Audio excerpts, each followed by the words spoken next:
Alright, I need to win with Clea, I need to win with Merlin. I need to do both of those at the same time. Man, do they really not give free credits for the whale track anymore? That's so stingy.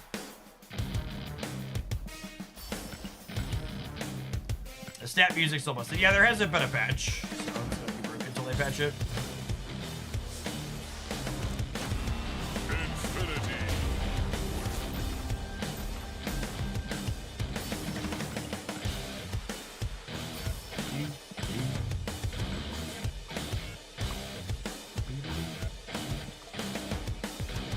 They'll probably bring them back when the daily credits the web shop goes back to 100. Oh, yeah, that's probably a good call.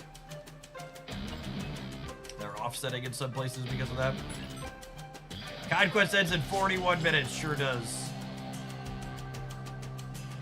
Is this the Clea deck? Deck 17? It is the Clea deck. Alright, deck 17. I need 2 wins in 40 minutes. Can we do it?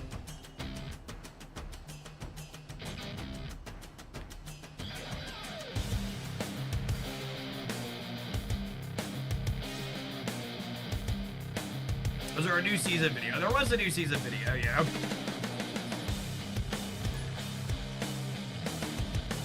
I dropped yesterday while I was out.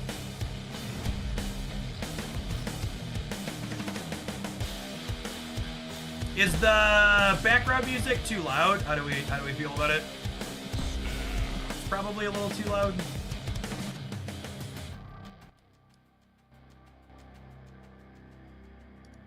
Let's try there.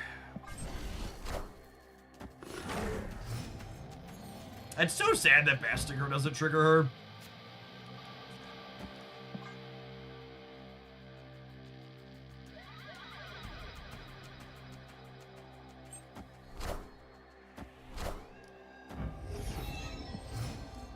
Oh, I forgot to split the Merlin that we did in the shop. Should do that.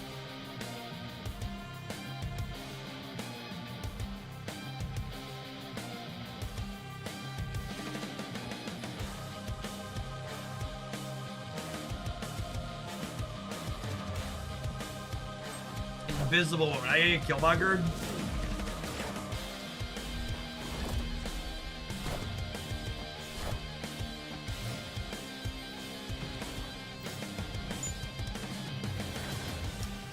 We're gonna get Kill Daddy and shit.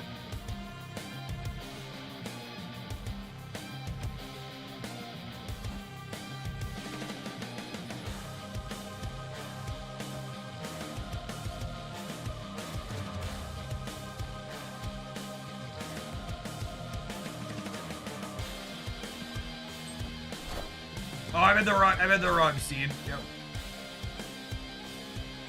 That's the Shadowverse scene.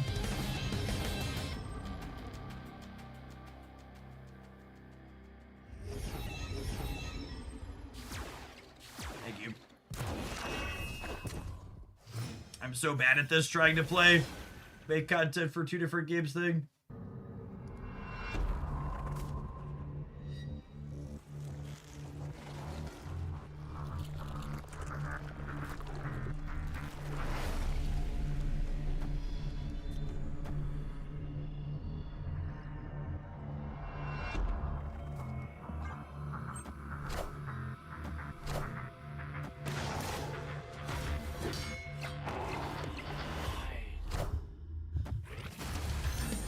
I'm pretty sure they're a Sarah Murderer stuff deck. The sweaty gamers were playing this.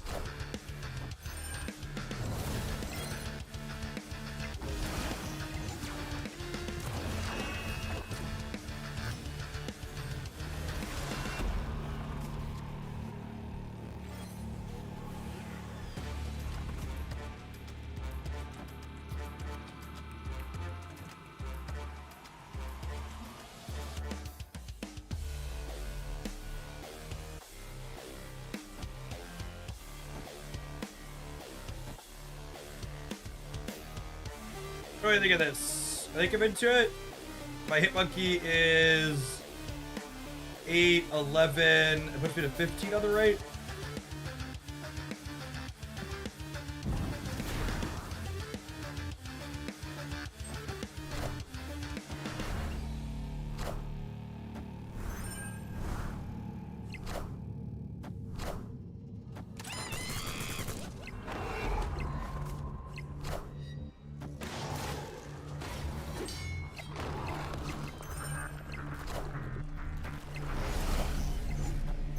The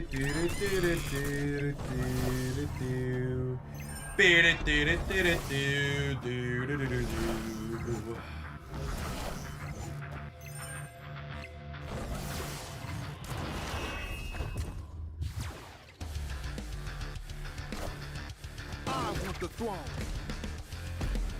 Why break my cards in just one way when you can break them in multiple? The hover over cards for Snap is dope. Yeah, the Twitch integrations for Snap are very good. I'm actually a little surprised that Shadowverse doesn't have first-party Twitch extension support, given all the other tech things the client does. I think Mythgard is the only card game I've ever played that did first-party Twitch extension. More games should really do that. Makes their game a lot more approachable for people watching. Old Man Ace, thank you for the 32 months. Appreciate that. Welcome back. Good afternoon. On the bright side, they didn't shake you. That's true.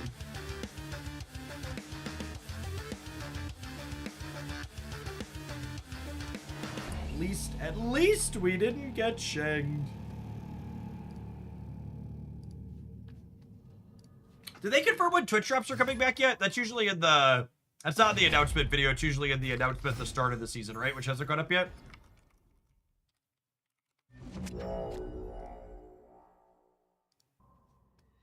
Opponent snap. Old snap.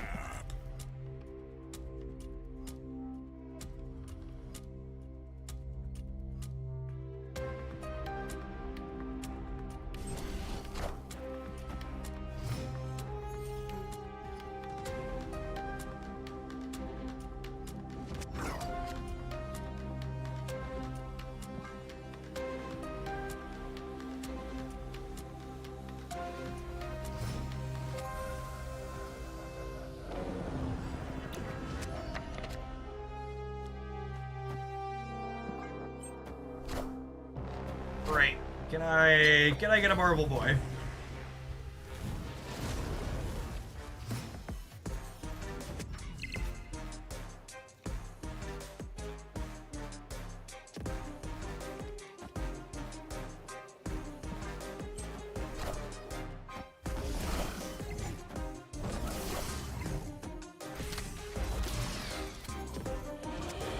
Iron Lad Apocalypse. Looks like Mr. Negative. Sure doesn't.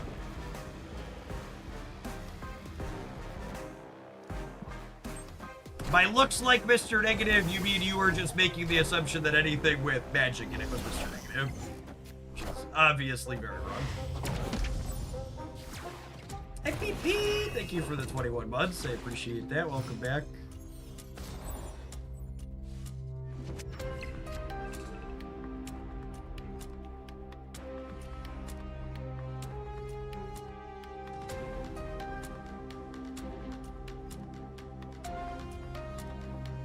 Larry, hope the end of your season goes well.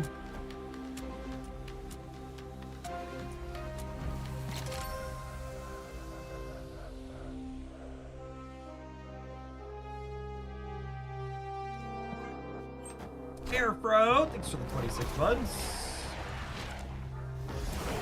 You know, maybe I'm supposed to add the dog back in the center again.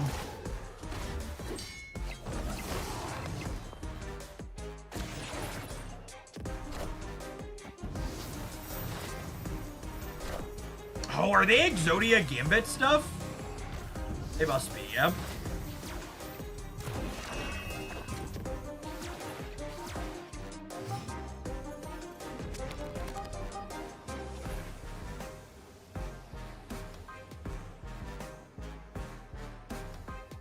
Man, we're about to get absolutely murdered, aren't we?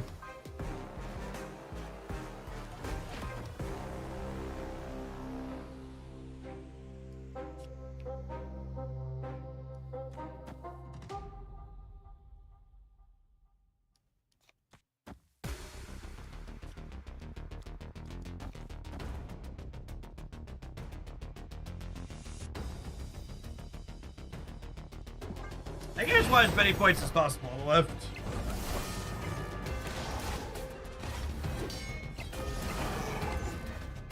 is going to be a bloodbath. There's a good chance a lot of our board's about to die, yeah.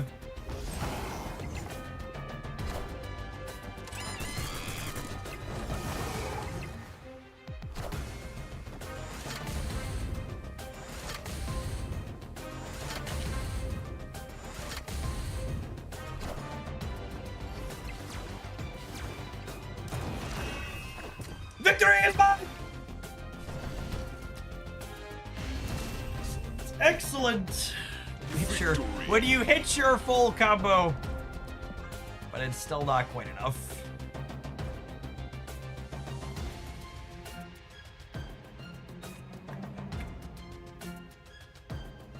That was much worse. I mean, to be fair, Gambit only killed 4 things. It wasn't guaranteed to win the game either. And I had 3 big things over here.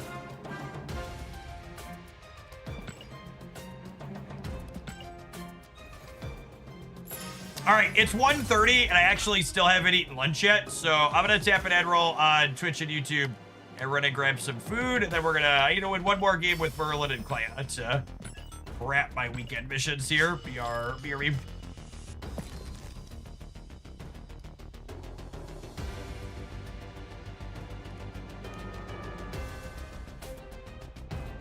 The X-Link says the page does not exist. That's just because the Nazi site is trash. That link absolutely exists and still works for me. Unfortunately, Blue Sky doesn't let me upload videos that long. So X was the only place I could post it. But it definitely works. Oh, weary.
A whole bag of plums upstairs. They're just like absolutely perfectly ripe.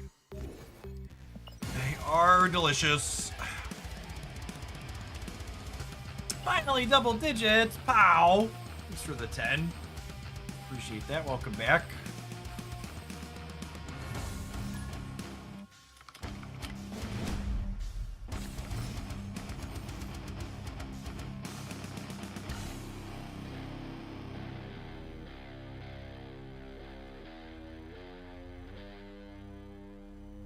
How long do plums stay that way? Good long time, actually.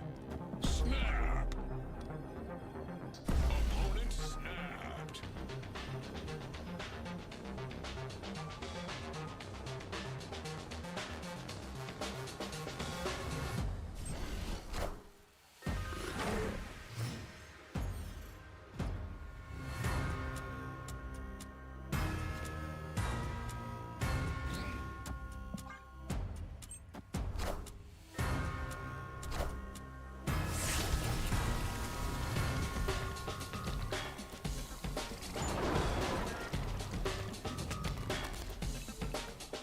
Noxy Noxy, what a gamer.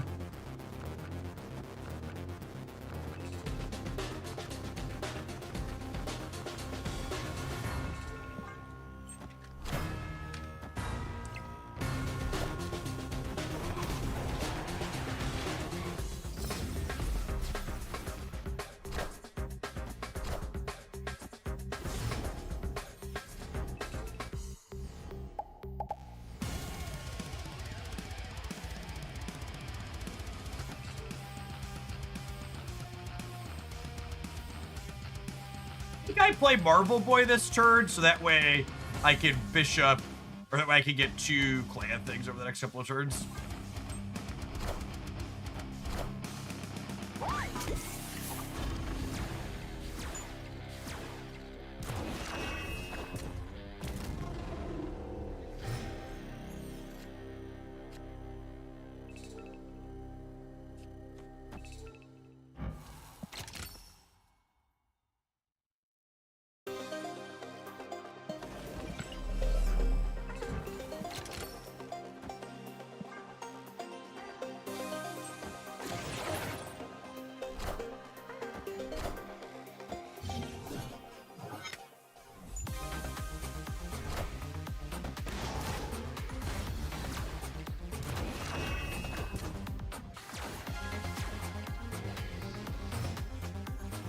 All right. So we go Doggo.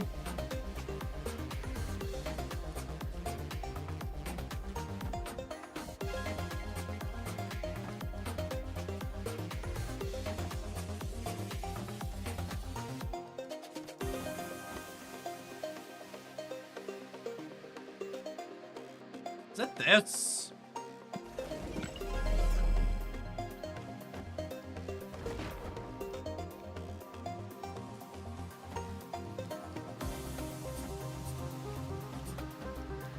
I think it's this. Final answer. What an insane last turn. The spells with the dog is just so much fun. Oh, snap.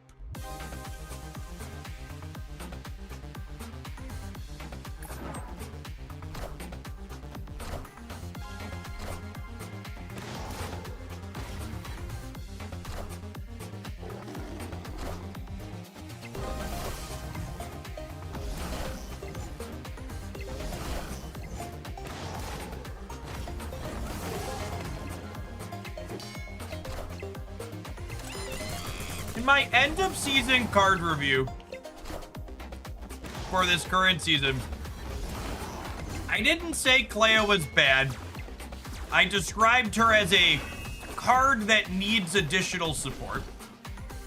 Because unironically, I think if we get one more Marvel Boy style card where it's an effect that gives you a Clea trigger every turn, I think she's a very reasonable good card.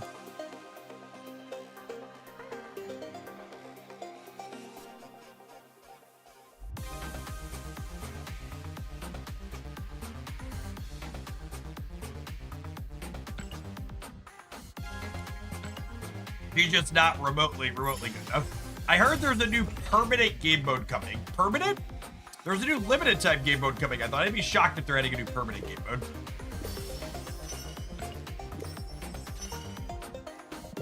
Should we watch the season announcement? I actually haven't watched the season announcement trailer.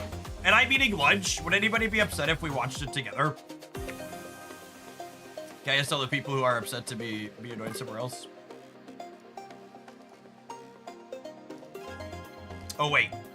I'm playing the music at a different channel. Let's do it.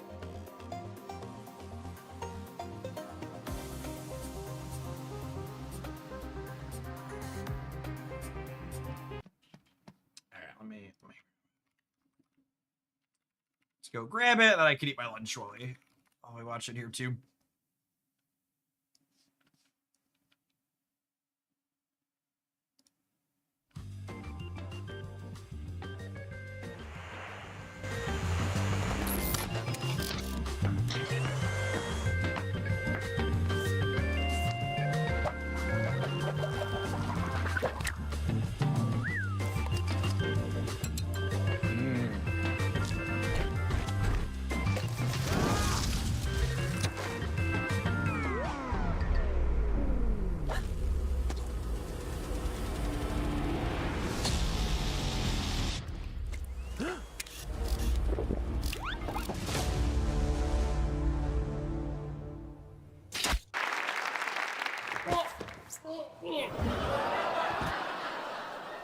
Honey, I swear my wife is invisible.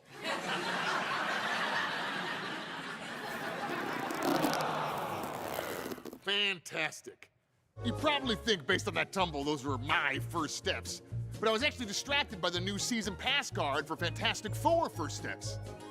Super scientist Reed Richards has a brand new card that experiments on a card in your hand each turn, giving it -1 cost or +2 power. So, this is just a new, generically good card, right?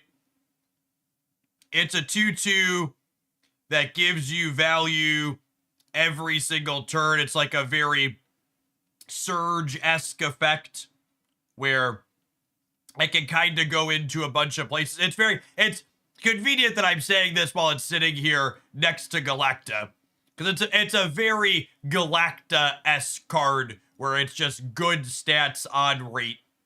This one does have the downside of that it has a pretty specific / strict timing window, right? Like, in order to get the most value out of Mr. Fantastic First Steps, you need to play him on 2, and you need to hit cards that you're going to play out over the course of the game, which that second one's probably not too hard of a requirement, but the first one where it needs to be early to be relevant is definitely something that's not nothing. Try running some experiments with Galacta and Brood, or adding some more juice with Fastos and Surge. Oh, honey, you are home. Thank you, everyone. Our next guest is a brainiac who really knows his stuff. He brought an invention he claims is truly fantastic. Please welcome Jason Ye. Okay, WizKid, tell us about your fancy gizmo. Well, this gizmo is a state-of-the-art autonomous robot helper. Ooh, can it vacuum my rug? It can do a lot more than that. It can grant you bonus power, bonus energy, or make a giant rock. My rugs are gonna be so clean. I designed it after the new Marvel Snap card, Herbie. He's the Fantastic Four's lovable robot assistant, and in Marvel Snap, he swaps.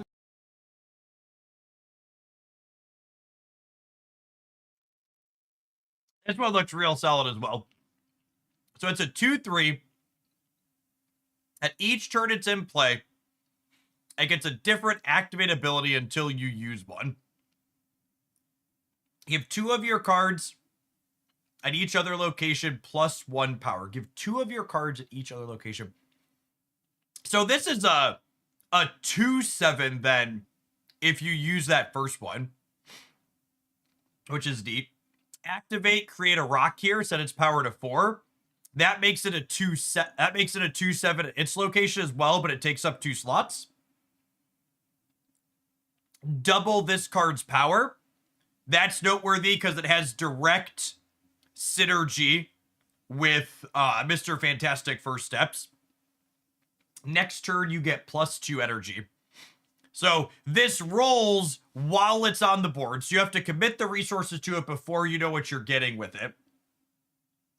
But it's also Nico adjacent in that it counts down the effects that it's going to have, right? So you play this out, and then you have a 1 in 4 to get one of the effects. And then once one gets used up, you know you're 1 in 3 for the next one, and then 1 in 2, and then guaranteed, right? So the longer this is in play, the more precise it gets. And someone says on turn 7 it's random. Yeah, that would make sense. So if you play it on curve, you're gonna go through all of them. And then you get one of them at random on the last time. No, you can't use him multiple times. So once you activate him, he's done. But what his activate does changes each turn. This is another design that I absolutely love. It's a very dynamic effect. that some of these are powerful, and it's balanced by the variance that it's bringing to the table, right? Like, +2 energy on activate is really strong. Like, Jennifer Kale's a playable card, and she only gives +1, and she's a 2/2, but you're not always getting +2 energy with it, right? Sometimes you're going to have these other things, or +2 energy comes late. So the variance is a balancing mechanic. No, you could not activate it twice. You get one activation, it rotates every turn until you activate it. Between 4 activate abilities until you pick one to use. Like his inventor, Mr. Fantastic, he fits great in a deck with a lot of 1-cost cards. Or maybe you want to charge up with some extra energy. You won't regret this purchase. They can't all be fantastic, folks. Flemma. Whoa, Ben, shouldn't we be wearing safety goggles or something? Eric, I am a scientist, okay? I do this all day. You don't need safety goggles. And now, if you do catch fire like the Human Torch, stop, drop, and roll. But not into my kiddie pool filled with gasoline, okay? Oh, yikes. Speaking of fire, have you seen the new Human Torch First Steps card yet? Johnny Storm's brand new card gains bonus power.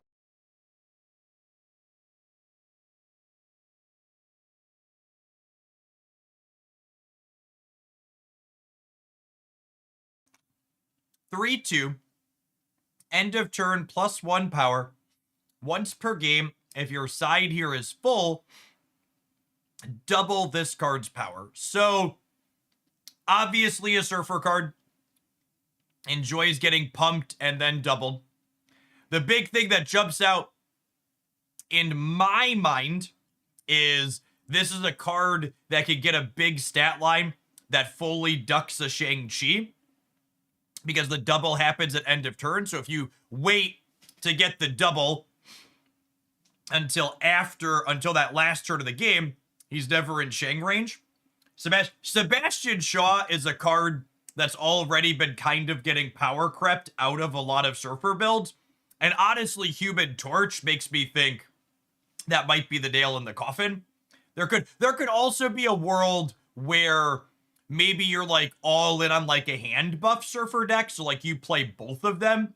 But unless you're a Surfer build that's explicitly wants to be all in on buffing things, I would kind of wager that Human Torch is going to end up being better than Shaw in general, as far as that type of effect goes on a 3. Power at the end of each turn. If his side fills up, his power will double. Ha! It looks like it'll work great with the other First Steps cards. Not to mention in a Silver Surfer deck. Okay, now hold very still. Oh. My kiddie pool! Hello? Is anyone there? Come on out where I can see you. It's just Deputy Ben. It's not like I'm Ben Grimm or anything. Get it? Anything? Because he's the thing. Down at the station, a stoolie spilled his guts.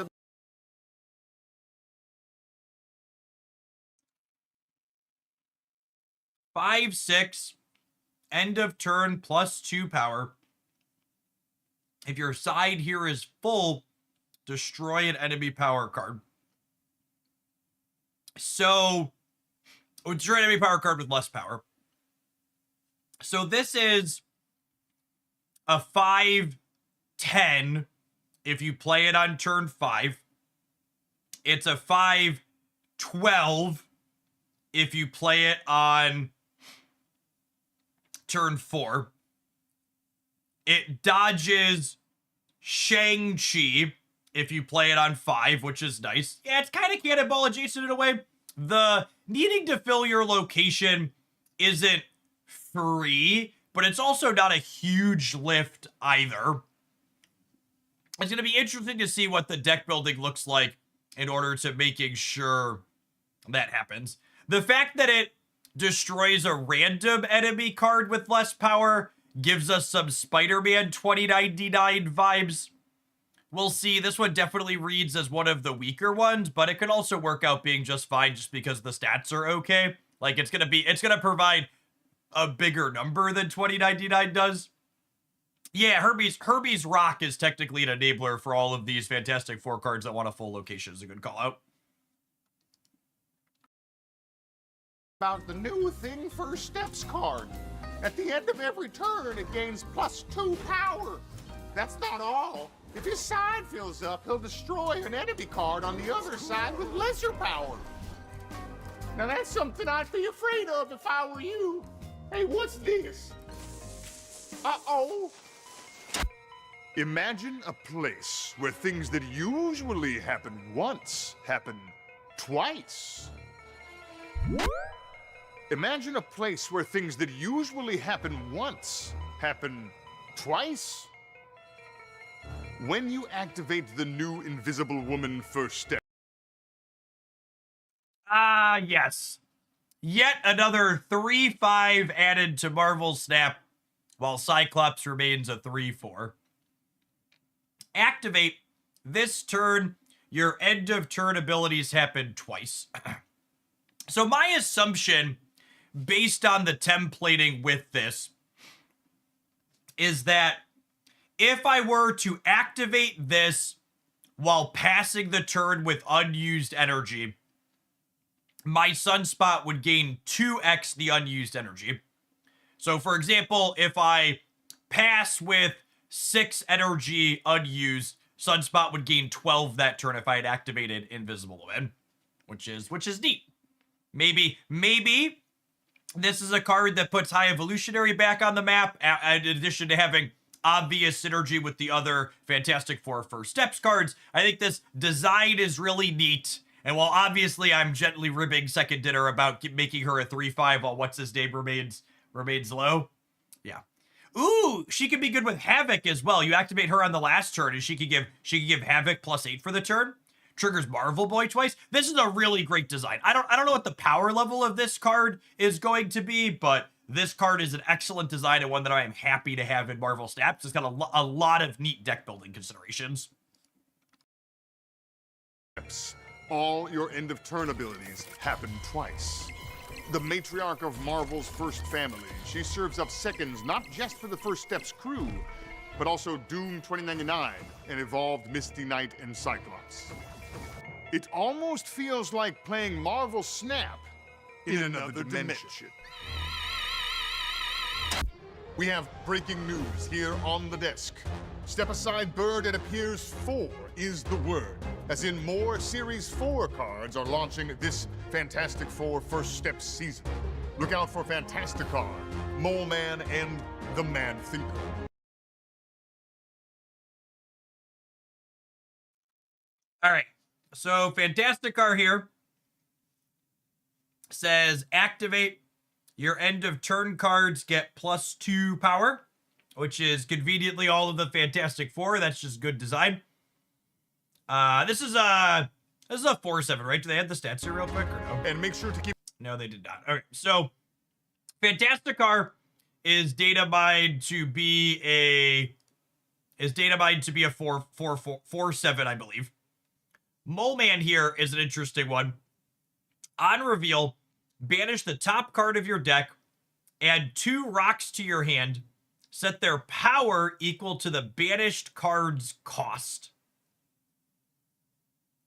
So this is neat. So this, if you hit a 6 energy card, you get 2 1/6s.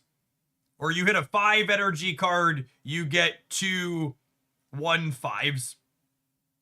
He also is generating 2 cards in your hand, so he generates 2 cheap things for, yeah, you could combo with Death or Airship or something like that. He works with Victoria hand. What are the stats of this card? Look that up here. Mole Man is data mined to be a 3/3. Unironically, this might be the card I'm most excited to build with this season. He combos with a lot of cards that I like playing. I'm super excited that he's a Series 4. And then speaking of cards that combo with things I like to play, the Mad Thinker is honestly a great one as well. At the start of each turn, after drawing, +2 power if your hand is full. Mad Thinker's a 1/2, right? I think he's a 1/1 data mine. So if your hand is full on turn. Your hand's not going to be full on turn 2 unless Brood wills it. But let's say you play Mad Thinker on 1, and then you like have Merlin down. In theory, he could trigger on like 3, 4, 5, 6 and get up to 9. Realistically, he's probably like a 5 or 7, which is still like a pretty reasonable one energy play. There's a lot of good deck building considerations for him. 1/5 Thinker seems very feasible and reasonable as a 1 energy card, and sometimes you're going to go to the moon and hit a 7 or a 9, which I think is exactly where you want to be. I absolutely love both of these designs, and these are new Series 4 cards coming via game mode. And then Fantastic cards going to be in the Super Premium Pass for an extra $10, which I'm certain after everyone was upset that Kid Omega cost $100, I bet the community is very okay paying the incredibly reasonable price of $10 for one Marvel Snap card. Because $100 is definitely outrageous, but $10 is a tenth of that. So I'm certain nobody has a problem paying a tenth of that. That's just the math, right? And make sure to keep an eye out for these new locations that also love the number 4.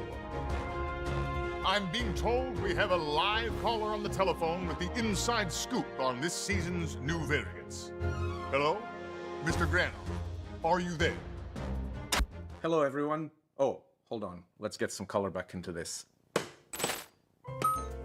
Okay, I think that's better. Hi, my name is Adi Granov, and I live in the north of England in the UK. I have been a professional artist for 33 years. I've always been really interested in more kind of realistic, but fantasy and science fiction oriented stuff. Make unbelievable look believable. First, it always starts with a lot of thinking, trying to come up with...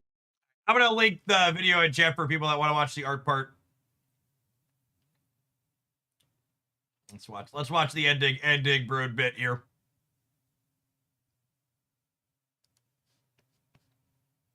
Before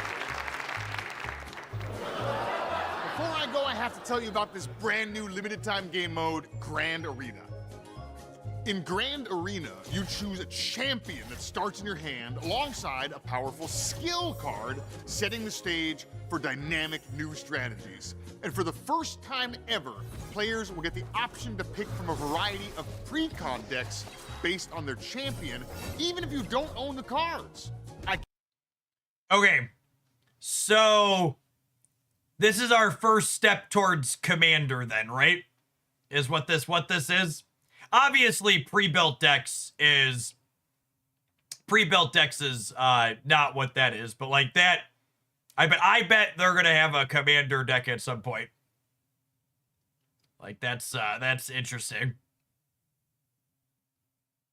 What's Commander? Commander is a Magic the Gathering game mode where you have a specific card that always starts as playable, and you can play it out every game. Also, it also uses larger decks, which I assume they're not doing here, but yeah.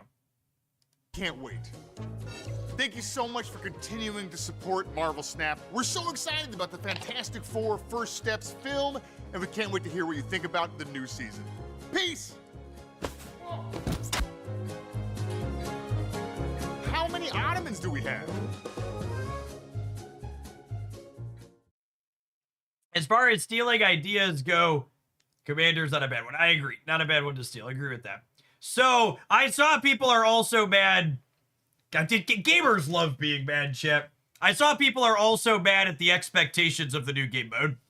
What are the... Can someone quote me, tell me if these quotes are correct? Did they say it was like 12 games a day to get one of the cards for free? And it was like 30 games a day to get both of the cards for free? Like 10-ish and 30-ish? 12-ish, 12-ish and 30. It was 12 and 31 at 50% win rates. So at assume 5 minutes per game, it's an hour versus like 2.5 to 3 hours per day. And how long is it? How long is the event? Are you expected to do that for like 2 weeks, a week, 5 days? Because like the duration matters too, right? I don't think we know the event length. If it's like a week or less, I don't know, that's probably fine. And they're also only going to be Series 4 cards. So like, if you don't want to get all of them,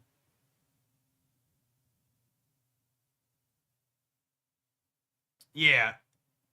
Are the cards Omega tier? I mean, I think both the cards look better than Kid Omega. Man Thinker and Mole Man look sweet if they're the limited time game modes ones. New season trailer showed the time a little over a week. If it's gonna be 8 days, 2.5 hours a day for 8 days is a little long. Probably. Leo, thank you for the 5 months. Welcome back. The blog probably drops here soon. Oh yeah, we should the rollover's like happening now, right? I'm gonna tap an ad roll so it doesn't happen in the middle of stuff, but we should have a new season here in a second, and we should get an announcement.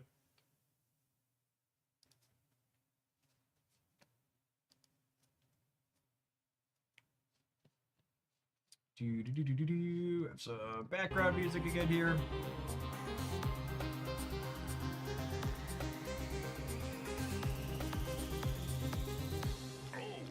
Snap.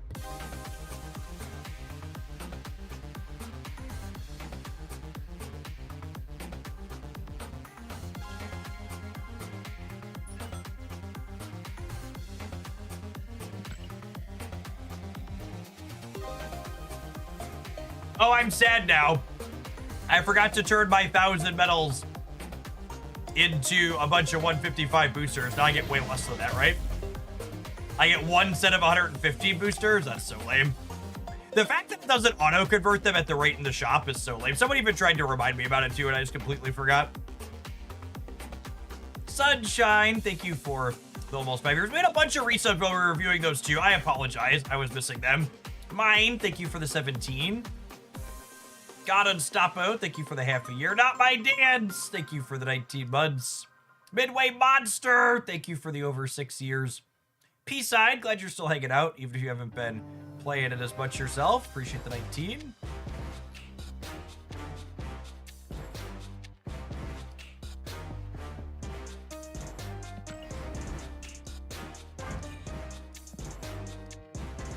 All right, so is it confirmed Fantasticar in the Super Premium?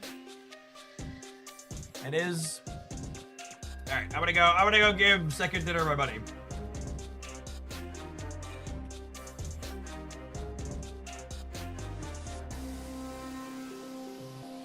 Listen, chat, I've literally never bought the Super Premium Pass before. And I expect their season pass, their Super Premium Pass purchases are about to go through the roof. Payment successful, thank you.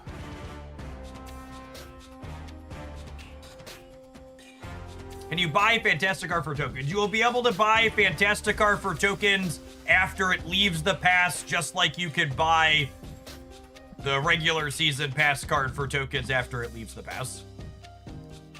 Alliance missions, yep, thank you.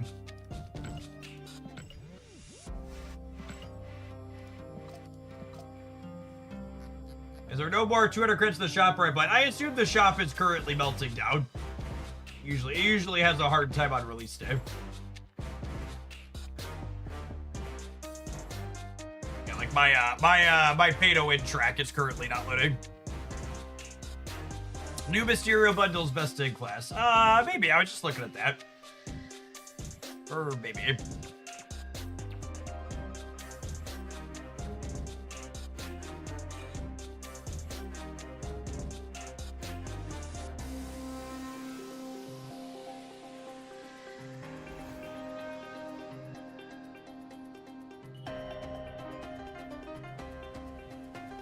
Kid Omega not showing my seasonal series orders. Yeah, he doesn't enter until the 16th, which is crappy.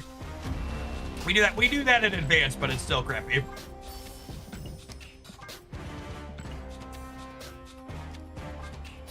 New Twitch drops pinged in Discord.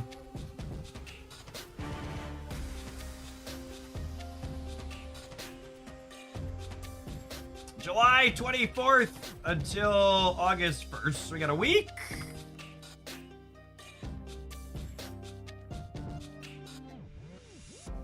Ah, yes. And naturally, the 24th and the 25th are days where the 25th I'm definitely not going to be able to stream. The 24th I could probably do some of it, but not a long day. That's unfortunate. Ah, being a parent. Moleman and Madthinker are confirmed to game mode cards. Good to know. Master. Final Celery, thank you for the 5 months.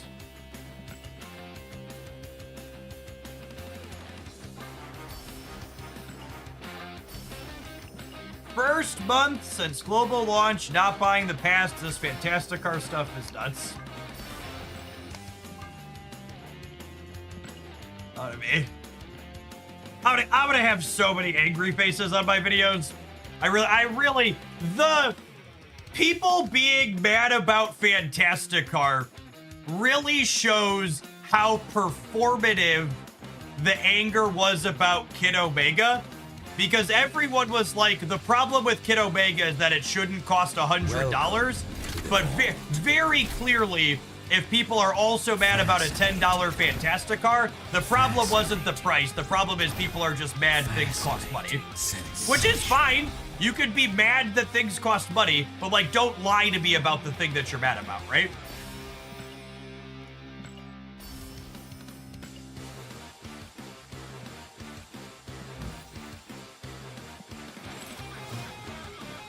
I mean, not spending money because the app's crashing, that's super reasonable.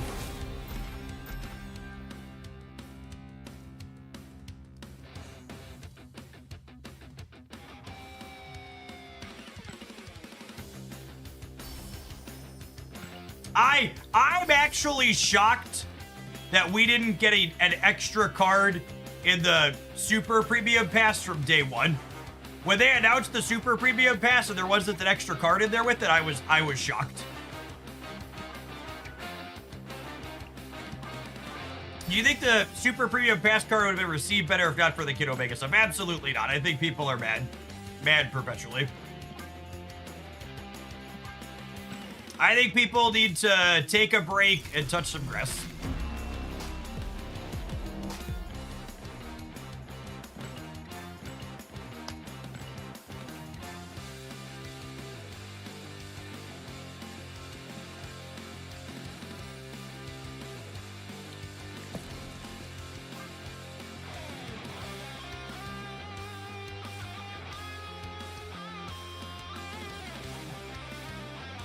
Where is my car?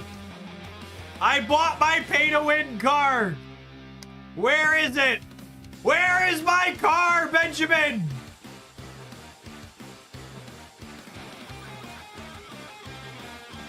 You took my money so I could win. There he is. There he is. Oh, it's all one word. Fantasticar. All right. Whew. I was worried I wasn't going to be able to win without my new pay-to-win card.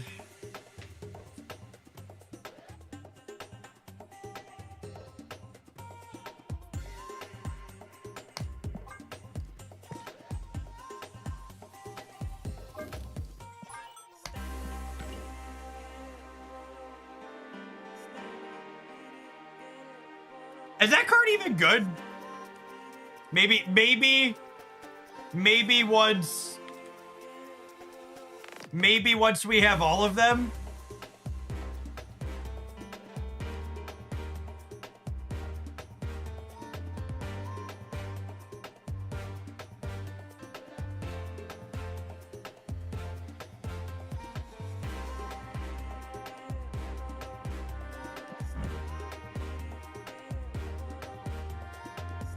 You know what would have made me mad, chat? If they would have put the bad Series 4 card as the default pass card and then made the good Series 5 card and then made the good Series 5 card the kicker. I'd have been upset about that. But like, literally, like, I don't don't know. I wouldn't be surprised if there's somewhere you could play this that's not completely embarrassing. But it doesn't read like it's gonna be crazy, right?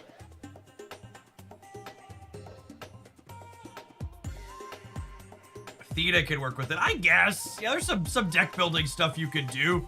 New Mr. Fantastic is very good. It's probably like a Kahori level card. I don't know. I think my money would be on this card's worse than Kahori. She's playable. It's probably playable. I bet it's worse.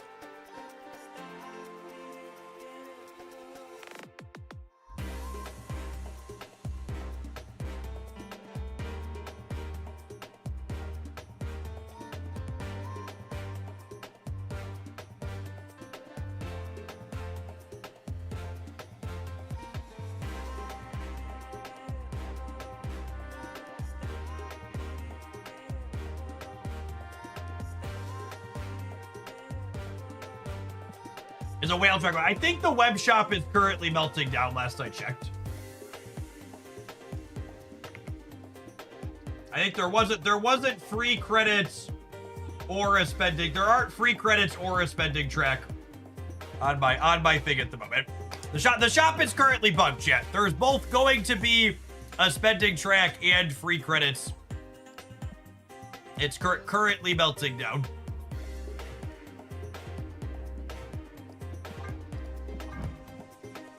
All right, yeah, that's probably best in Slot Mysterio, yeah.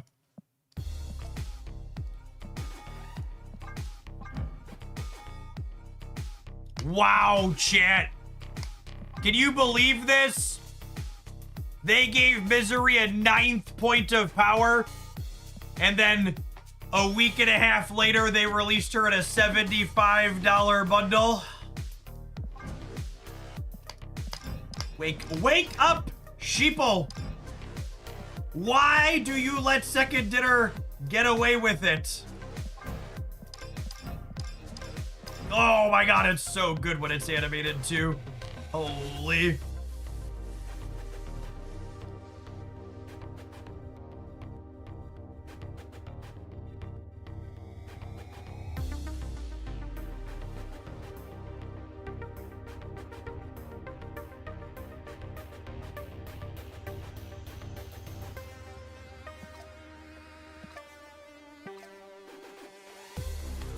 Alright, what are we doing with the new darks? Herbie's lovely. Panda Sushi, thank you for the 19 months. Around the Bend, thank you for the 21. Mjolnir, coming in hot for the 25.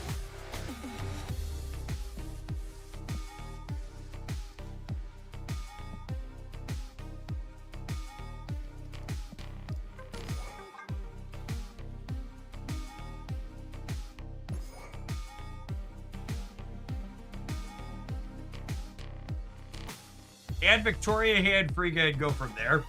We're gonna do hand buff stuff. We could do hand buff stuff with Mr. Fantastic. Herbie has sub synergy with the buff stuff. Oh yeah, what is is it an end of turn effect? No, each turn. So what's the autofill? Surfer. Yeah, Mr. Fantastic's probably an incredible surfer card.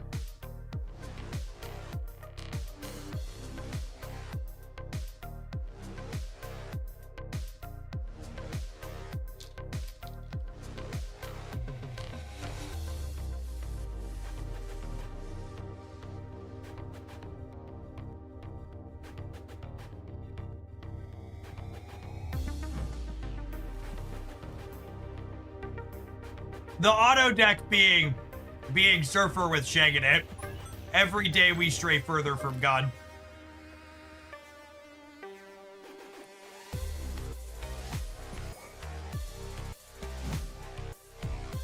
He's technically a Clea enabler, but that can't possibly be right?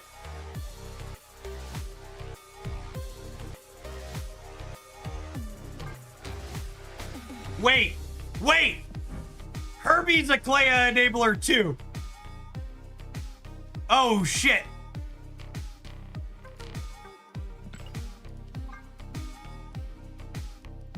All right, in. That's where we're starting.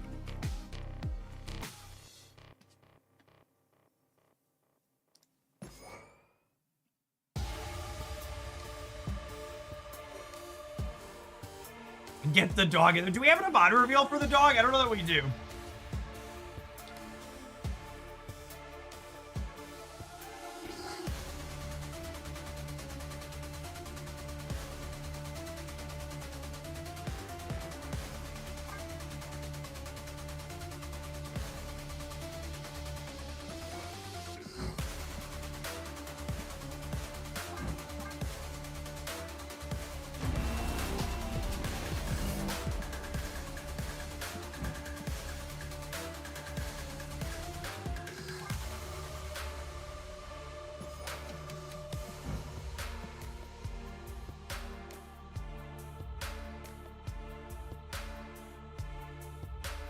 The green crackles. Yeah, we're looking for gold crackle on Merlin. Can you make your demons free with Mr. Fantastic? Hydra Bob is end of turn. Is he? Oh, wow. It is, isn't it?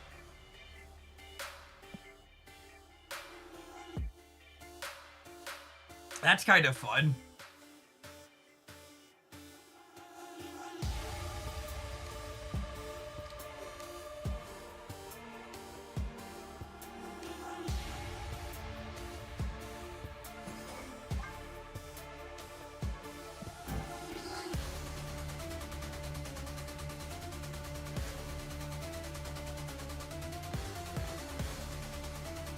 God, all these cards are just such low. They're just such low value.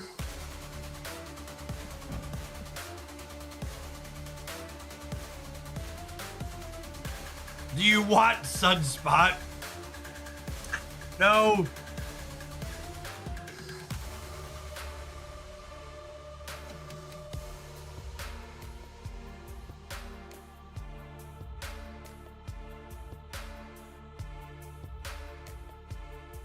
Dirty 30. I feel like the end of turn stuff, I really probably want Invisible Woman.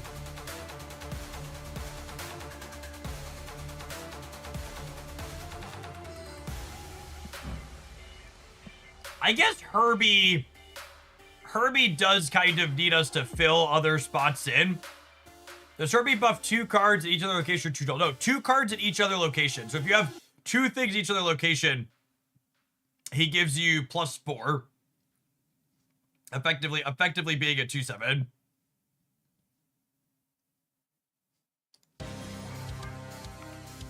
Yeah, Nico Hood with Merlin is fine.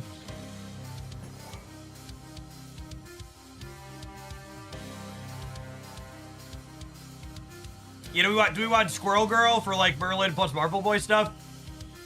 And then we could round out with some other power at the top end, or other things that let us go spread wide.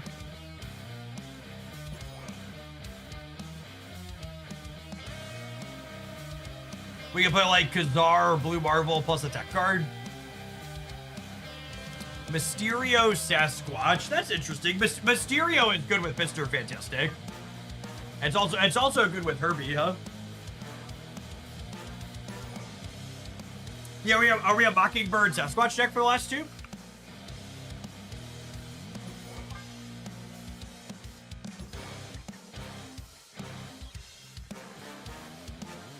I don't despise the look of this. To set a low bar, we'll certainly be paid to play a deck worse than this at some point this week.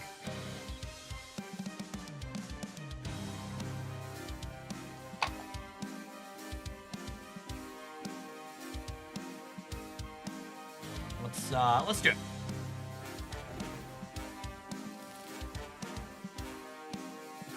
What do we call this?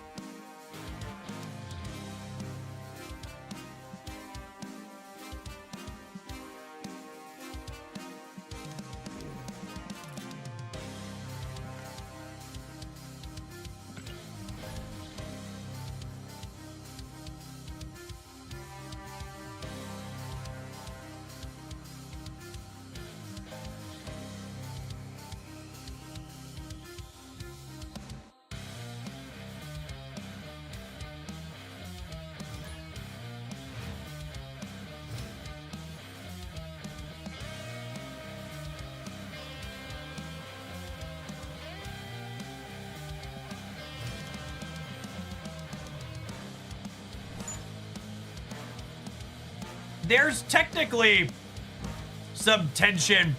Some folks were asking, do we want to play Surge in this deck too? And we all, that's so fun. We also, we already kind of have too many cards I want to play on turn 2, right? Oh my goodness. Oh my goodness, that animation. Holy.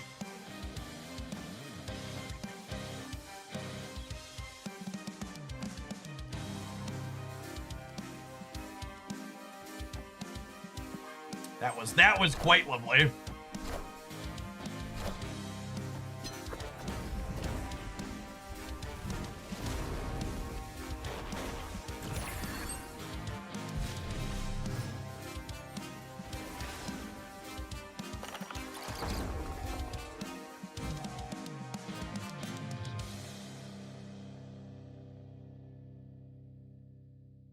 The potions are different colors when they have different effects. That's so sweet.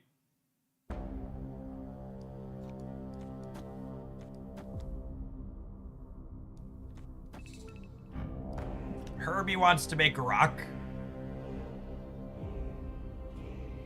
Oh, the rock gets used with Marvel Boy. That is funny, isn't it? Is that the line then?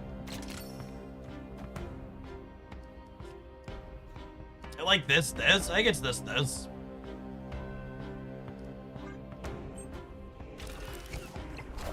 It's just good, clean deck building.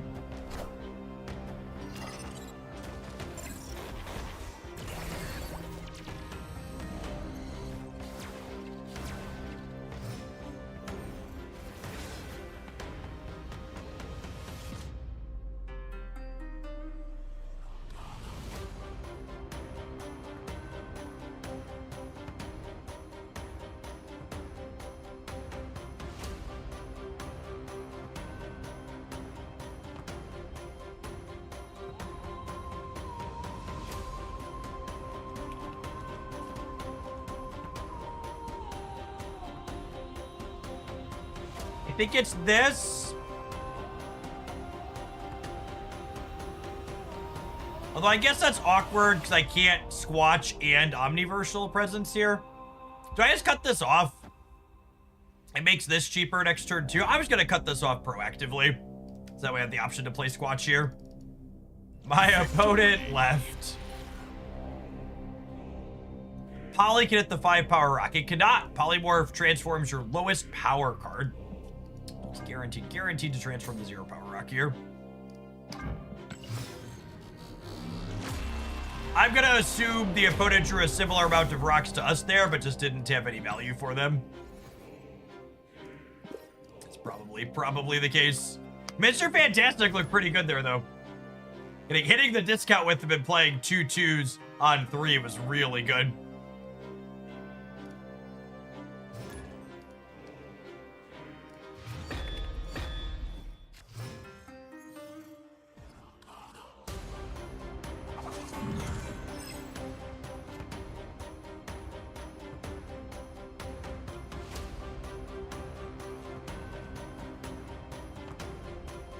So, I want to snap because my hand's good, but I also live by the rule you don't snap airship, so.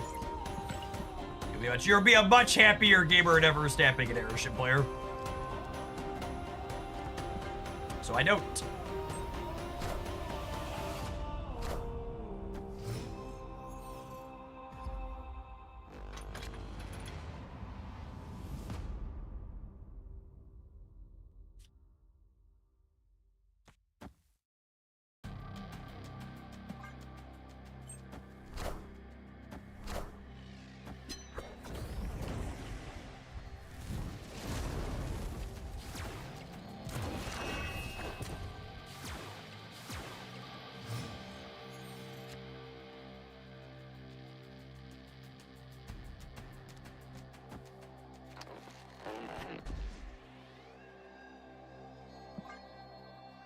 I mean, Clay looks really good.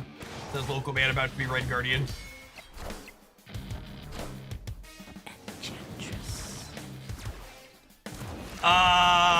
Honey.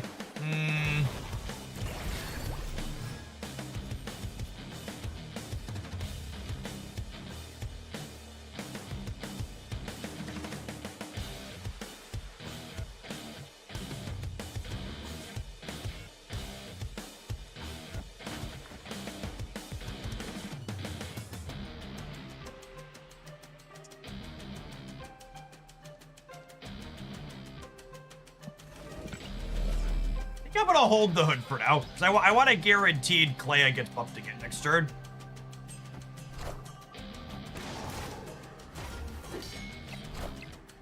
Kneel before Galactus.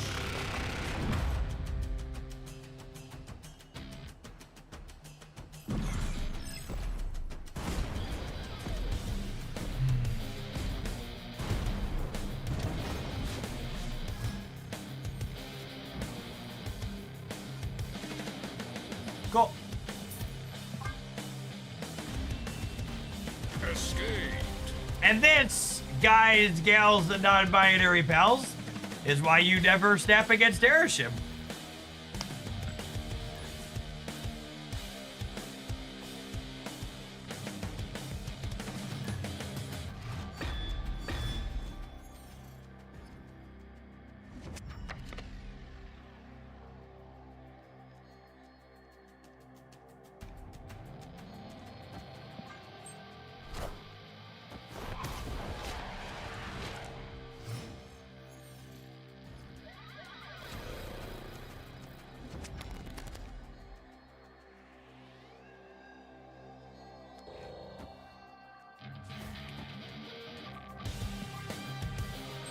We'll have Nico eat Squirrel Girl here. I read that fanfic one time before.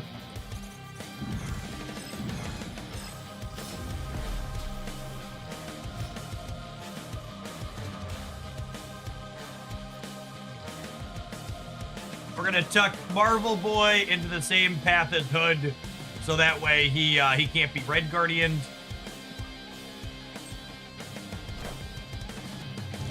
Do you think Demon needs a nerf? You shut your fucking mouth.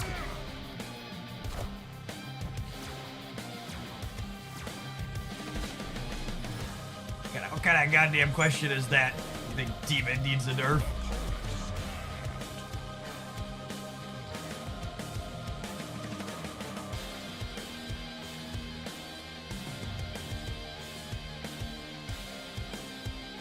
They're a Killmonger deck, for those of you at home.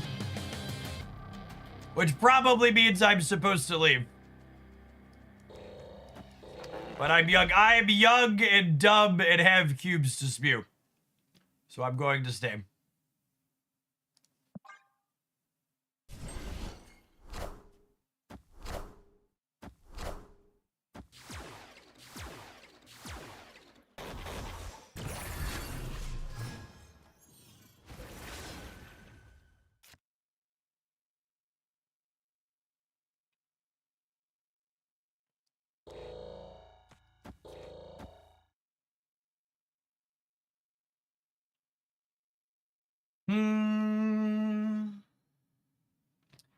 I think it's just this.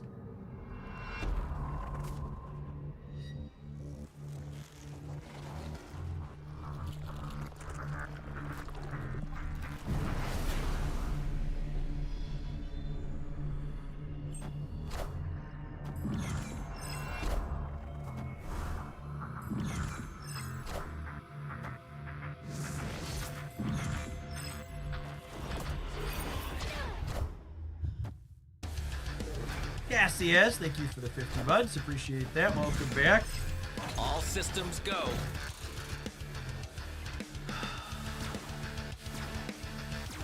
I really hope you all appreciate not just myself, but the other content creators who show up and try and play new interesting things to get destroyed by tech cards. Are the content creators boycotting Fantasticar? I'm clicking through streams and it doesn't look like anybody's playing with it. No, my dear gamer, I bought Fantasticar the moment it was available. It's just the least interesting of the 3 new cards and probably the worst of them as well. People are losing their freaking minds over a card that's probably even worse than Kid Omega is. Ah, yes. We've been abused by tech cards, and now we've been rewarded with Jason. I will be absolutely shocked if we make it to the end of the season, and Fantasticar is a super competitive card.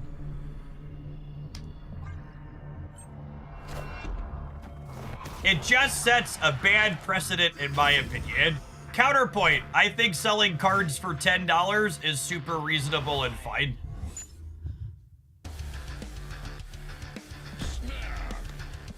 I think $10 for a game piece is super reasonable. I think it was perfectly fine and correct to be mad that what's it called was really expensive. Kid Omega cost way too much money. $10, I think that's perfectly fine. Especially when that card is going to be available for 3,000 collector's tokens after the fact.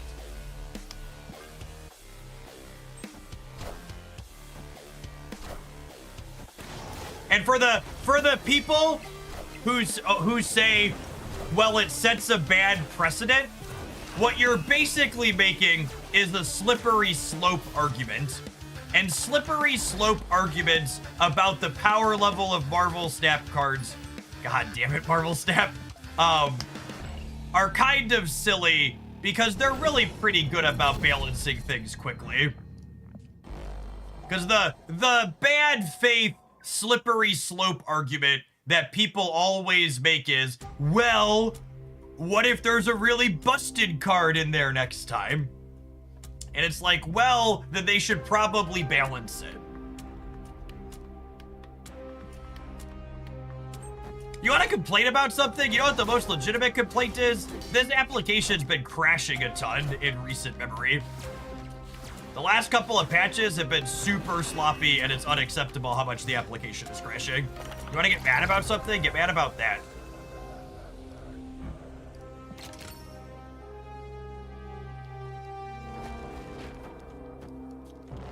It's a legitimate thing to be mad about. Is Clea good? I think Clea is really close, and Mr. Fantastic and Herbie both work with her, so I'm trying it.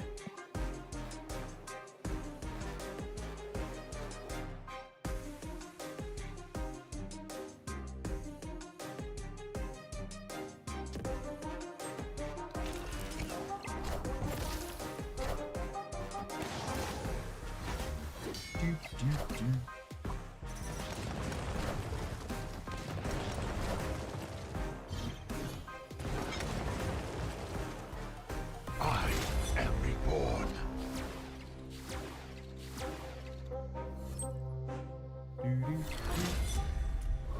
Kid Omega will be available for tokens on July 16th. Victory.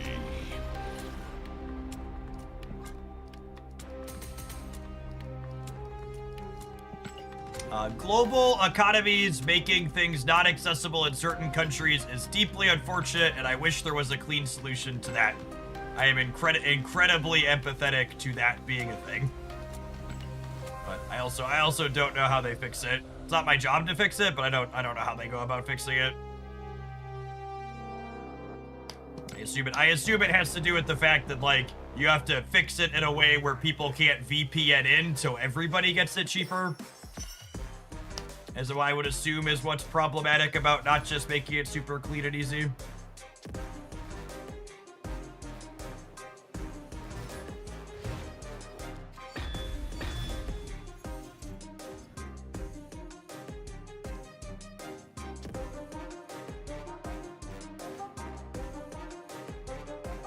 Can we chill on this for now?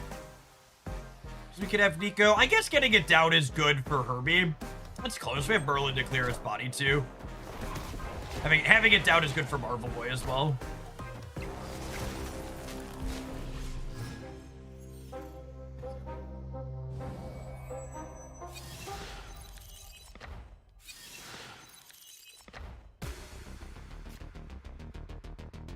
Iceman Bullseye.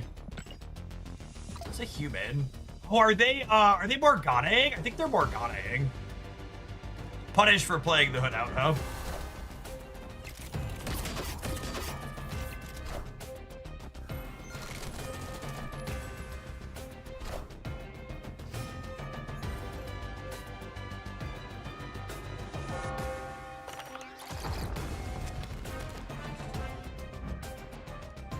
Create a rock here, set its power to 4.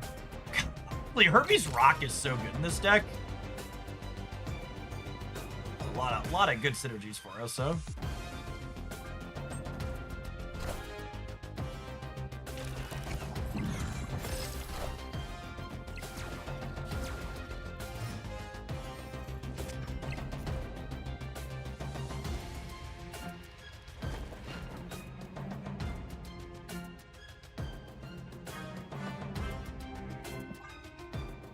Oh, if they're the Morgana deck, they're a Killmonger deck too, right?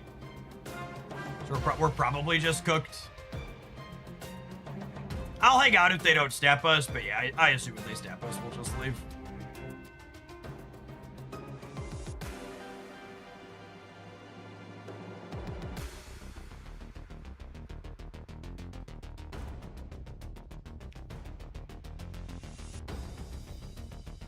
On a funny because it's sad way, for people talking about how they're priced out of Marvel Snap stuff because they live in a country that doesn't have the US dollar, if they keep heading the way Donald Trump is directing them, I'm sure the US dollar will soon be worth, you know, something similar to the dollars in other countries.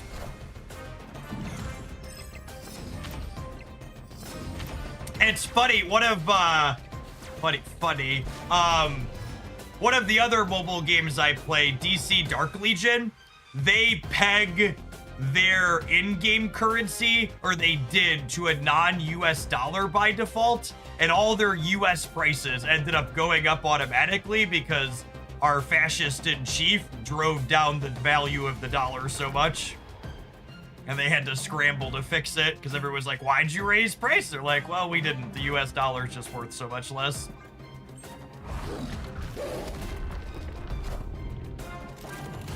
I started following some finance accounts on Twitter and Blue Sky, and it's funny how they would, in one post, they'll be like, oh, stock market S&P 500 hits new highs. And then the follow-up post is like, US dollar hits record lows. It's like, well, all the investments are technically up, but all the dollars they're worth are worth less, so, you know. And we're just super cooked to Killmonger, right? Well, I guess if they Killmonger, they lose their stuff on the right, right? And I win the center. Can I be? I'm winning, right? I'm winning every time. I think I'm winning every time. Every time has been declared.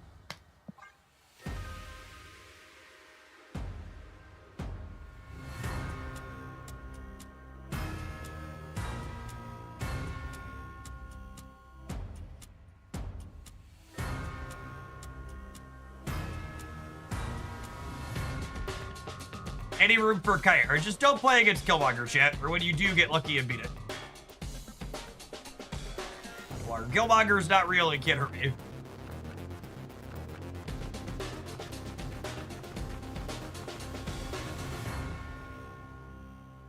They do have 2 demons in hand, which are each +4 on the left, but I'm adding 7 over there, possibly 8 with the Marvel Boy trigger.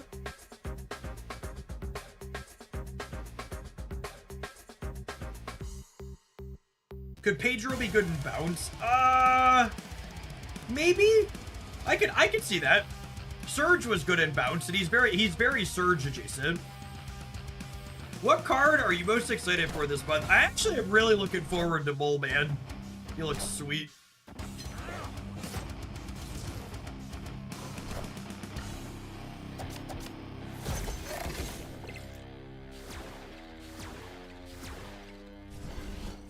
I had to clinch there. We technically could have hit 0 in the middle. Although I guess we were winning the breaker. We were winning the breaker.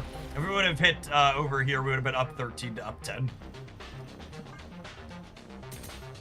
Close. Close. Twitch, thank you for the 19 months. Welcome back.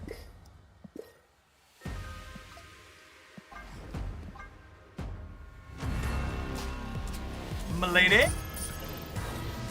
Mastery. Mole Man synergizes with Victoria Hand, who's a personal favorite.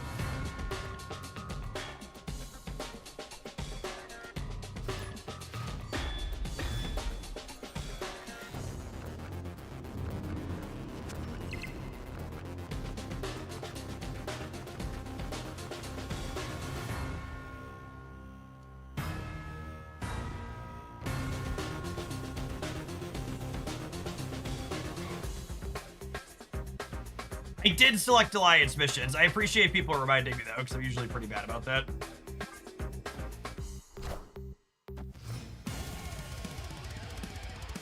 Ah! Our opponent bought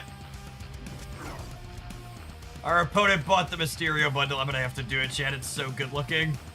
Ooh! If I fill this, I get an extra copy of Mockingbird, yeah? You might be filling this, gamers.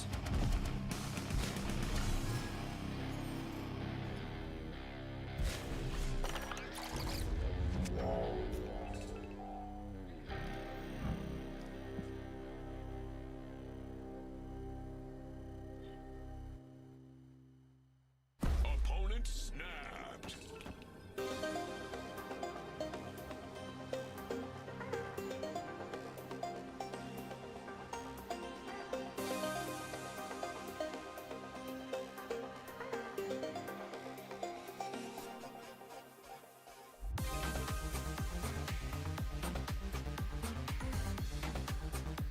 He gets this.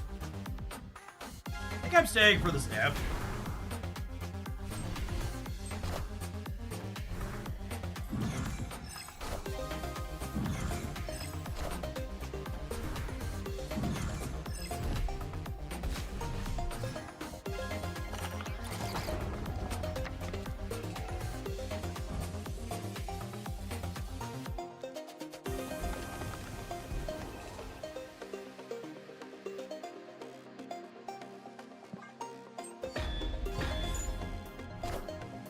I'm about to juice this up. You're good. Thank you for the 13 months. Welcome back. Oh, I broke the drop.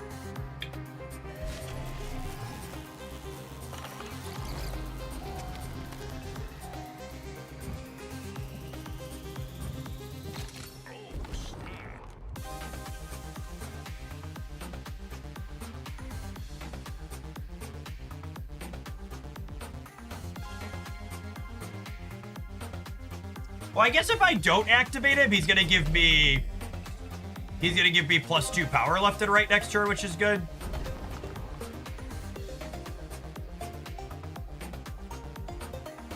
Squanch left on Shake. Nah, their Moon Girl deck's never a Shake deck.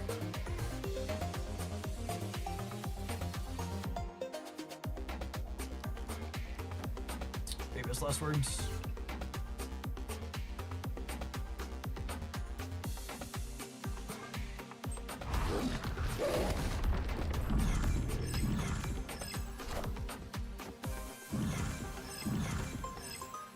Yeah, so they have two cheap copies for free copies of She-Hulk because of Titan.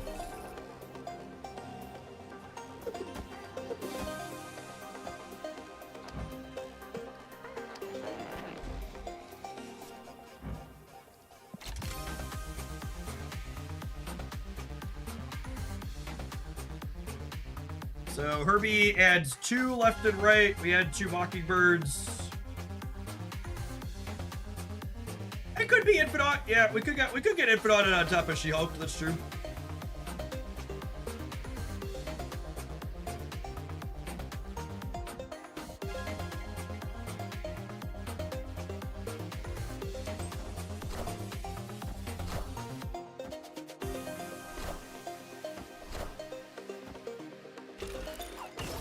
God, the animations are so good. That's double She-Hulk. GG. Gosh, the animations on these new cards are bangers.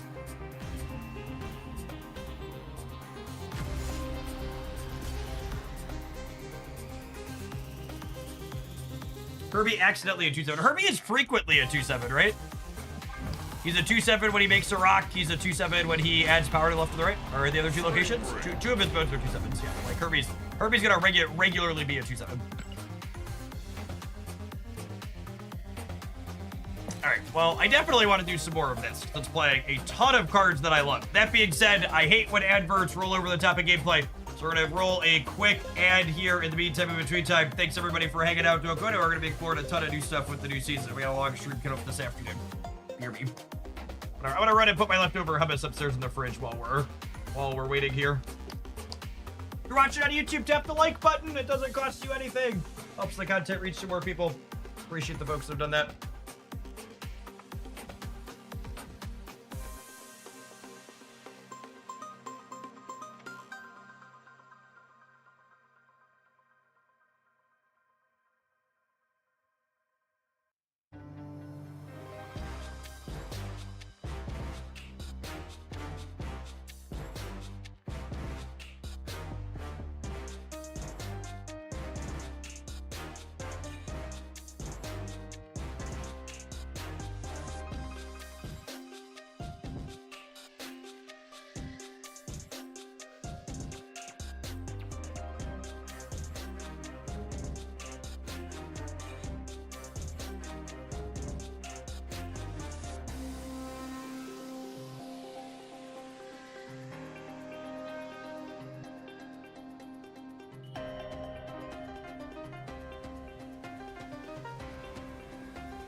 Oh, by the way, in case there was any doubt in anyone's mind about the authenticity of my basement dweller status, I went in for my yearly physical, and they did typical blood work just to make sure all the levels were all right. The doctor was like, your vitamin D is a little low. You need to spend more time in the sun or you need to take a supplement.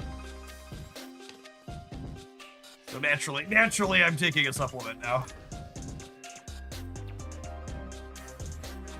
Spend more time in the sun.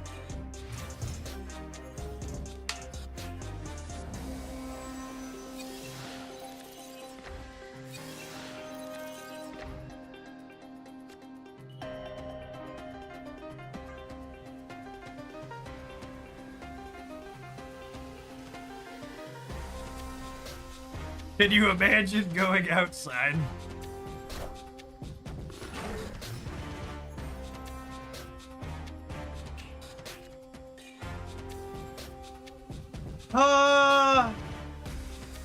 It's actually kind of a tough one. I think it's Merlin first. Because Merlin helps me fill White Hot Room.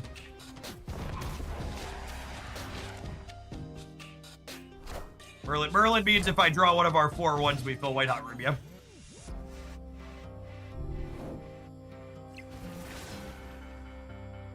Gosh, so lucky, so lucky. That. I would snap here. They could probably fill as well, but I don't want to chase my opponent out of a game where we might do something sweet, so I don't want to snap. They have Cosmo in their hand. Oh, that's a good reason not to snap too. That's a good thought. I was thinking about that.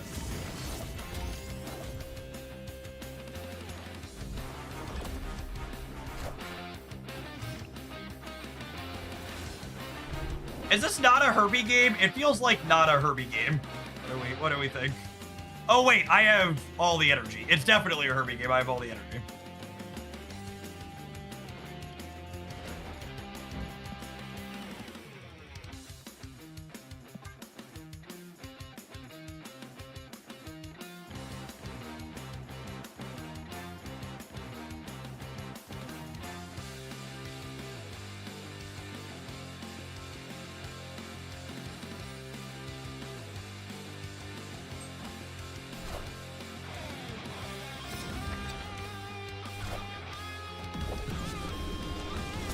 They just copy Cosmo?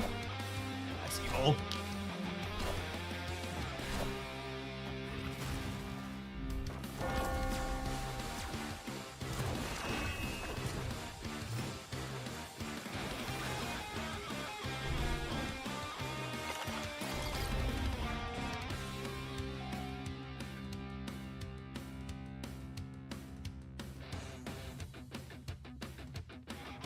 Yeah, I get to flame the Carbartage now, which is great.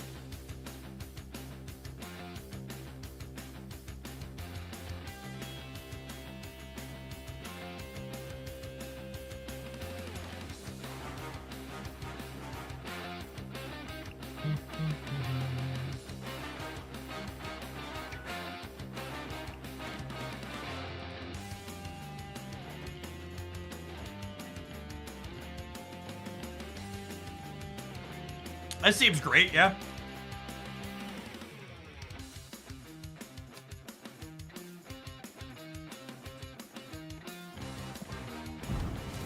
Oh, wait, I filled the center by mistake. Hey, I needed to swatch the center. My brain's bad. Somewhere in my heart of hearts, I knew that was wrong.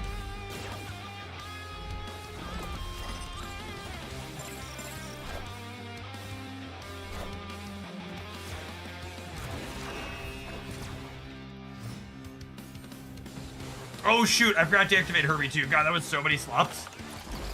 That was so many slops because he's on energy mode now. Shoot.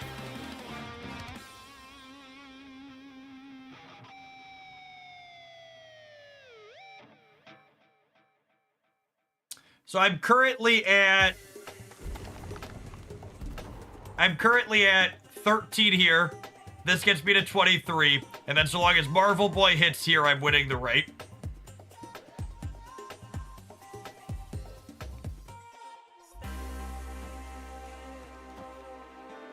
This one, I'm gonna stay. We had a bunch of slops this game. Probably dead. Oh, they're a Luke Cage deck. LOL.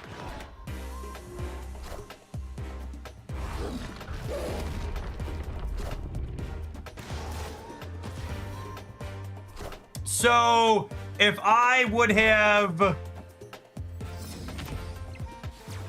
Nah, I think we were dead no matter how we sliced it, yeah. With the Luke. Poor Clea. She wasn't super playable. So I forgot that she also gets hosed by Luke, because like nobody metagamed her with Luke. She just catches incidental splash damage.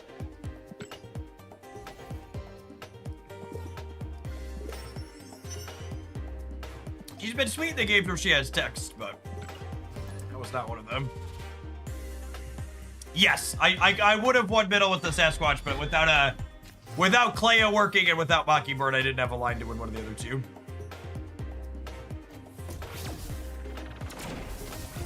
Yes, there will be Twitch drops starting on the 24th.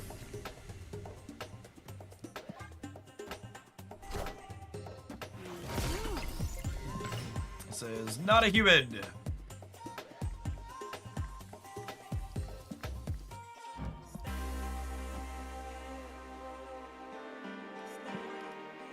I'm gonna play Clea in case we spike Marvel Boy, because Marvel Boy Clea gives us a lot of stats in here.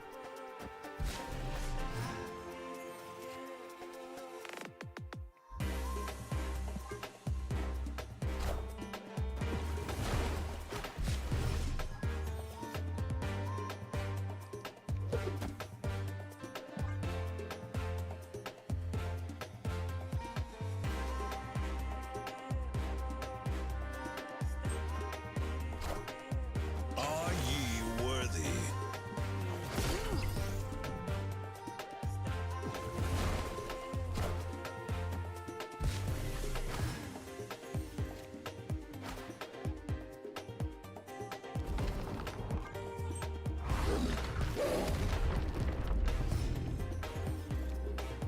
To get my Shang-Chi'd. I guess we also just die to a big thing, huh? Don't die to that one. Doom rules, not a whole lot. Victory.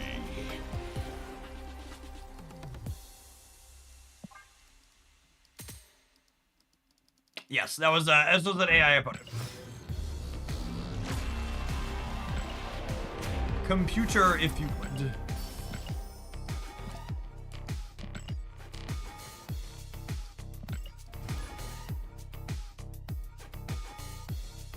So like Herbie Buffett, yes, exactly.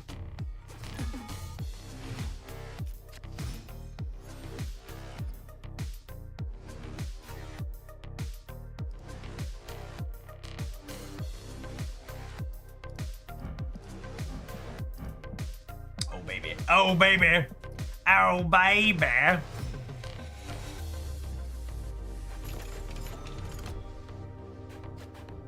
Man, Clea Marvel Boy Sinistro, they would actually go really hard, huh?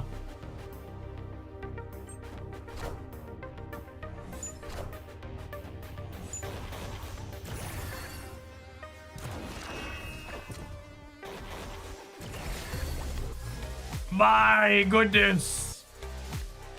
If this is wrong, then I have no desire to be right, gamers. That's just good deck building right there.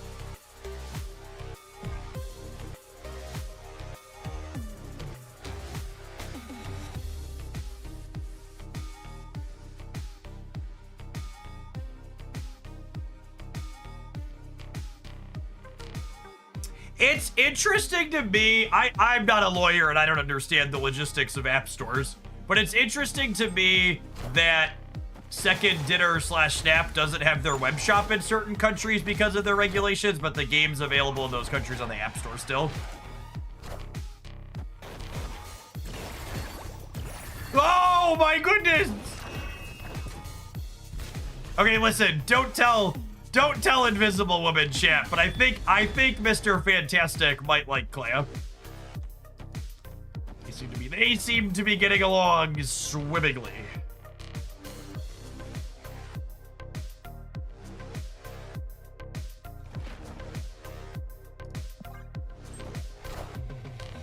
Thick as thieves, these two.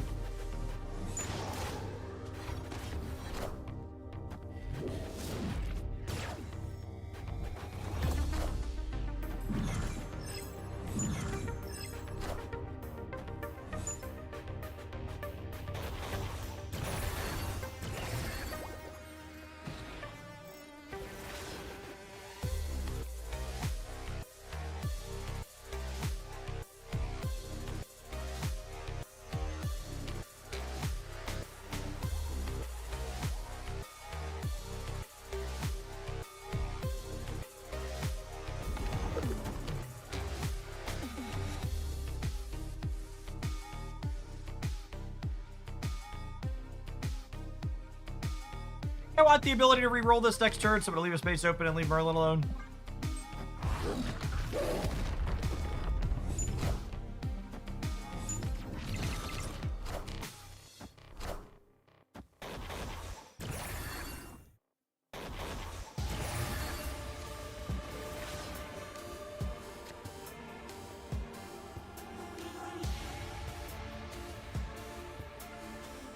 Squirrel Girl is a big lady.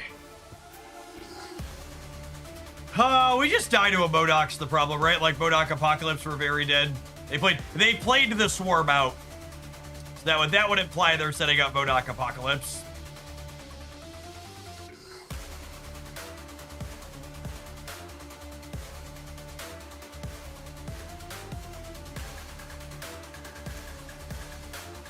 And their big linear number is just a lot bigger than our big linear number, right? It is one extra cube, that's true.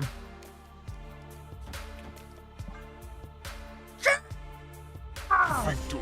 And how good we are at this game. Tactically outplayed.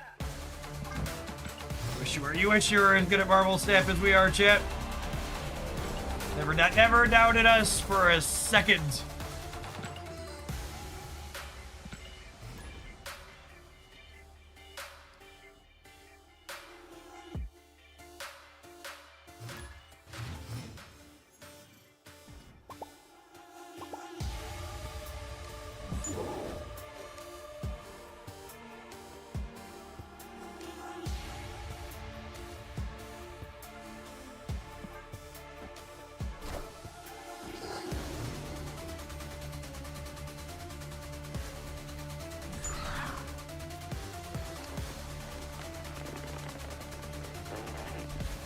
You know, actually, with the Savage Lands flipping up, I think I'm Merlin to start. I really want the most chances to generate ways to clear these or upgrade them. This map is always changing. That's fine. I don't want to draw a card off my deck this turn anyways. Surfer. Alright, so probably not a Shang-Chi deck. Could be a Killmonger deck.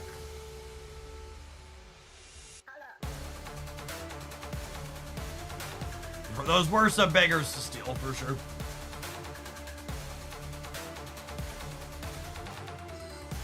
Does Reed automatically discount spells since they can't have power? I believe so. That's how Fastos is guaranteed to discard spells, so I would assume Reed works the same.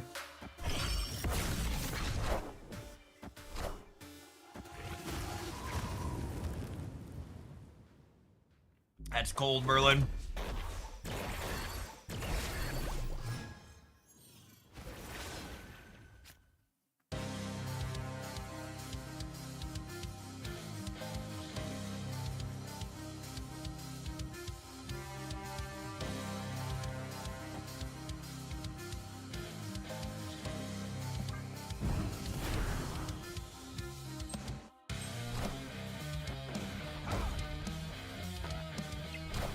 Herbie's gonna be the MVP of the season. I think Herbie's likely a very playable card. Herbie has all the right stats in all the right places.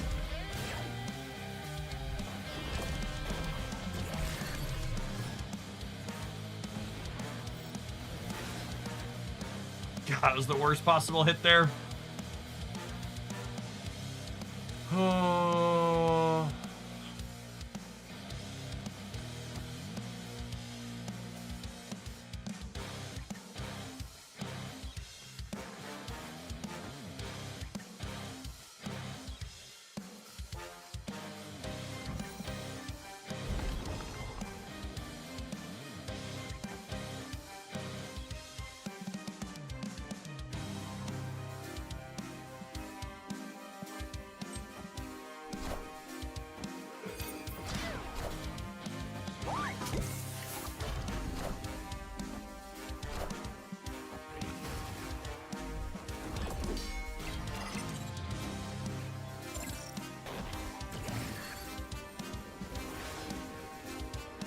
Once in future, right on time.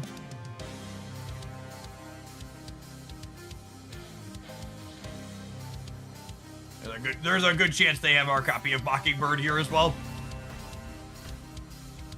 Escaped.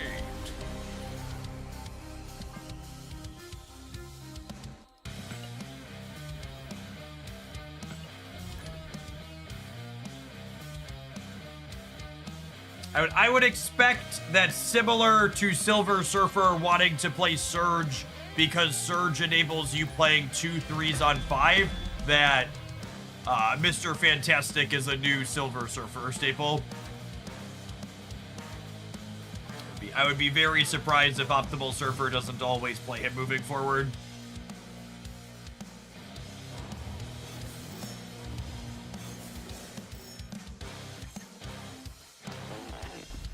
Yes, he also has direct synergy with plussing like Brood and Shaw.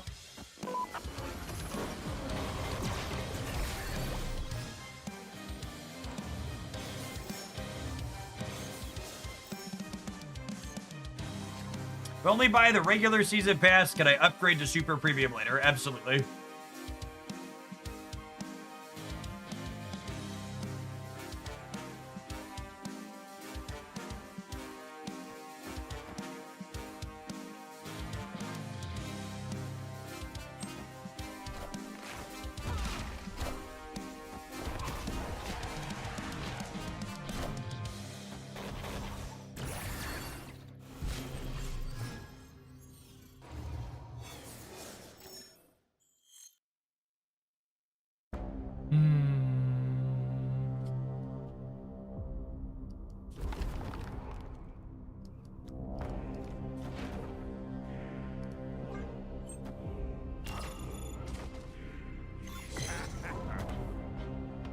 Well, I guess I'm glad I didn't play out one big thing.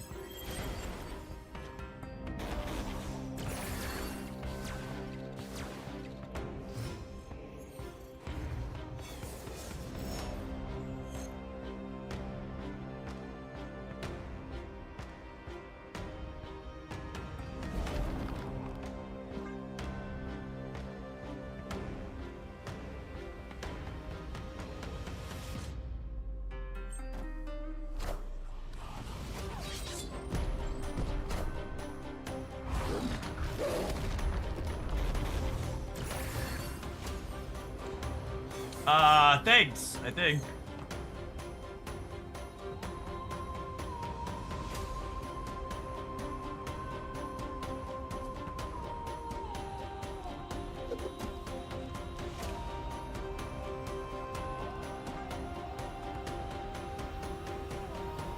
We could lose this to a variety of things, I'm sure, but kind of like the spot we're in.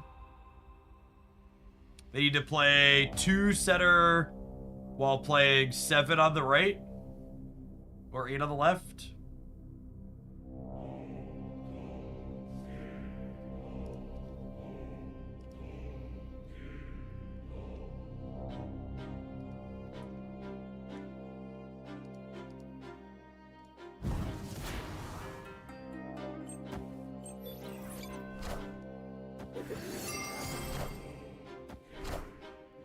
Oh, it's unfortunate that they had priority.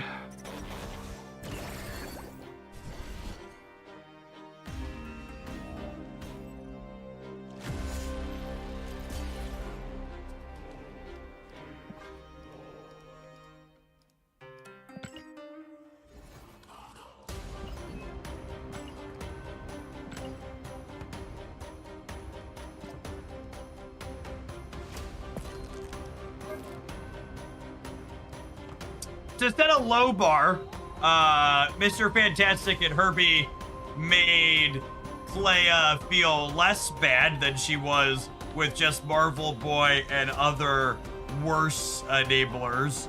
That being said, I don't think our linear stats here are quite good enough to keep up with what a lot of other things are going on, so this is a fun mix of cards, but I would be surprised if anything here is going to be super crazy. Let's take a pause for the cause to let some adverts roll, and then we'll dive on into checking out something else. Thanks everybody for hanging out. Don't go anywhere. Is the discard deck still viable? Second Dinner and Marvel Snap do a very good job of making sure that things stay relevant and aren't nerfed to oblivion. So yes, it's very rare that something gets nerfed to a point where it's no longer playable at all.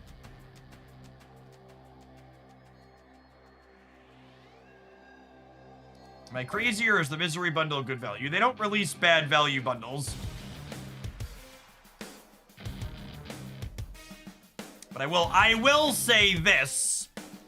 If you're someone who's in the market to buy the Misery Bundle, and you've been following this channel since April 5th, 2023, you can probably spare $5 for your favorite Marvel Snap streamer you're currently watching on New Season Day.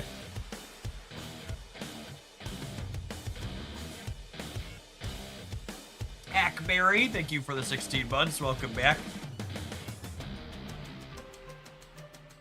Are we getting drops in the near future? Depends on what you mean by near. July 24th.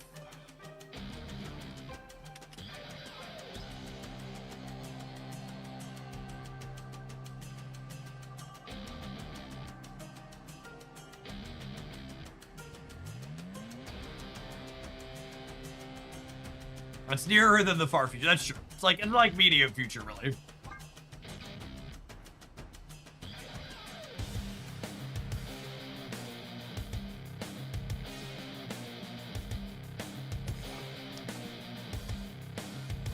Any thoughts on the Conquest credit reductions? I think Second Dinner taking credits out of the Conquest rewards is an incredible breach of trust and really highlights how greedy and money grubbing they have become. And if I wasn't already boycotting Marvel Snap and sending Ben Brode threatening text messages every other day, I would begin doing so now. Because very, very clearly, all they want is my money. And by cutting 150 credits from Conquest, they are going to get more of it. Wait, am I on Reddit? My assumption...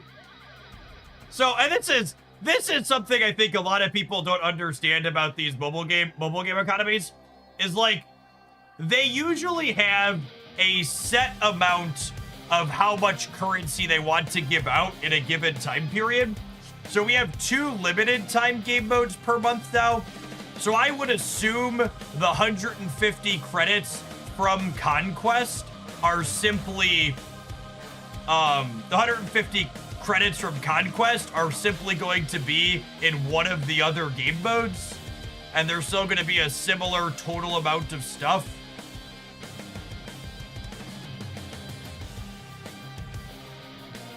It's also like 150 credits is like 3 collection levels. So it's like, I guess.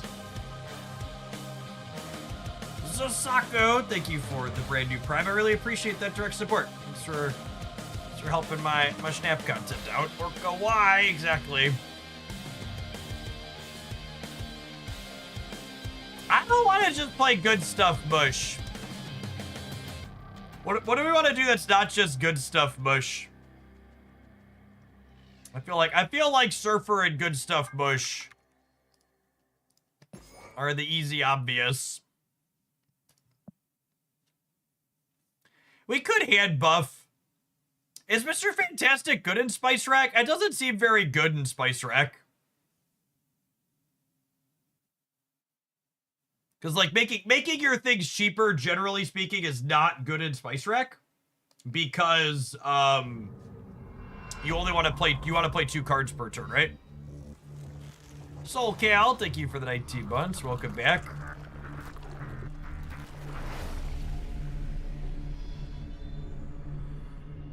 Oh, yeah, maybe the Infinity Ultron Vicky deck. I don't hate that.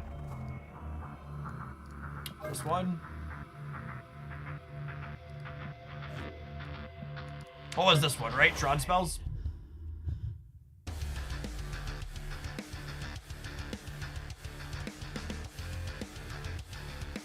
Oh, yeah! As he technically guaranteed discounts Yagamoto spells too, right? I don't hate this one.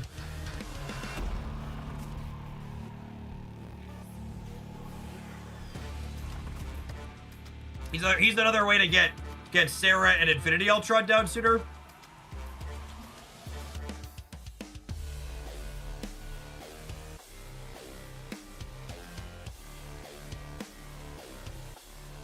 Get rid of the Shag, easy cut. In.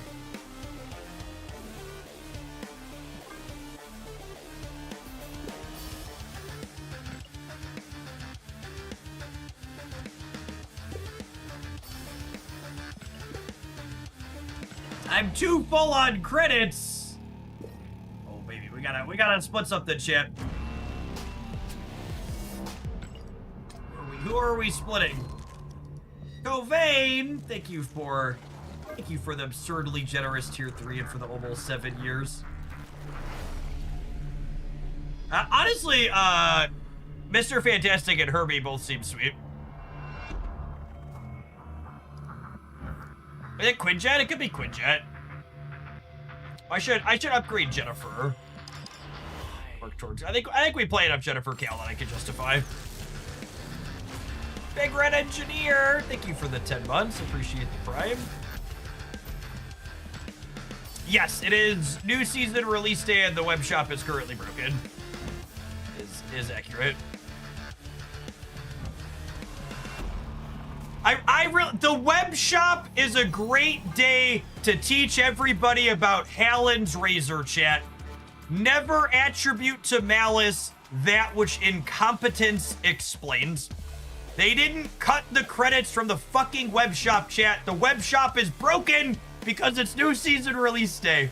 And water is wet and grass is green. And all of these other things that we know that are certainly the case that are true. I get it. It's annoying that it doesn't work, but they're not trying to take stuff from you. They broke the web shop. My grass is brown. Must be a bug. Must be. I give Sarah a split. I don't mind a gold crackle at her. We play her frequently enough. Infinity.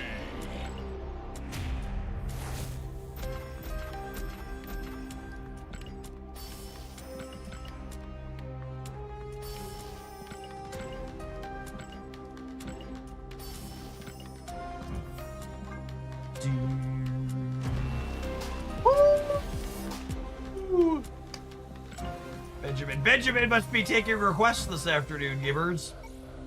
Oh. Leave. El du pig, el du. That's not quite a god split. I think purple's the god split on her, but we take those. I can't end on that one, right? Split Quinjet.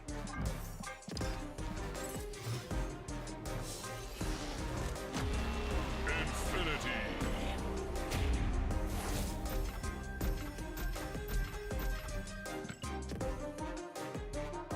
We are a community of laws, yep. All right. Oh, that completes the disco album for me.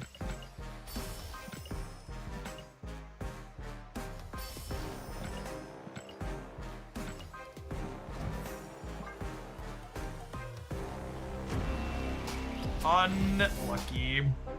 All right, are you ready to do it? I'm gonna click my album, then we'll dive in. God, is this best in slot Spider-Man? It might actually be, yeah. What's the longest you attempted to split before getting gold? I split Mysterio 27 times. Mastery. Whoo! I'm almost at mastery 30 on him.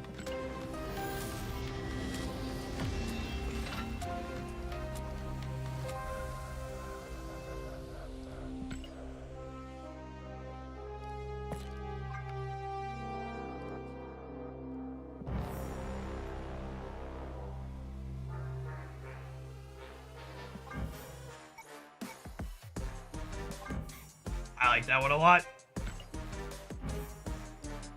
It's lovely. All right, well, let's make sure we play with him some later. You know, honestly, all right, do I pivot up? No, I'm gonna do Infinity. We'll do Spider-Man, Mr. Fantastic next. We'll do Spider-Man. We'll do like Scream, Mr. Fantastic next. There's a lot of places he could go since he's just a generically good card.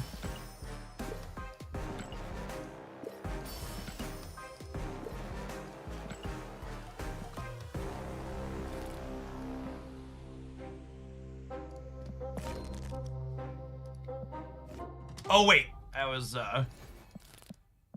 the wrong deck name. It was drawn spells. I did get the car. I don't think there's anything to do with the car yet. We'll probably play with the car after Invisible Woman drops.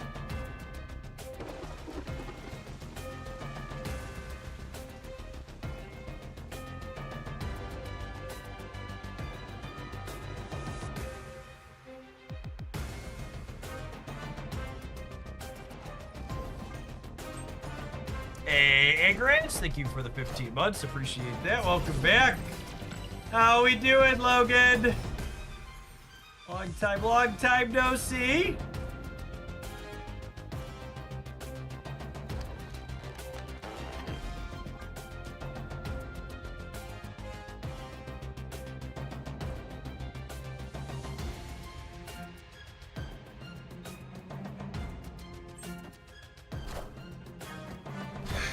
Whoa, Logan didn't move Nightcrawler right away.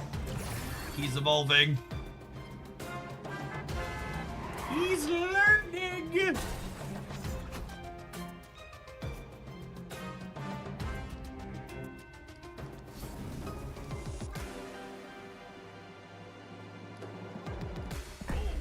Assuredly, I'm winning this game, yes. Famous last words.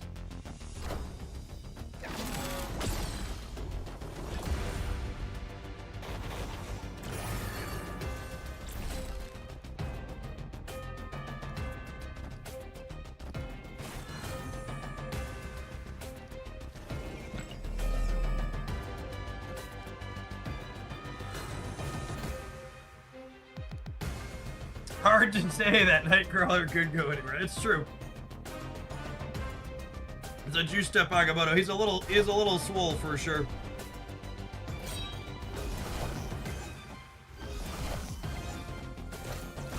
As far as we know, there isn't a real reason to get the car right now, right? No, there is not.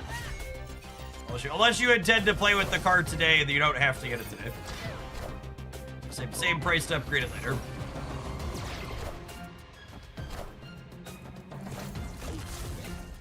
We have all of the NRG.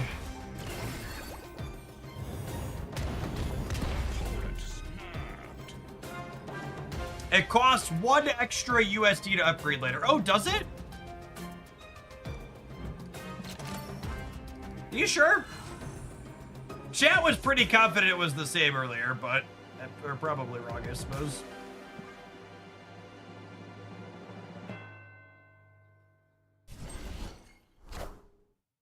I am Iron Man. I paid $10 for regular, says $11 to upgrade. All right. So $1 more to upgrade. Got it.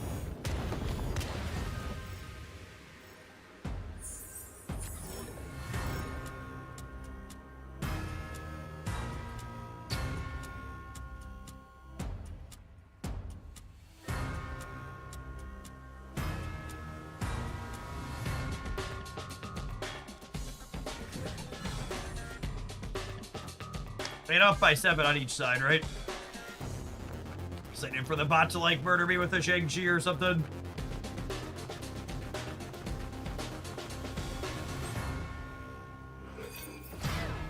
Playing center! Logan's a throwing bot. Shang does it with the left. It doesn't, does it? I could with Sunspot, right?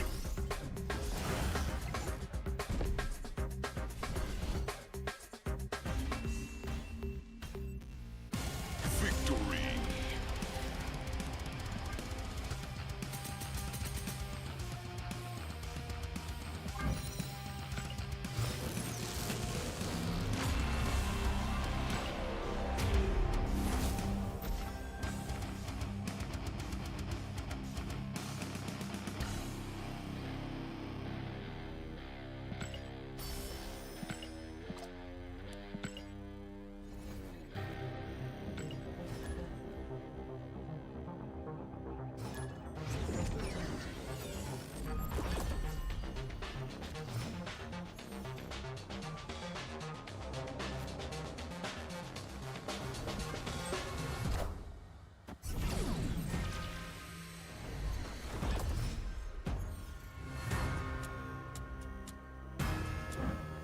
Fun.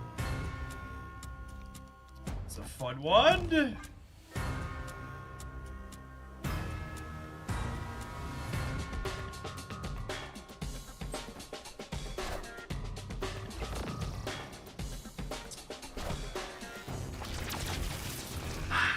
So, I don't usually give takes this strong this early.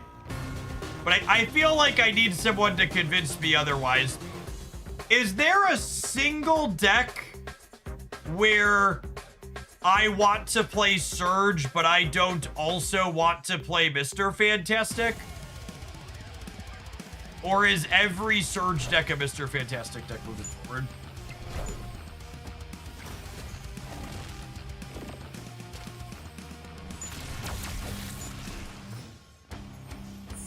Spice Rack. I'm not convinced Spice Rack wants either one of those cards. Just so we are abundantly clear. It's unclear to me that Spice Rack wants either of these cards.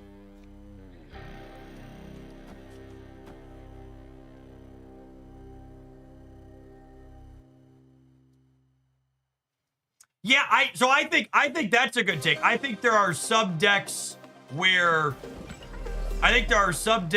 Surge is going to be better, or Mr. Fantastic is going to be better than Surge. But I think if you want Surge, you probably also want Fantastic. Yeah, I should probably just start bolting on the cloning bets. Spidey a human? They're not.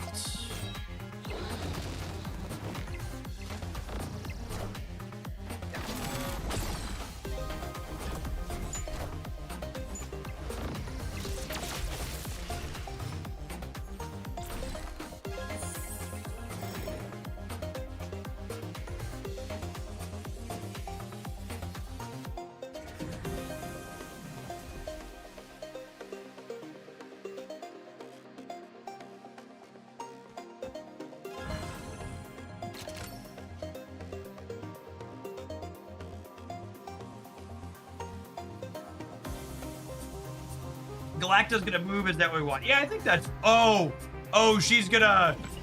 I'm not gonna get to clone her. I understand now.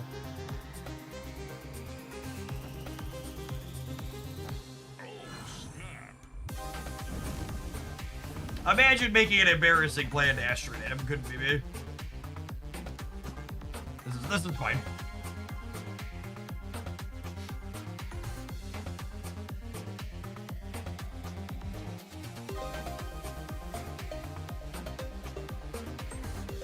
Oh, did I forget to activate Kale? I forgot to activate Kale, didn't I? Details.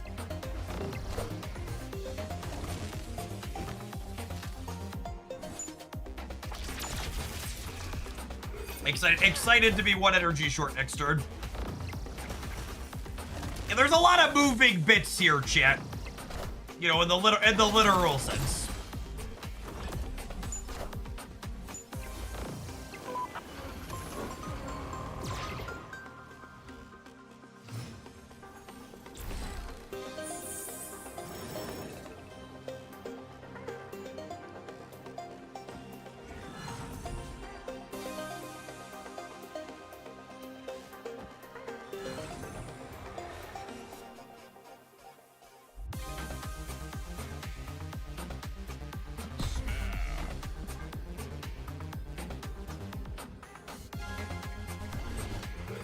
Sick!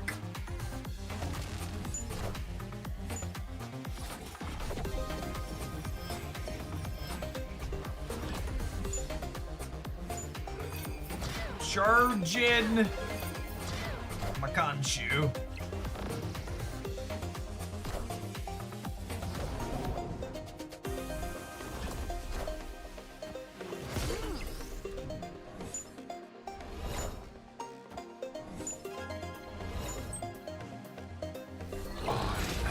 Apocalypse.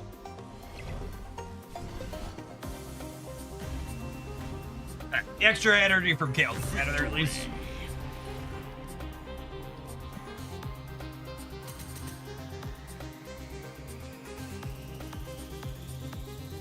Oh, snap.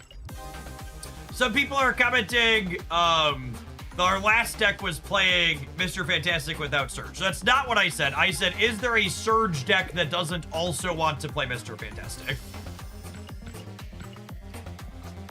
I would wager, my initial impression here is that Mr. Fantastic is going to be better than Surge.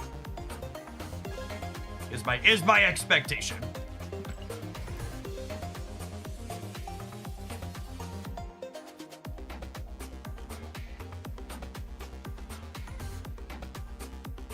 It's a somewhat similar effect.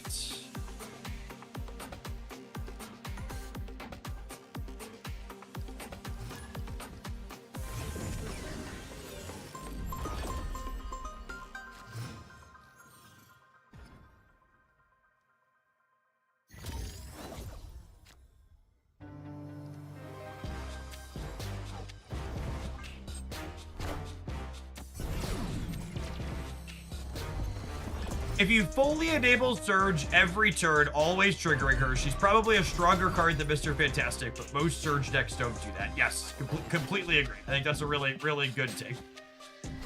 I think it's easier to get more consistent value out of him.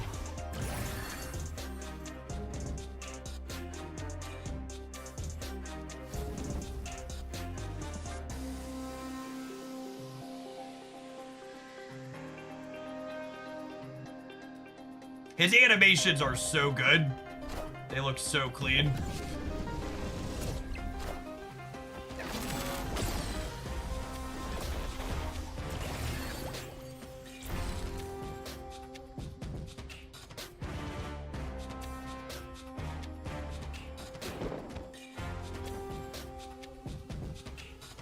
I mean, this is actually just nuts, right? Okay, that's freaking rude.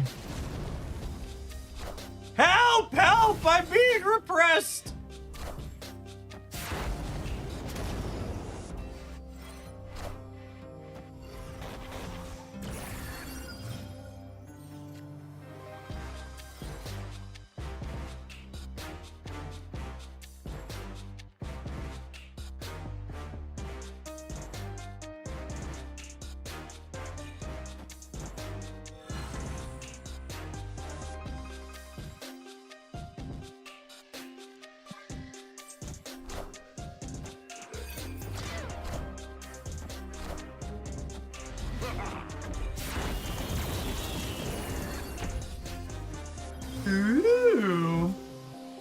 damn.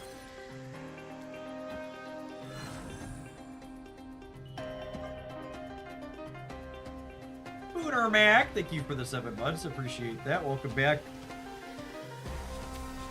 Yes, our opponent is a human.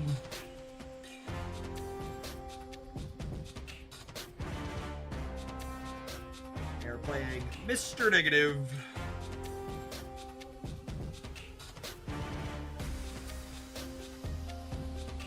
Yes, hoping for Power Stone plus looking for the double up plus the makeup bot here.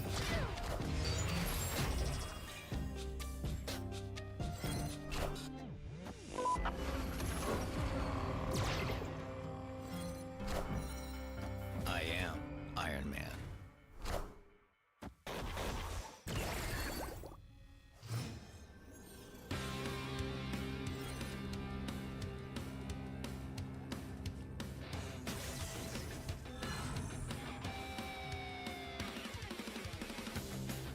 Yeah, they're gone.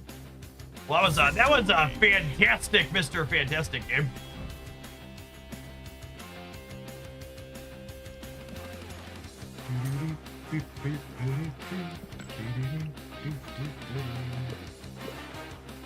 PTSD from seeing Tron in a deck name. Absolutely do not play Pokemon Pocket. That game is a bunch of Tron mirrors since they released Rare Candy.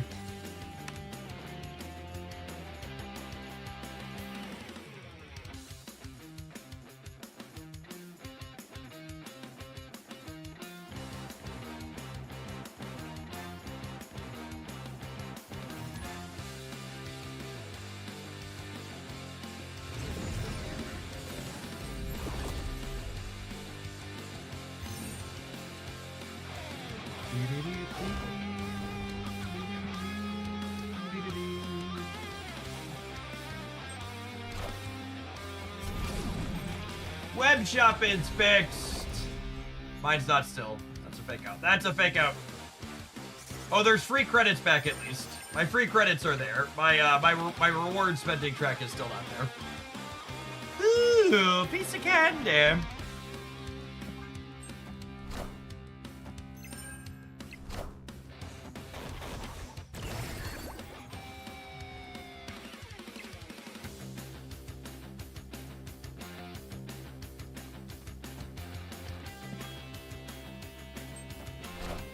There's supposed to be a rewards track this month. I would assume so.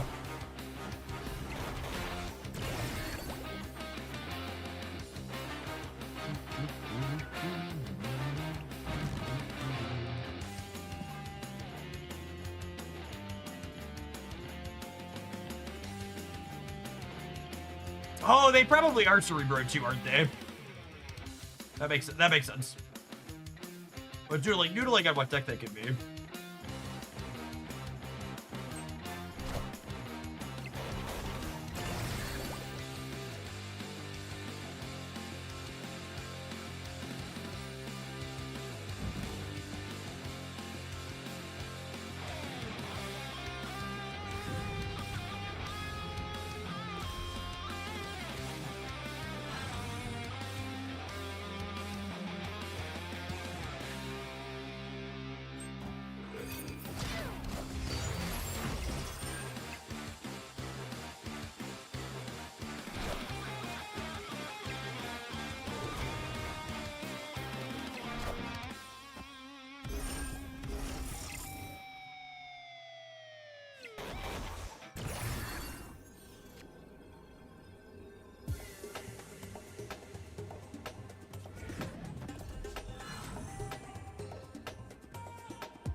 It says 15,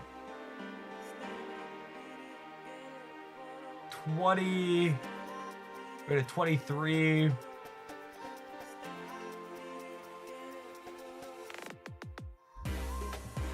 Oh, we should image this middle. Yeah, I guess I probably don't compete on the left, huh? I can lose to Mystique Storm left, I think.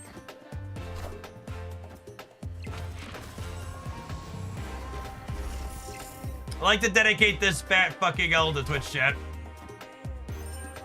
This one goes out to you. Aid my hand. My original line won this. Yes.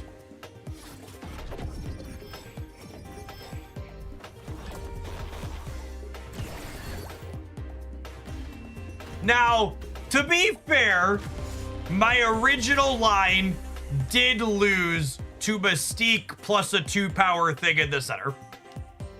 So if they would have played a 2-power thing center, they would have been 25 there, and I was setting up to only be at 24 or 23. So we did. I know we're needling Twitch chat because it's fun to needle Twitch chat, but I did effectively just lose a coin flip here. So my original line beat this, but lost to them playing center. So not really anything super tactical there. Just gotta hope we hit the right side of it and we hit the wrong side of it. Rosal, thank you for the 14 months of support. A big part of why I'm able to do what I do as a job is because of direct support from folks like you. Thanks for keeping me around.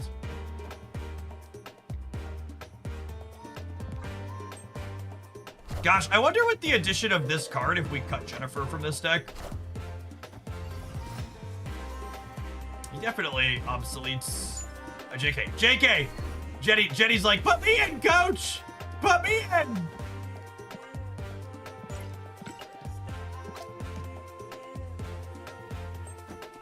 I'm the best! The best around. Do-do-do-do-do-do-do-do.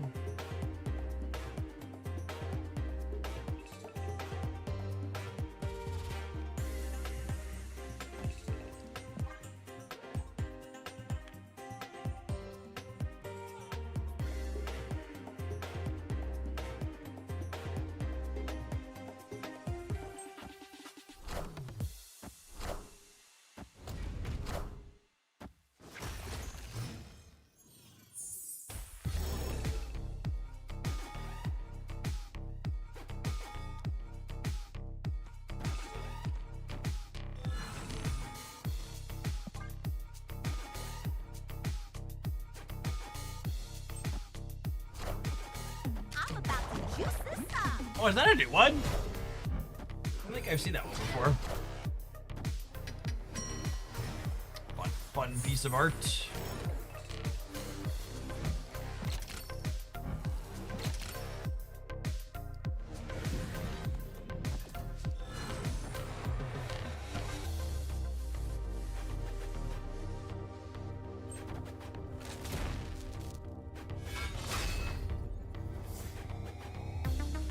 Lost the coin flip on which spell we drew here. I guess it was the 1 and 3 that we lost, huh? We also just lost the 1 and 3 on which of these to hit with the -5.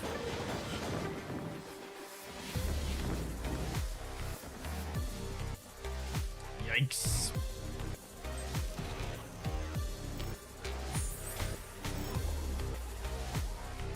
Actually, factually just cooked by Brian here. Yeah, I think with the addition of Mr. Fantastic, Jennifer is one too many pieces of acceleration here.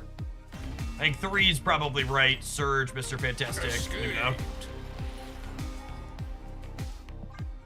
I'm gonna swap Jenny for something else. What kind of gas do we want from Jenny, chat? Instead of Jenny slap.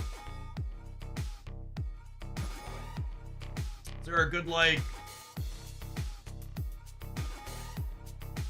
We can put the Shag back in. We could just shove a tech card in. Victoria Hand. I don't think we generate quite enough stuff for Victoria Hand. It's Iron Patriot, Valentina, and Infinity Ultron. And that's not great.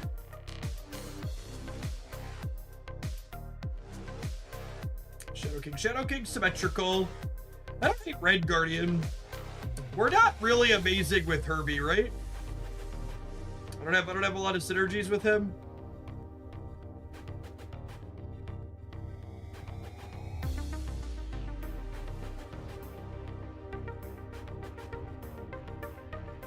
I like Red Guardian.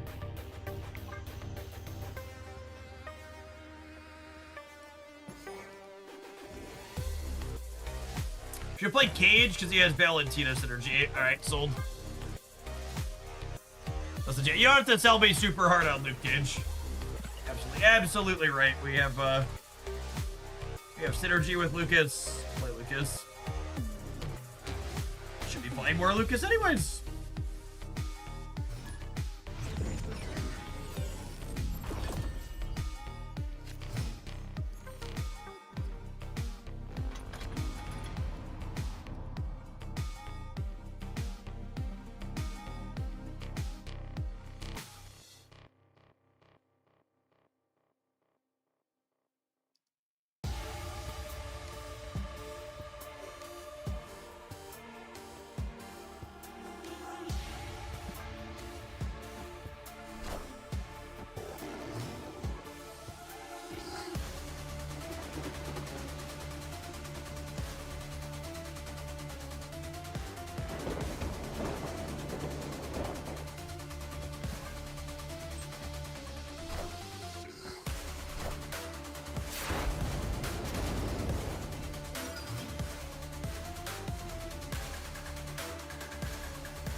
Alright, expansion diff could matter here. We're adding 7 stats otherwise, which is quite a lot.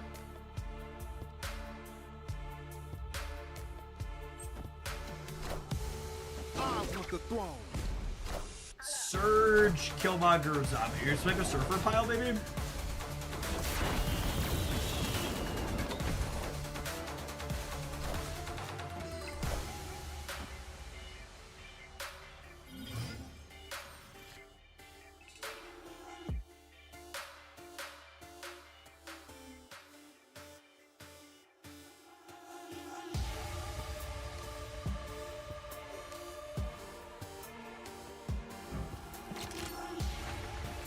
I think it's this.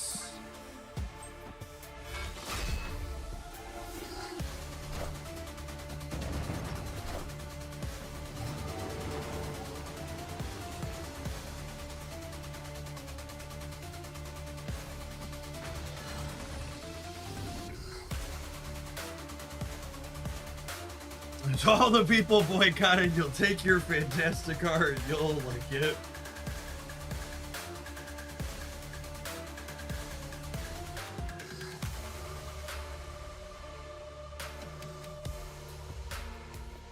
That's true, we did both kind of get 7 points out of the expansion. They got 2 plus undoing by -5. Then we got the raw +7. Really hoping to have priority here.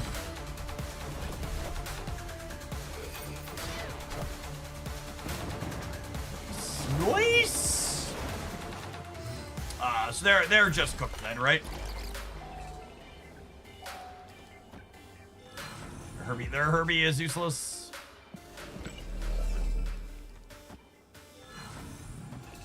Is the 2 energy Goliath good, chat? Anyone help me understand why, if so?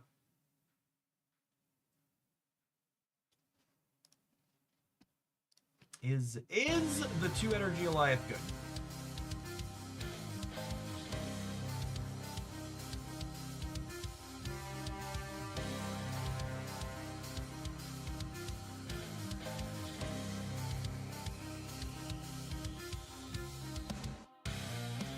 Victory.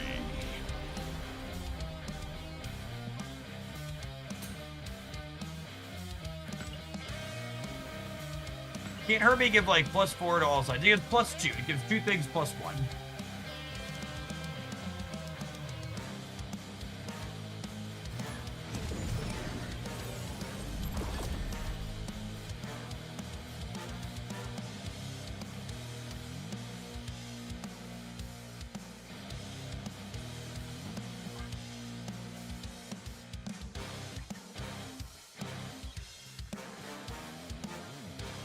If I remember correctly, a few weeks back, you mentioned you started a little bit of powerlifting. I've been in the sport for a few years now. How are you enjoying it?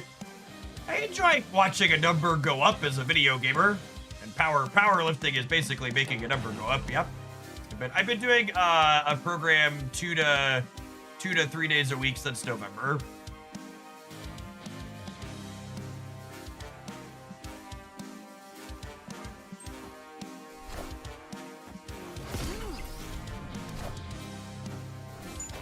Oh, I forgot to activate. Yeah, good call. I was so excited about having 2 Mr. Fantastics. Is Bobby a human? Bobby is a human. Interesting.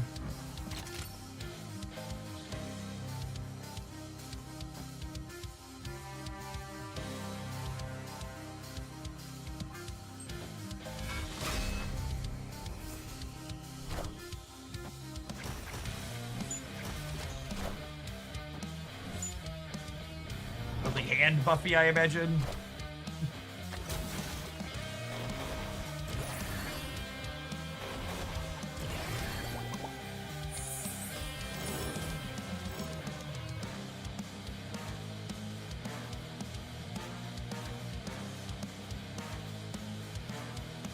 Oh my.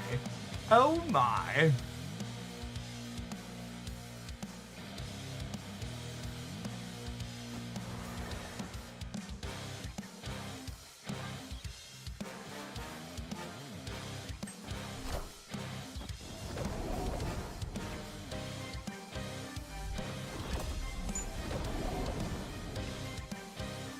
Wow, I was gonna say I'm helping, but that actually just like worked out exactly the same, right?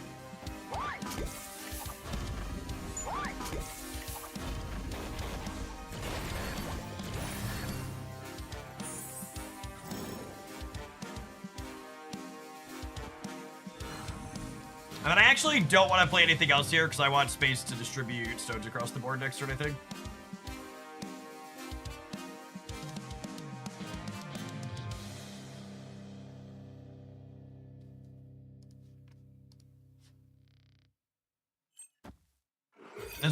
It is only turn 5. We have a lot of energy.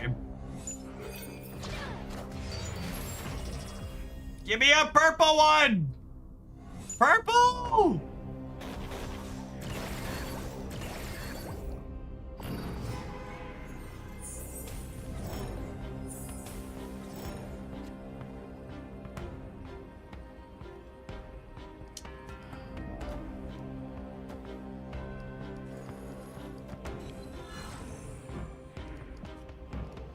It's just never enough, right?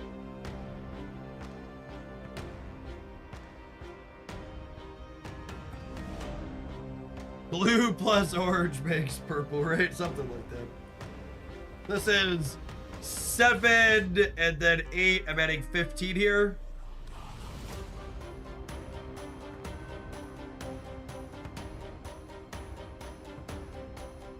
That's so sad.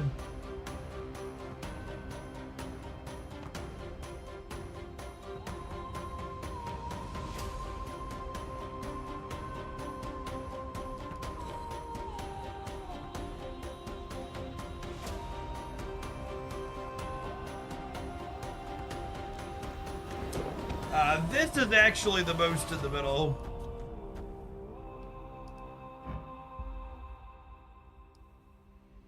There, Gwenpool hit this multiple times. Hey, fine, we'll speed one. Oh gosh, I forgot they could move Galacta too. Hello, favorite daughter. Daddy, Yes, Haley. guess what? What? A day you get to take me to the lab. You're going to zoo for a class? Yeah, I just squat. We get to touch the feathers of the animal, but the bulls stay out. I touch. A bird feather, that's pretty cool. And a flamingo feather. A flamingo feather. And Daddy. Guess Haley, should we show chat your ad? what? The video you helped me make? Remember the video you helped me make? Yeah, but first can I tell you something? Wait. Yeah, you can tell me something before. You get to take me to the zoo for the class another time because Mom will be at camp with Jacob and Dad.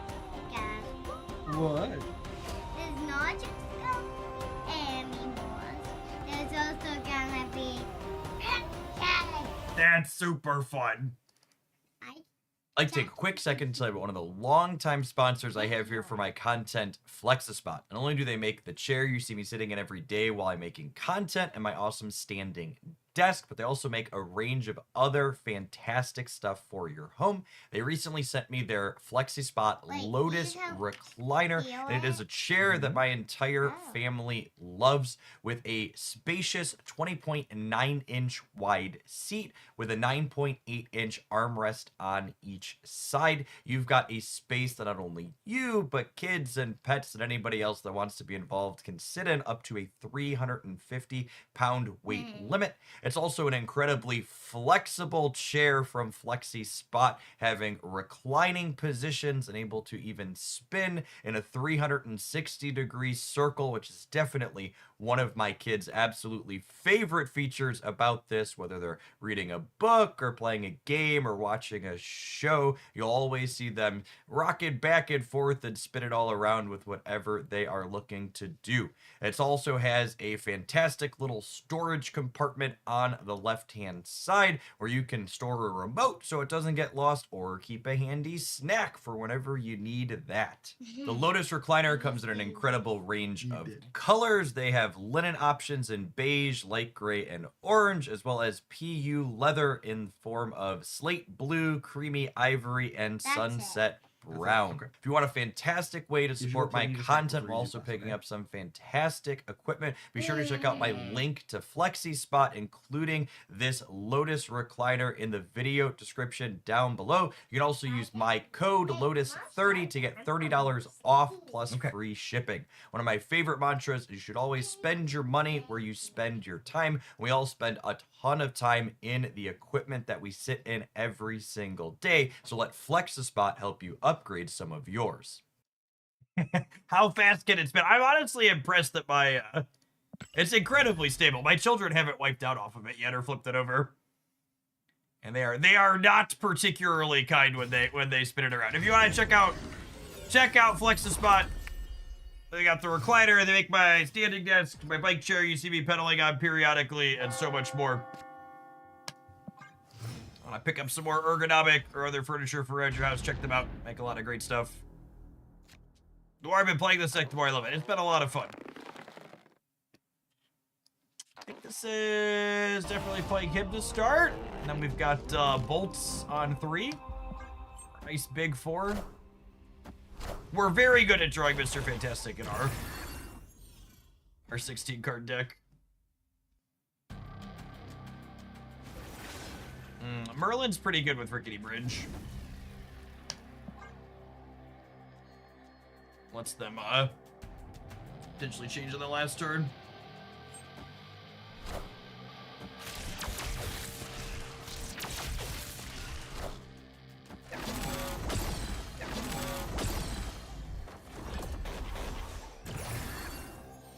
Mr. Fantastic is very convinced Quinjet needs an upgrade.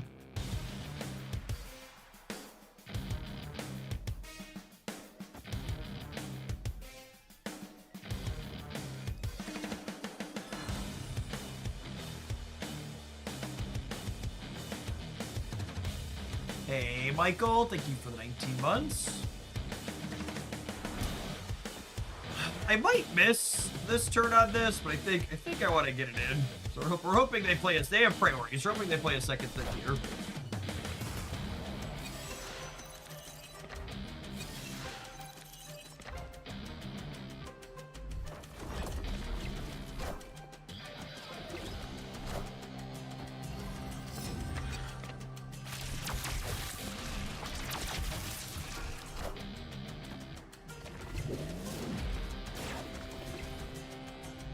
Well, a copy of their gore is good for us, at least.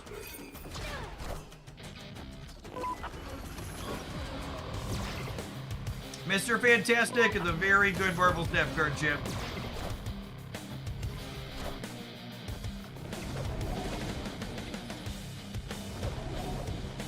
Our Victoria is very good at delivering Alliance to us so far.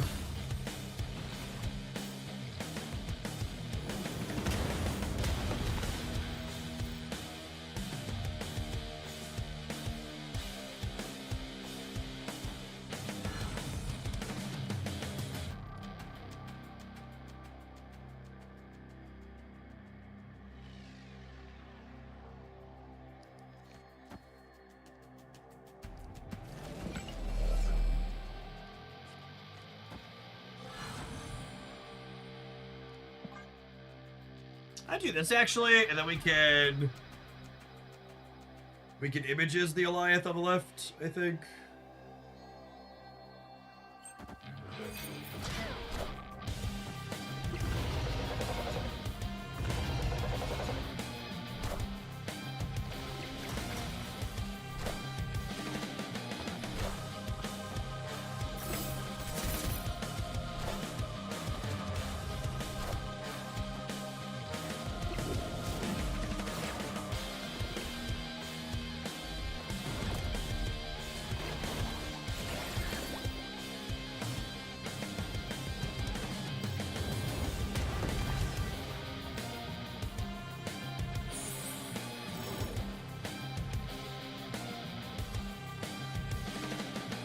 Who's bigger, Hulk or Gore?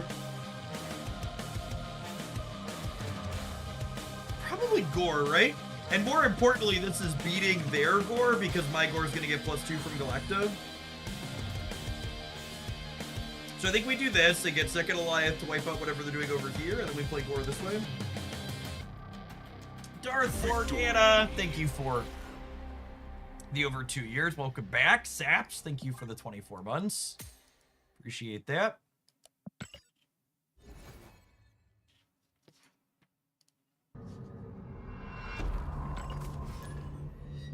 Does Mr. Fantastic ever try to add power to skill cards? He does not. So similar to Fastos, Fastos is guaranteed to put a discount on a skill card. Mr. Fantastic is guaranteed to put a cost reduction on it, so is he. If he randomly targets a skill card, it's guaranteed to get a cost reduction.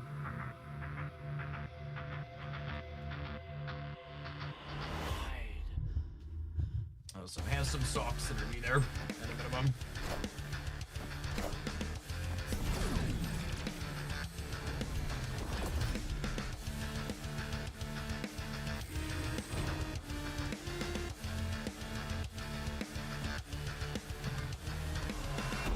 Yeah, I suppose that's true. In theory, he could hit a skill that costs 0 for no effect.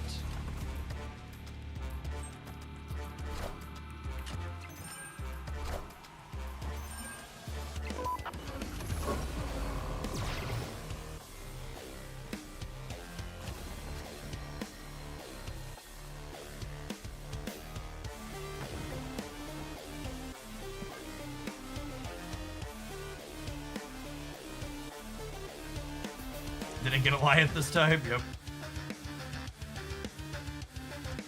Meta seems to be about hand buffing and cost reduction. I mean, he's just a generically good card. He's like Surge.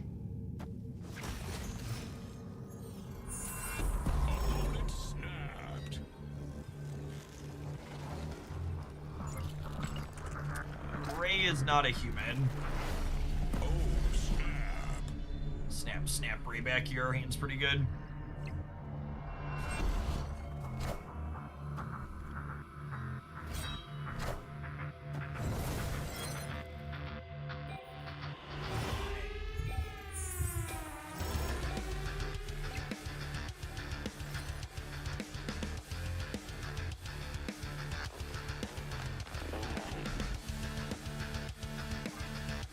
Hi, Goes. Thank you for the 33 months. Appreciate the almost 3 years. Good afternoon. Happy new season day.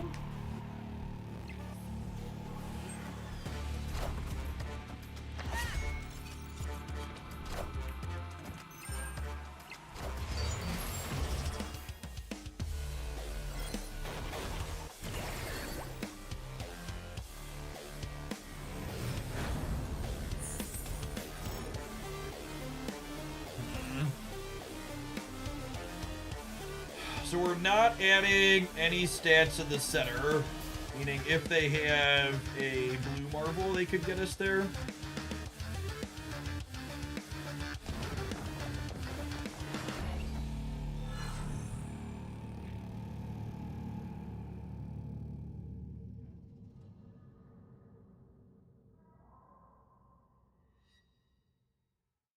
Ray would never, I agree.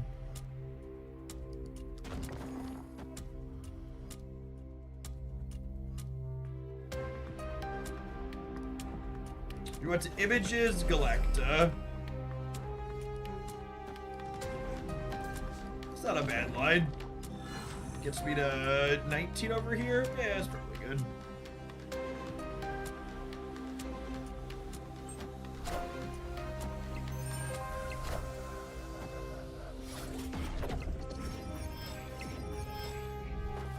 I say 19, I'm at 21.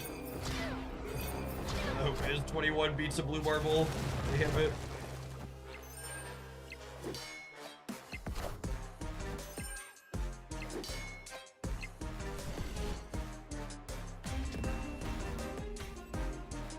Victory.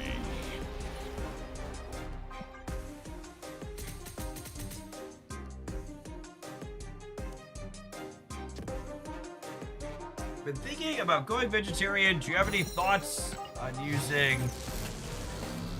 I don't know what that word means, so based on your previous bits in the past, Jace, I'm assuming it's you trying to get me to say a word that's something like that. All right.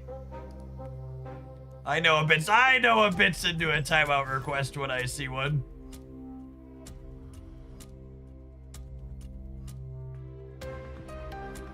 I know a timeout request when I see one.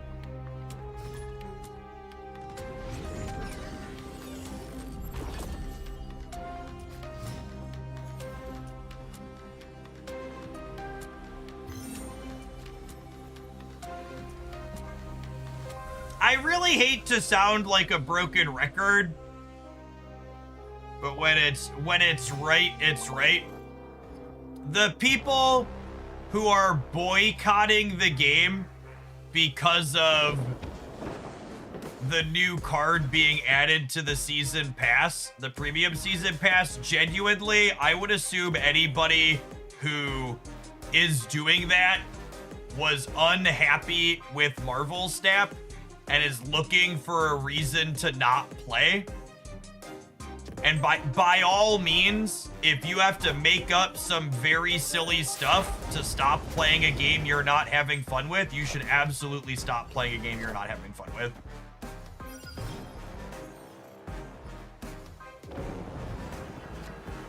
But don't act like you're taking some big moral standpoint or something.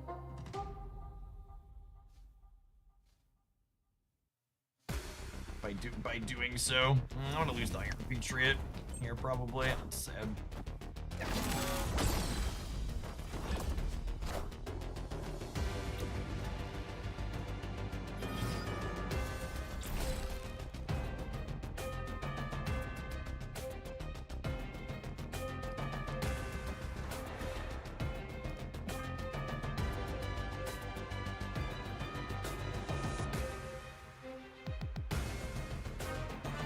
I've talked about this before, and it comes up in every live service game. This isn't remotely Snap exclusive, but live service games like Marvel Snap or Magic the Gathering or Pokemon Pocket or anything else, they don't just take a lot of your money on average, they also take a lot of your time on average. So when you inevitably get to a point where you're not having fun with one of those games, rather than taking the incredibly healthy approach of saying, I'm not having fun, so I'm going to stop playing this, people have to look for an excuse as to why they need to stop playing. Because they've put so much money and time and other stuff in, they feel like they have to be wrong to stop playing if there's not something wrong with it. It has to be something wrong with the game, not wrong with them.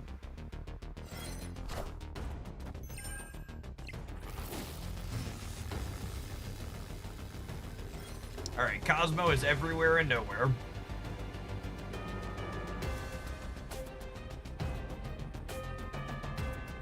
Hellions going to the left. I really don't have a great play here.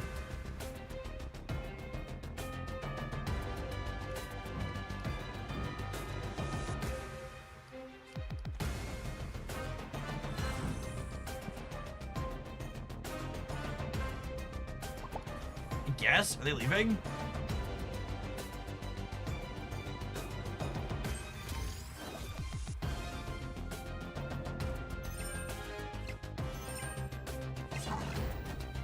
Greenstone, and I think they're pretty unlikely to compete for the center. I just want to play for the right hard. Hope that that's enough. Hopefully... Oh, there's still a Cosmo here. Victory. Heimdall but with Cosmo.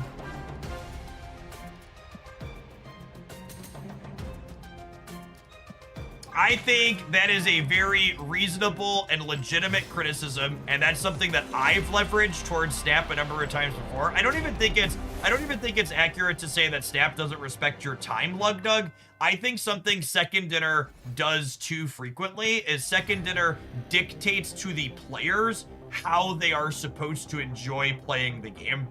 Like, I occasionally do Marvel Snap missions off stream when I'm like enjoying the metagame, but I can't tell you how often I like log into Marvel Snap when I'm not streaming and my mission is like, play a 6-cost card. And I'm just like, come on, game. All the decks I enjoy playing are full of really low curves and efficient cards that I can play multiple of in a turn. I really don't want to do a chore and play a 6-cost card. So like, just, Marvel Snap should trust the gamer to understand what they want to do in the game and push them to do specific things less frequently. And we've seen them loosen up on this a little bit to a degree. Like, that was one of the big complaints about Alliance missions when they first launched, right? When, like, Alliance missions were way too specific and had you doing way too specific things. And they made that system very tolerable at this point. I'm not going to tell you it's good, but it's significantly less bad than it was when it launched. Yeah, what's it called? Shadowverse Worlds Beyond that I've been playing in the mornings. They let you re-roll one of your missions every day. That would be, something like that would be a welcome addition.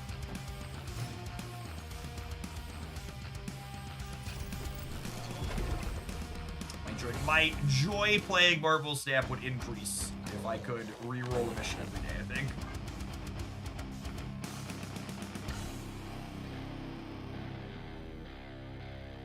Not terribly resource efficient this turn, but I think I want to get Mr. Fantastic down, and I want to trigger Surge. This is Airship stuff, it looks like.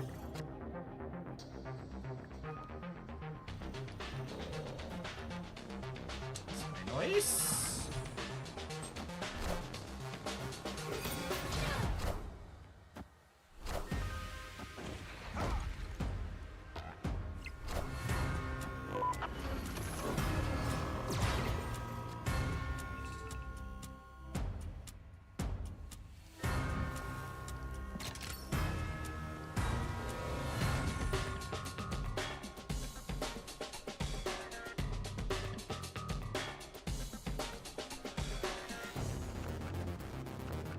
I'm gonna play this here, so that way if we draw images, we can images collective.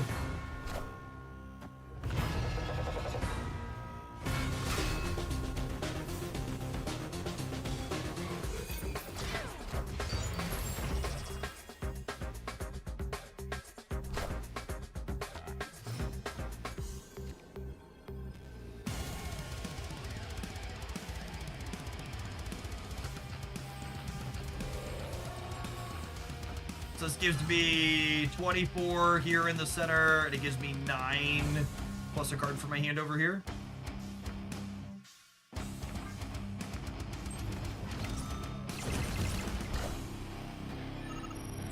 Got him.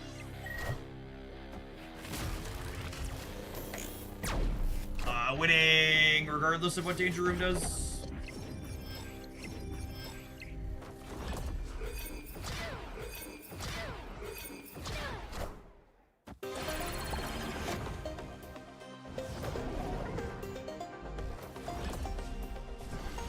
Very good, very good.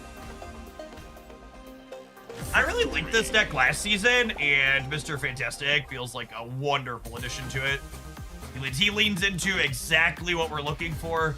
Getting to play our 5 costs ahead of time feels really good. Oh, was I missing 2 missions this entire time? Also very dumb. Oh, that felt real clean. The Snap refreshes missions every 8 hours. 1 mission drop per 8-hour cycle would be great. Yeah, I think that would be perfect, Chris. Is Mirage a good replacement for Iron Patriot? Yeah, I think that sounds good. Super fun watching this deck. This deck has very dynamic gameplay patterns, for sure. Let's draw our Agamotto out before we draw him naturally. From the wrong Jeff to the right one, or should I say the left one? What's going on, GFC? Thanks for the over 2 years of primer supports. Looks like you make my job possible. Thanks for keeping me around.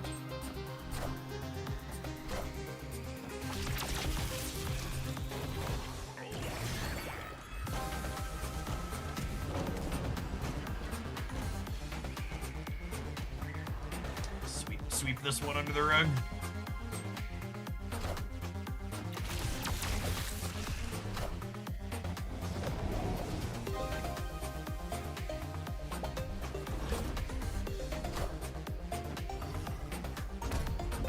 Should we images Mr. Fantastic to go hand? That's an interesting thought. Oh no, because it's a random thing with the highest power. I think we're again just setting up the triple galactic angle here.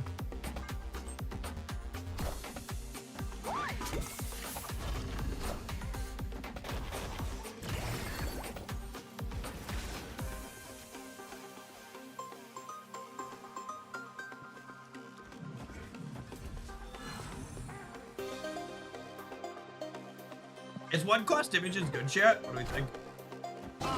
Oh, that's sad.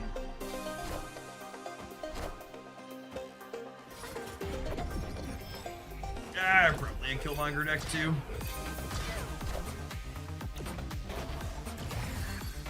Sorry, a Shang-Chi deck.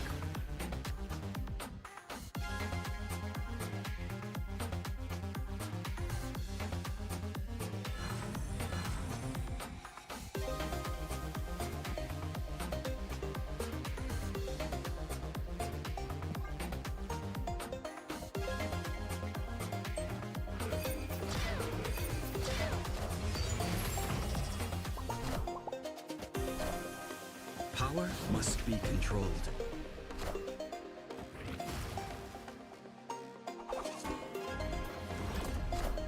Call the ambulance, but not for us.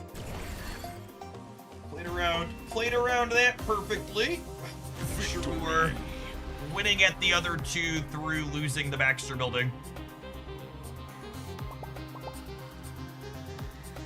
Make sure that one stays good and muted for eternity.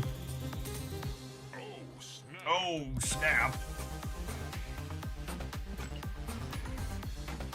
You should use these bits for the Mysterio bundle. As you will, Jace. Thank you for biddies.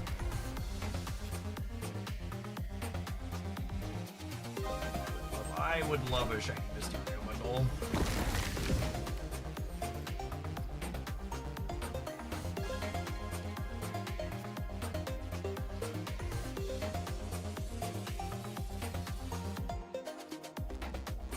Luke really necessary in this deck slash meta? Is tech card that didn't just immediately win you the game necessary? Could you play other tech card that would have been better in recent situation instead? Absolutely. You could play other tech card instead.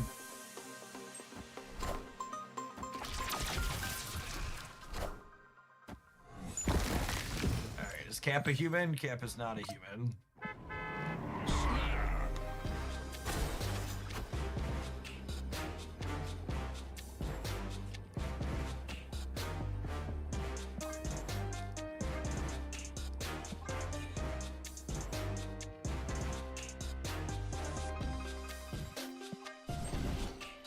I don't think it matters. I was gonna say I could put the Galacta here to images Galacta again, but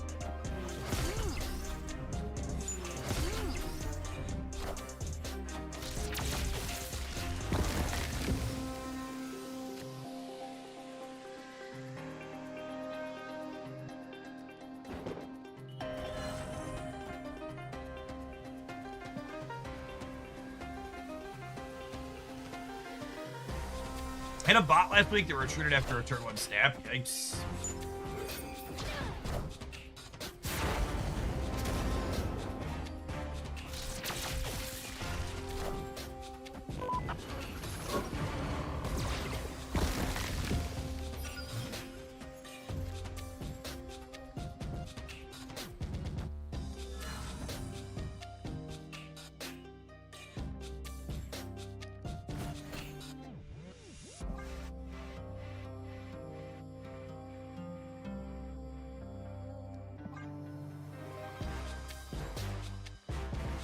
I'll fill my locations up. That's hopefully we get four shots. Hopefully we get a purple stone.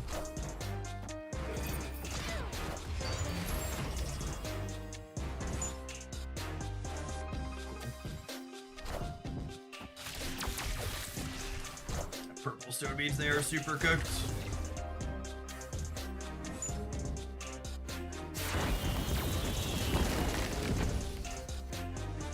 Ultron always looks dangerously playable in this deck. So this doubles Infinity Ultron's power, which applies to all three of them here.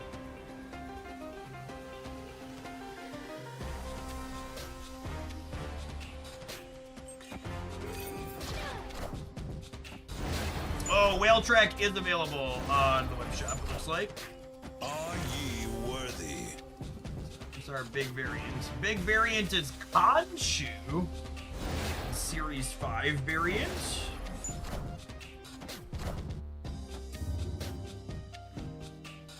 Mine isn't showing my purchase from earlier. Oh, mine is missing my Super Season Pass purchase. It's only showing the $10 I just spent. So I'll have to fix that. I am reborn. Yeah, it's showing the Mysterio purchase I just did, but not the Season Pass. Victory.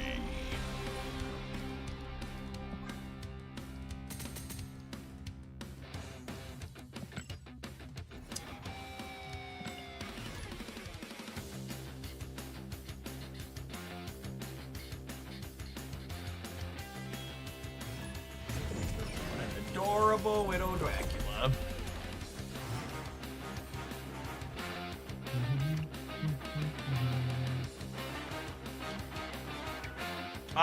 I bought the bundle, Jace. We're not playing Mysterio right now.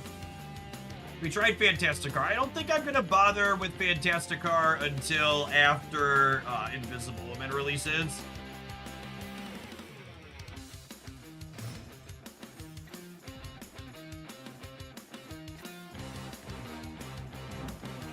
fucking green chip.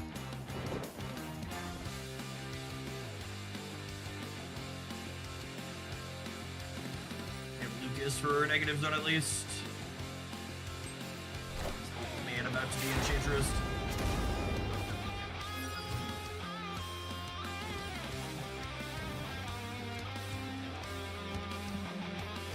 Yeah, the sources at least.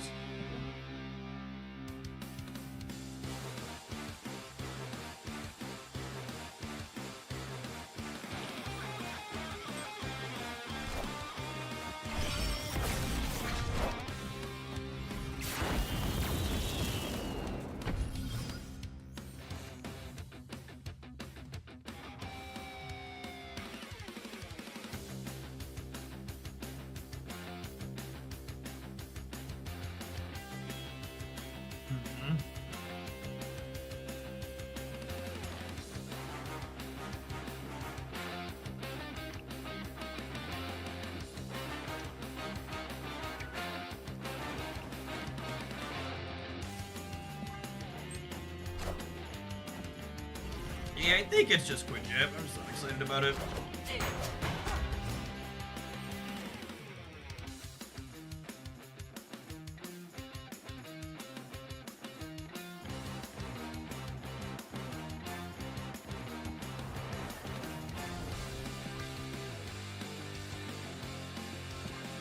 You should wins Carter. Yes, better one.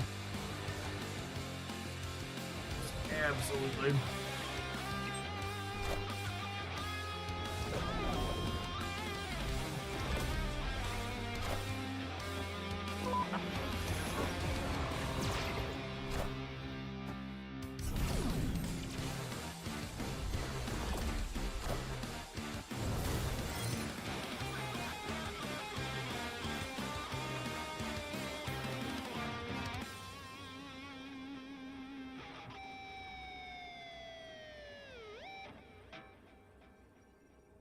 What are the odds they're also a Luke Cage deck?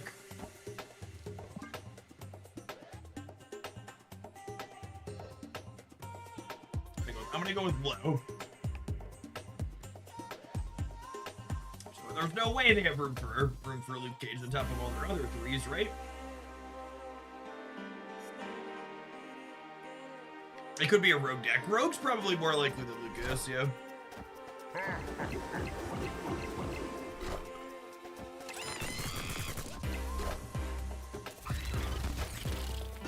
This is totally Luke. Oh, not Luke, and they got us. Rip. Hit Monkey Sarah. Oh, they must be the Onslaught for then, huh?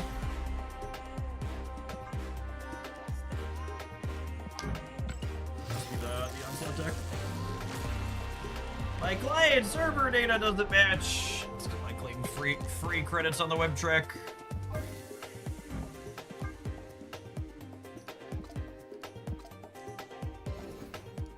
Awkward.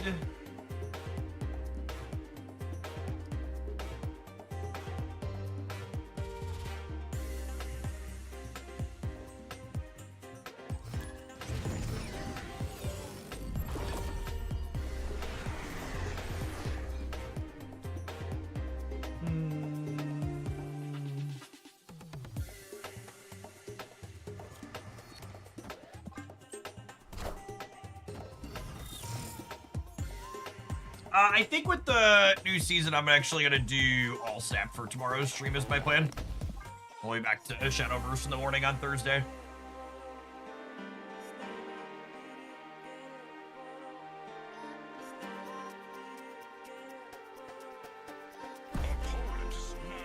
And I have Quinjet into Mr. Fantastic on 2, so I ain't leaving.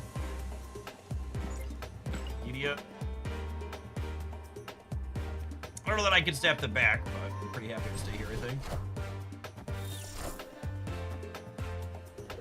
Oh, they're Cerebro too, chat. That's fun. That's fun. Good for you, gamer.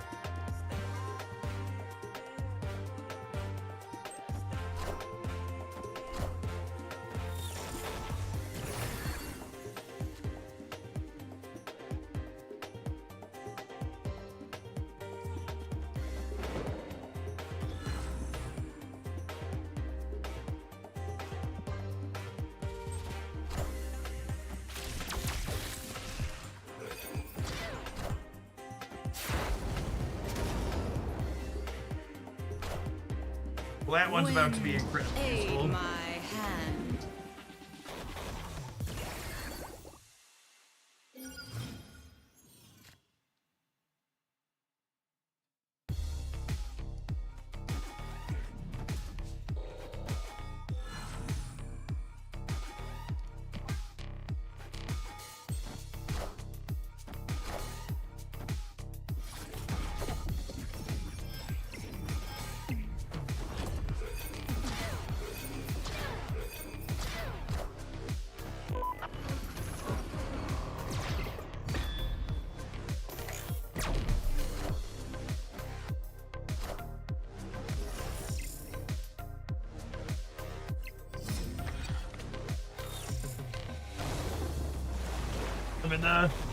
Living the Cerebro 2 dream over there. Good for them, honestly.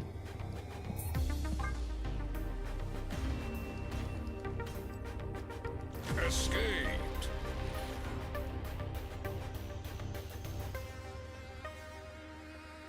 We can Shang their Cerebros only if they play Mystique as well, which is not a guarantee. I think we bounce.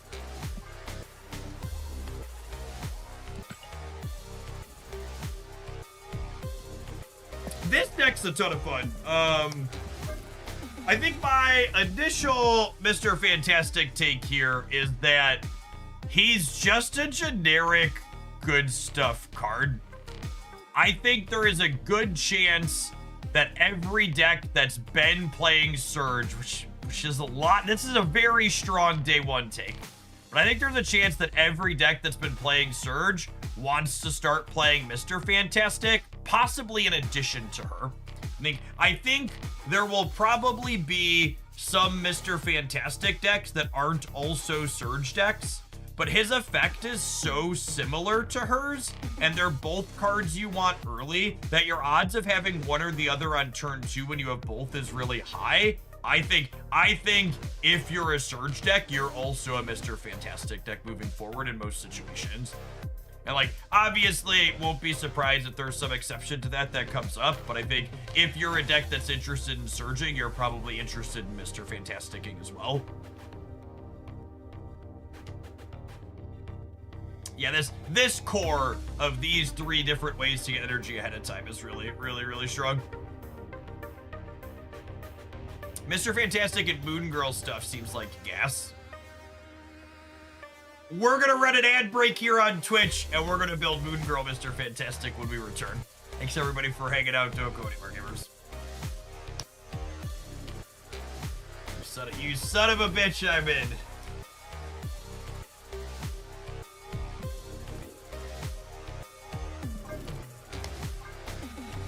He can't help himself. Sure can't. Sure can't. Listen, I would like the record to reflect we made it through 2 other deck lists before we got to Victoria and Frida.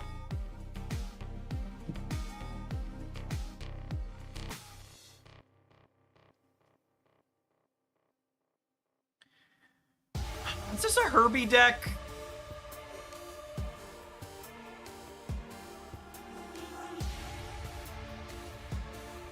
Probably not.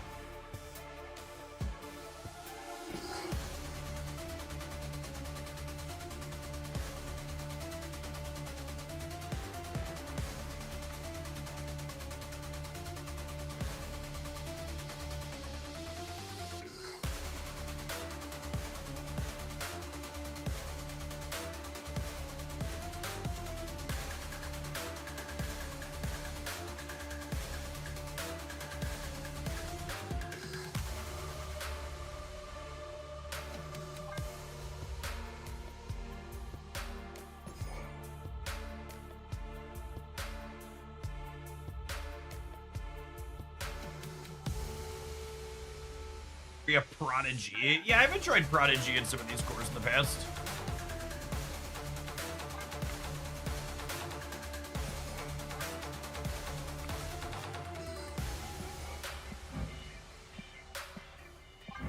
I don't know where Jordan's gold on him.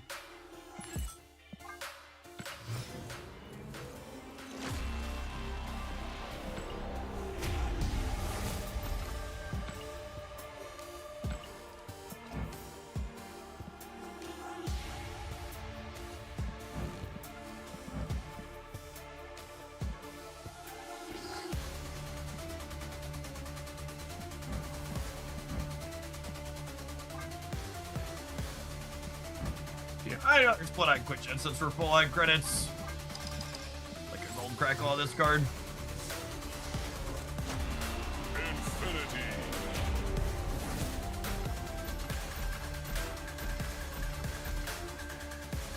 You want to play Hood with Misery? Maybe.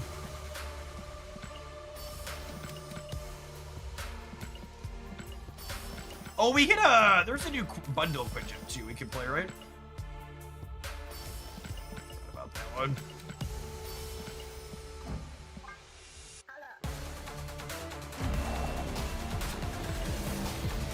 Mastery.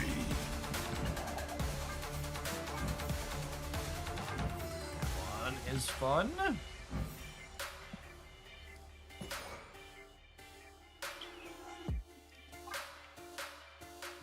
Enjoy Snow Guard in these shells.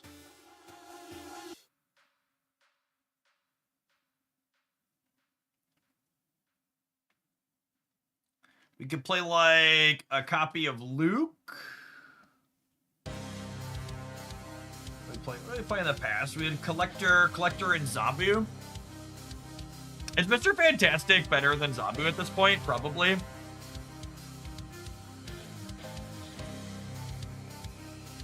I'm really looking forward to getting to play with Bullman. I'm sad he's not till the event at the end of the month.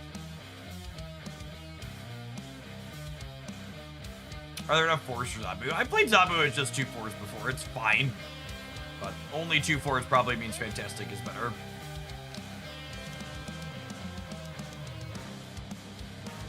You don't have any ways to clear Hood's body.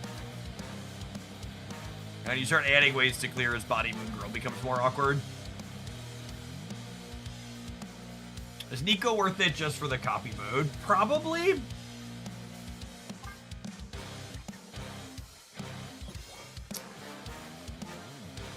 Probably.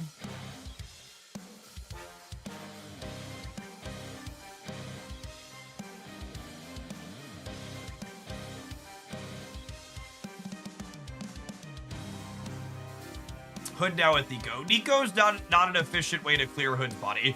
You need a way to clear it off the actual board.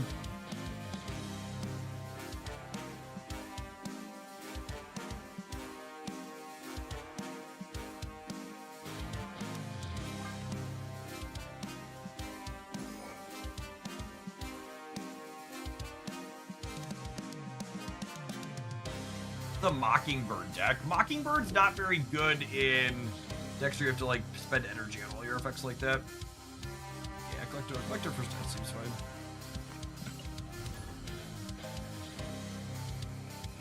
It's Moonstone 2 back. I really don't like Moonstone with only one ongoing to copy.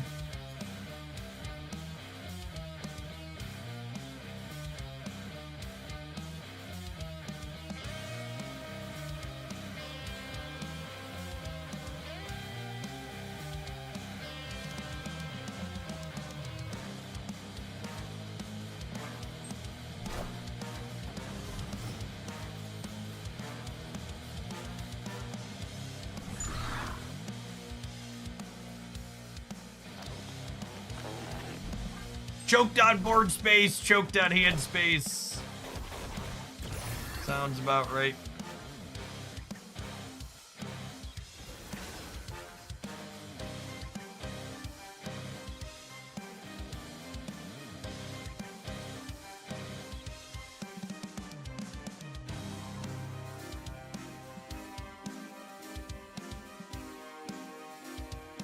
Is it crazy to play Prodigy out here just for minimal value? I think I am.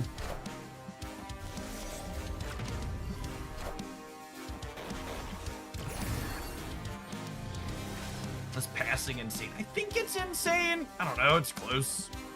It could be right because copied Prodigy could have been okay. I'm about to juice this up.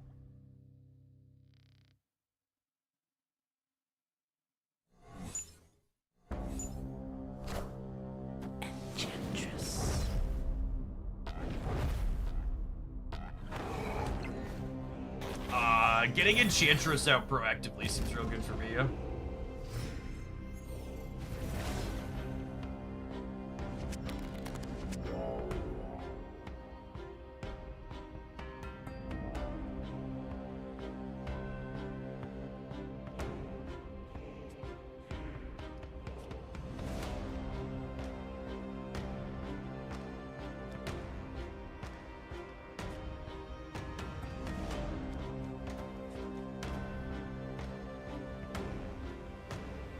I think it's this, and then next turn it's like Victoria, Sentinel.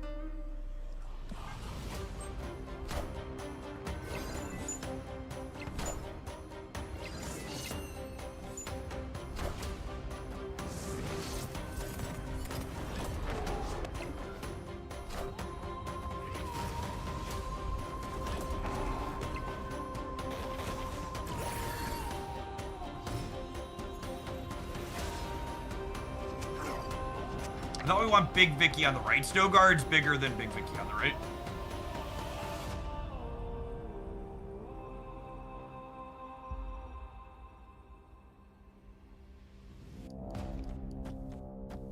And actually, this is the most points, right? Spread's real nice.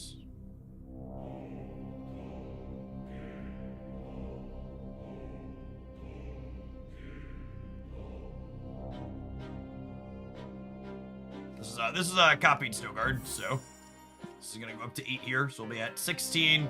And this is a copied Victoria hand, so this will be 6, and this will be 7. So we're going to 16.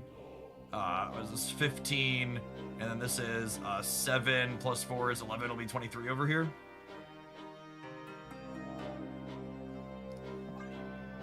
Actually, I'm gonna be the most points over here. So I should put these two in the center, I think.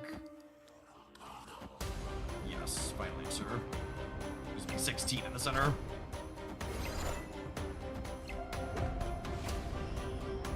Oh wait, that's the real Victoria. I'm silly. Okay, so I should have put this here. This was the real one. I started the copied one. Okay, so if I lose the center by 1, it's my fault.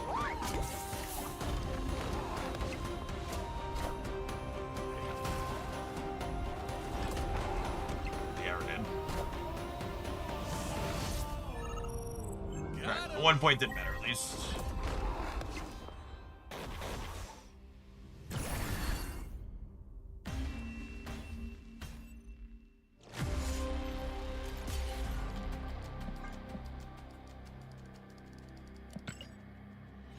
For people using either of my chats like tech support for your web shop issues, I don't know the answer to your questions. You should keep an eye on Second Dinner social media for finding out answers to those things.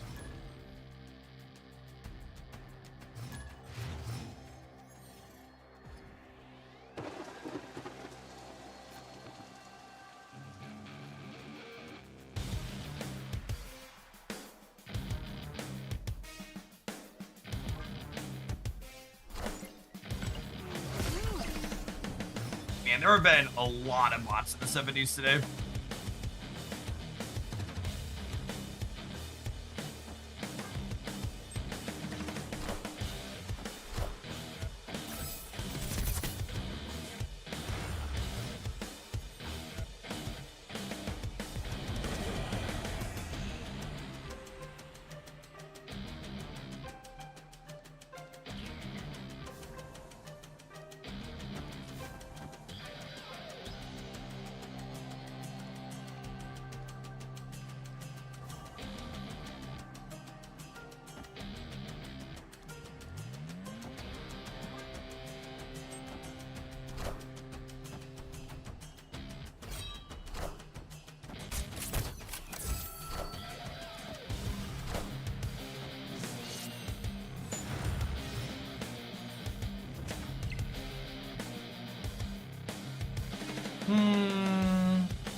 So I want to prioritize emptying my hand here, I think.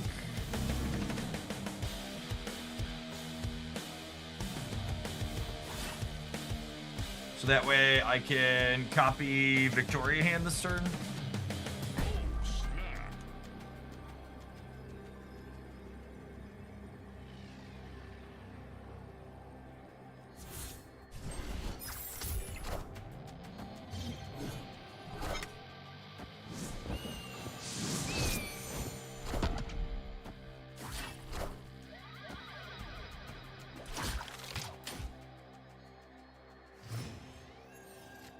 And then Vormir is technically still active here, so I want to play into Moongirl into there this turn, because then it's going to be active again next turn.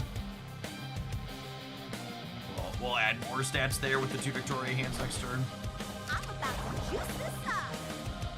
You have a hard hand size limit of 7 in Marvel Snap, and your hand always copies from left to right, so we're guaranteed to get copies of these 3 here.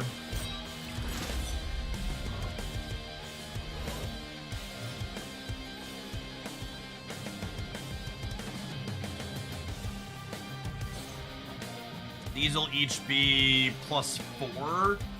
So that's 8, 14, 17, into 25 there. A pretty decent shot to win the center too, honestly. Remaining +4 from the Kohori. 2 more on the left. Yep.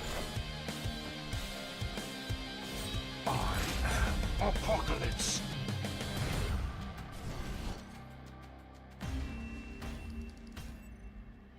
Victory.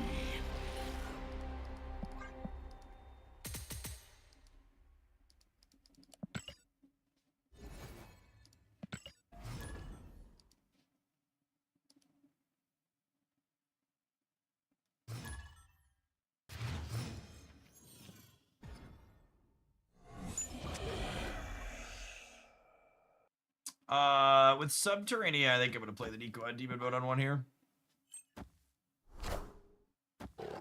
Turn a rock into some stats.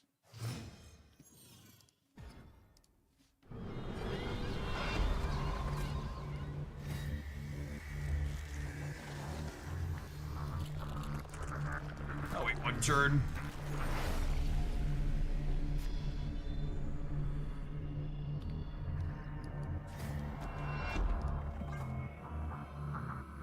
Have to snow guard before collector here, because we've been fortunate to not throw any rocks.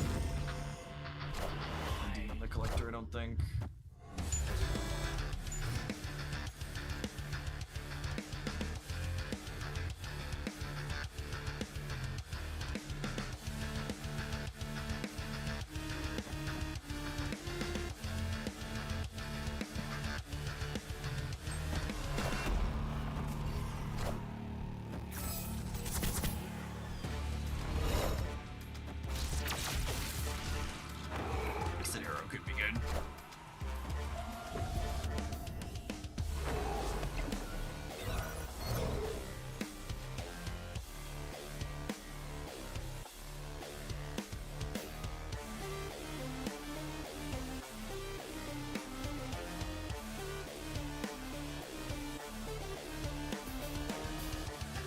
Moon Girl can add some points in the center on the last turn, is accurate.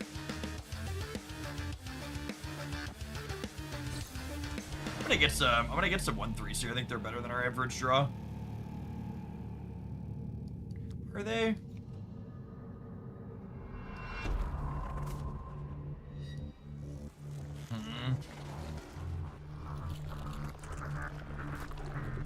Drawing Victoria would be nice. Is she? Yeah, I guess she is.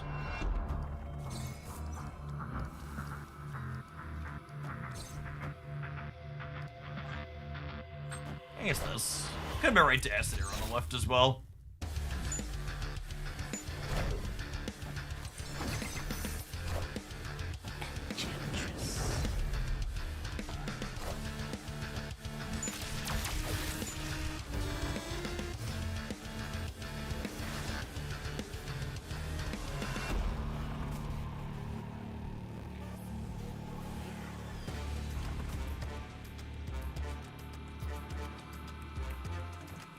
We just can't really add points on the right here.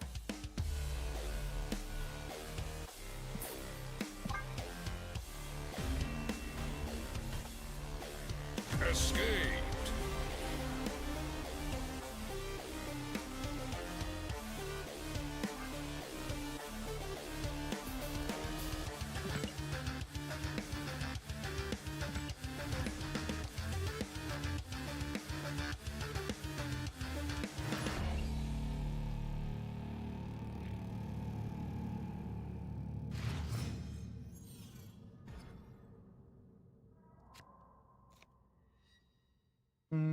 Unfortunate we can't move into Kunlun.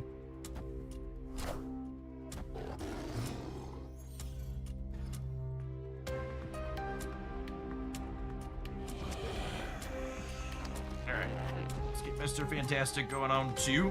See how that feels.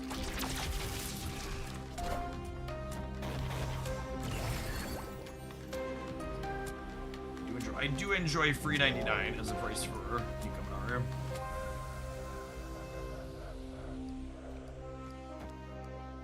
I'm definitely rerolling Mindscape here, right?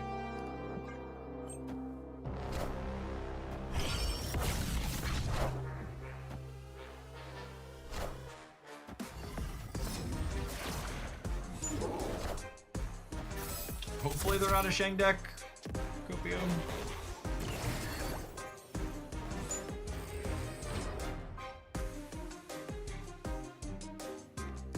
Well, I mean, that's kind of insane, yeah? Thank you, Mr. F.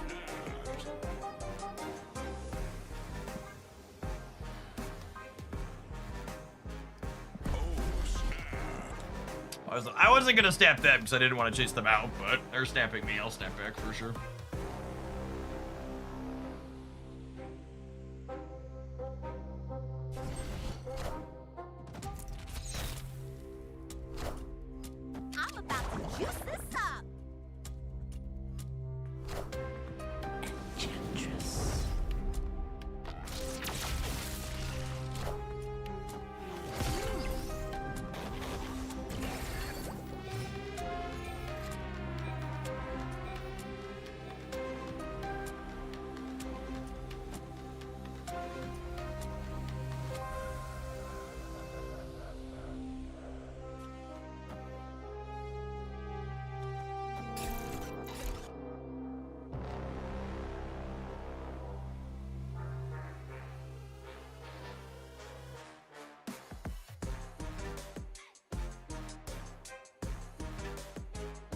think it's this.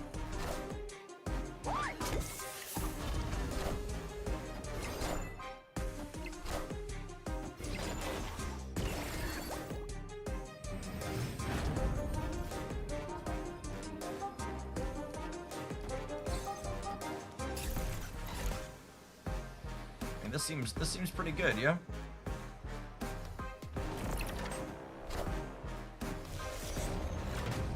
Yeah, Mr. Fantastic was stellar this game, for sure.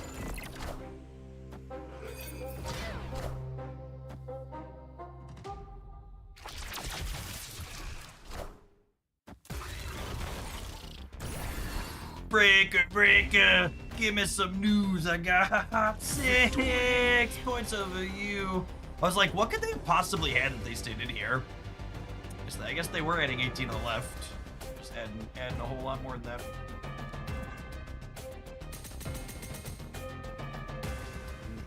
Eight cuber? Is 0-10 a good stat line? Please explain and show your work, dude.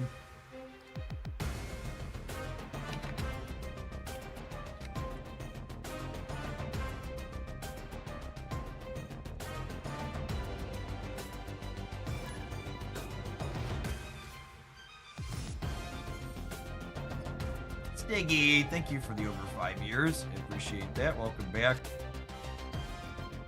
You're gonna make me buy Kahori, Jeff. I am a Kahori enjoyer for sure.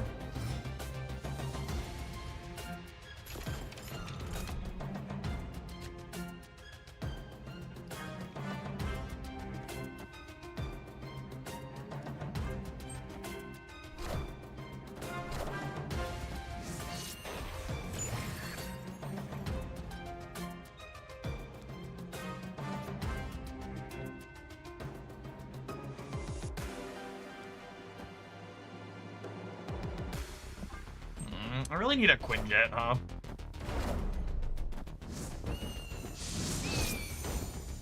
Mr. Fantastic Bruce Banner. Oh my, are they a Fantasticar enjoyer?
Okay, so I'm gonna do this, so that way I can go.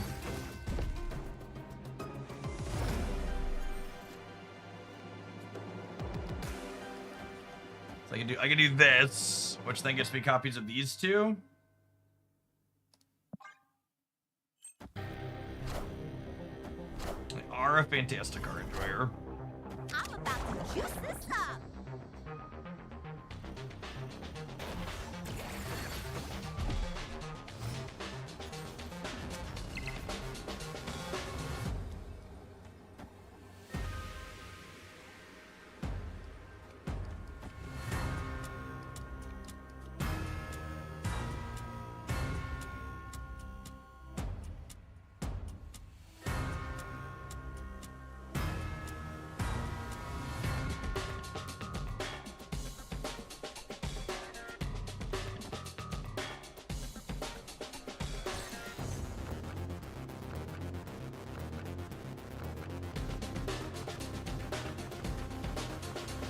I think it's just this.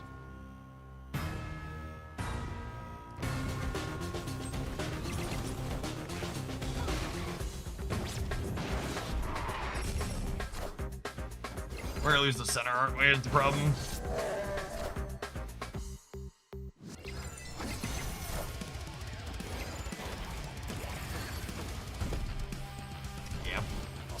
lost my flip here, right? I committed too hard to the left. And we would have won. Why did Fantasticar buff She-Hulk? That's gotta be bugged, yeah?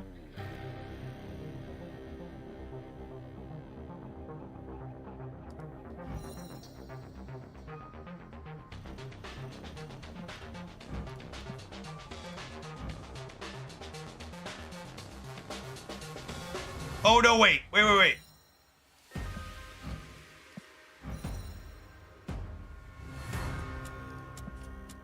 Oh, I'm sure Reddit is really happy about the second season pass card having a game impacting bug in its favor. She's probably technically an end of turn card, but isn't worded that way. Yep. That's a good assumption.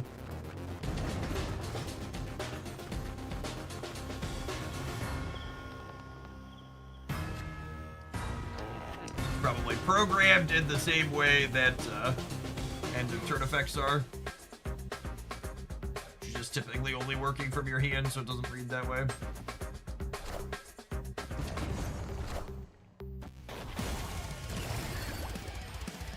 God, every time Mr. Fantastic enables us to play, every time he enables us to play two twos on this turn, it feels so good.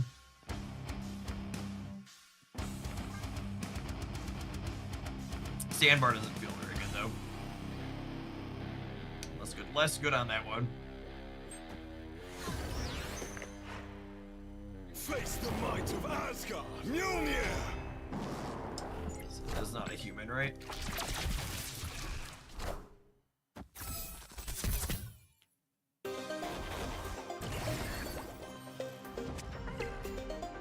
Hydra Bob should be buffed. Yeah, I mean Hydra Bob says end of turn on the card, right? So it absolutely should be buffed. So that's different than She-Hulk, who does not say end of turn on the card.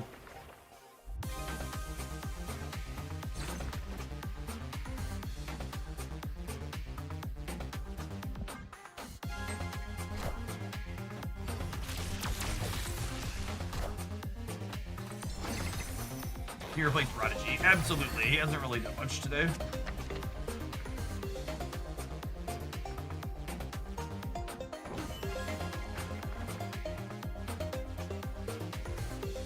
I think I had Nico, so that way she gets another point on the collector next turn, right? Also makes our copied Kohori better.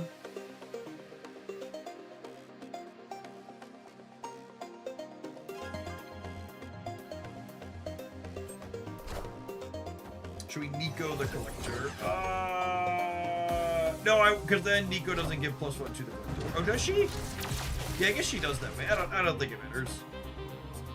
Nico the collector's probably optimal.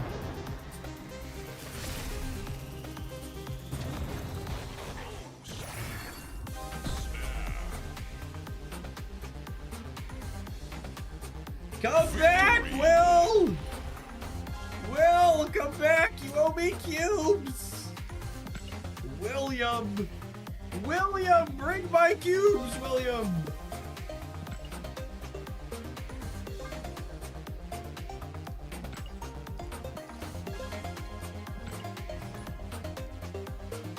I haven't put them on the ladder. I assume the bots like that exist on the ladder because most people don't understand they're playing against bots.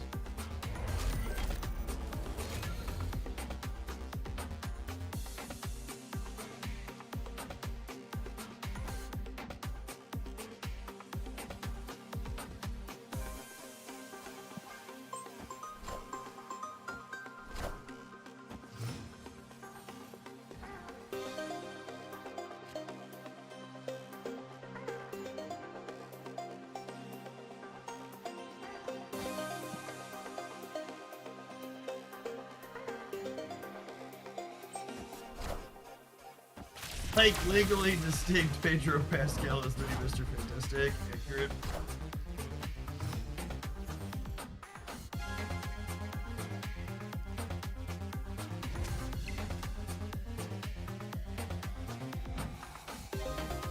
Look at the way they massacred my girl, Chip.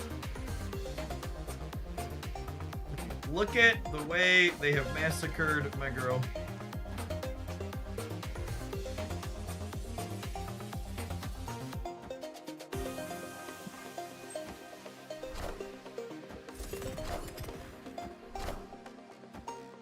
Baron Mordor contained busted. Thankfully, Mole Man is coming to save us from the Baron Mordor tyranny. I won't stand for this any longer.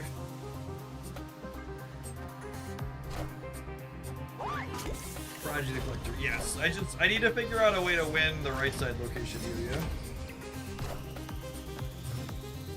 Oh, snap. Or left, I suppose.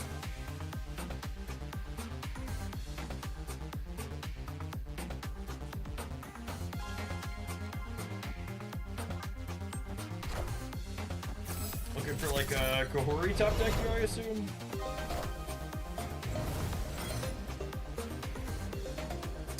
Kate Arrows win the right, yeah. Oh, that's perfect, actually.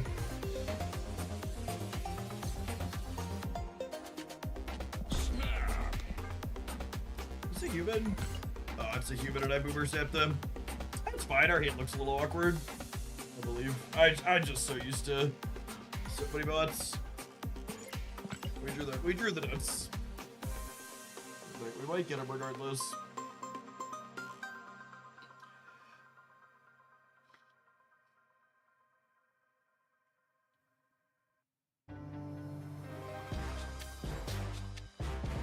So the Snow Guard's adding 4 to the center, and then Kahoris are going to spread out 15 points. So we're putting triple acid arrow into the right.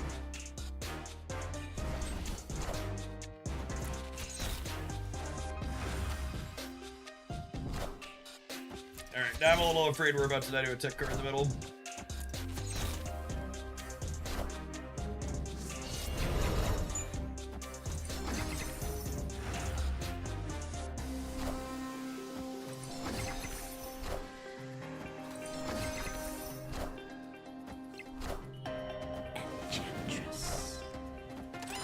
Christ.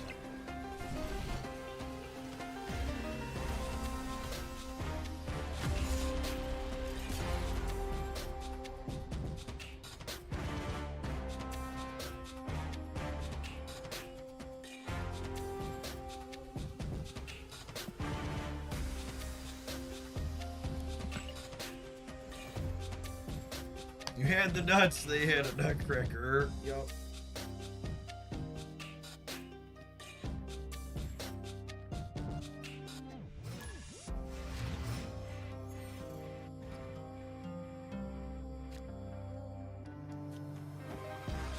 Good amount of Enchantress so far. Not playing the monkey raid is super spooky. I don't know, kinda. The snap implies that we have something good to do on the raid, I think.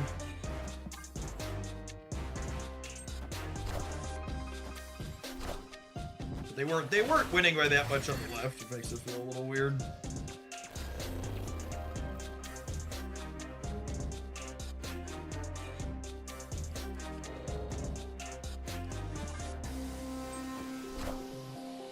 I think I should Nico speculatively on drawing Victoria, and then if I brick on her, I could just like copy an arrow. That's probably what I should have done.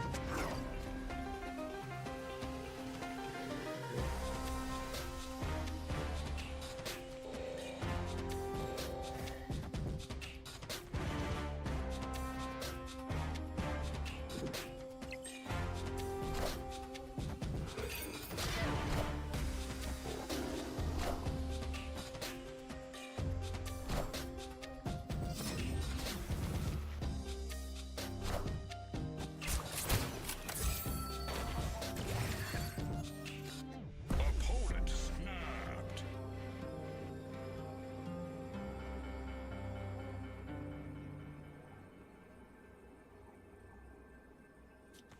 I mean, if I draw anything else there, I'm supposed to leave, but with the Victoria, we stay, yeah.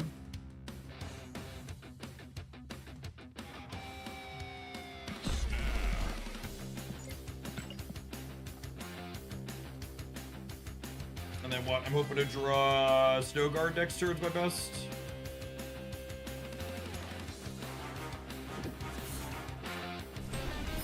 Turn 5 Alliance, and why don't you put that mojo out there? I'm about to juice this up.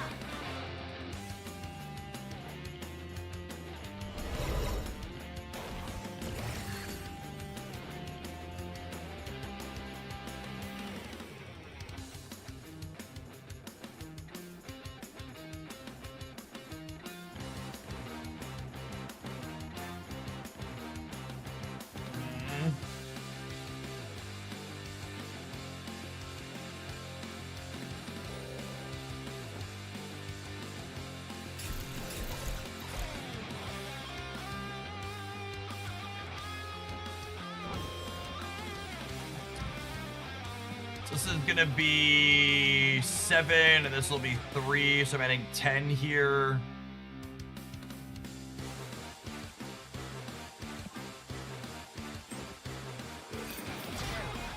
You like them not playing for the right at all is good for us? What in the Shang fucking brain kind of stay is this? We still beat the center, yeah? Yeah. Not even close. I guess if it went right, I need to live the danger room.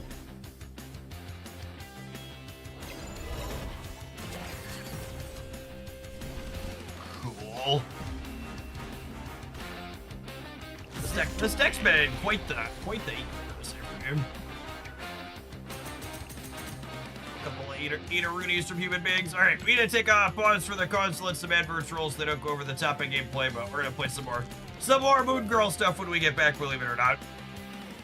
It'll take a lot to sell me on a pile of cards, and this one is being sold. Thanks for hanging out this evening, gamers. Hope the start to your season is going well. If you're watching this on YouTube, consider tap the like button. It doesn't cost you anything. It helps the content reach some more people. Appreciate the over 250 folks that did that already today.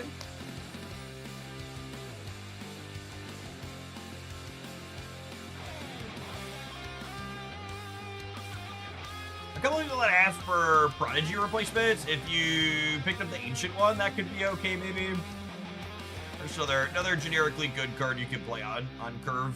Throw like a Luke Cage or a Shadow King in here. As a tech card of your own to break stuff.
Ancient one enabling Collector's Deed. Yeah, it's okay. I think you really need a second good target for it, though. The Ancient one kind of has the same problem Moonstone does, who's also a card you can play over Prodigy, where, like, Moonstone and Tau are, like, really good with Victoria, but they're just clunky if you don't have Victoria. She's your only ongoing to do anything with.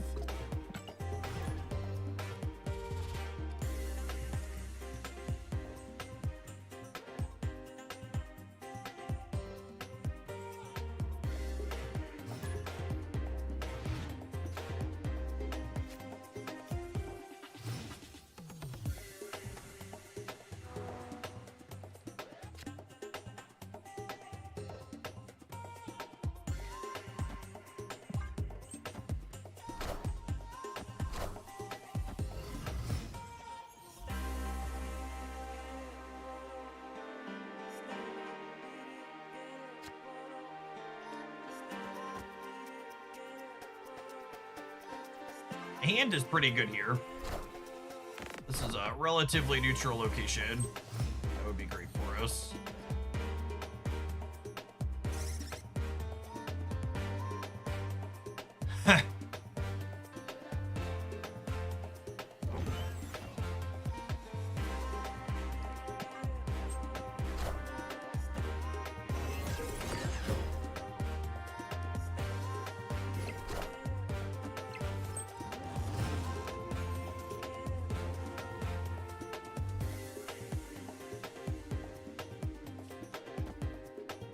If the stream cuts out, my power is flickering from a storm I did not salt off.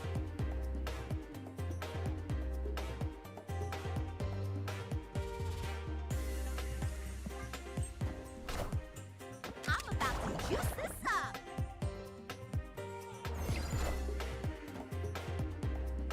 Fantasticar enables Adam Warlock. That's fun.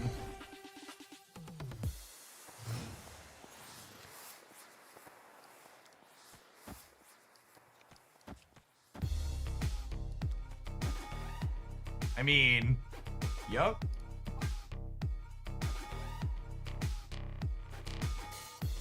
We're gonna make some large numbers here. Four copies of Victoria Hand. So every card created in my hand is +8.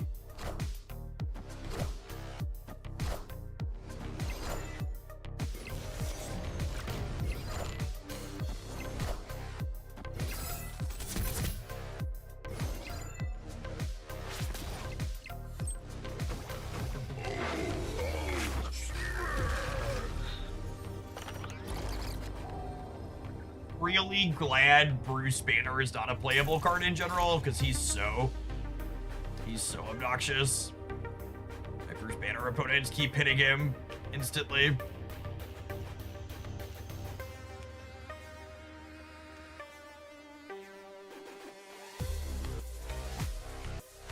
I don't know if my body's ready to lose the Shang-Chi out of their deck, but that's where we're at. Definitely not leaving, but salty about losing to Shang after they flip their Hulk every time.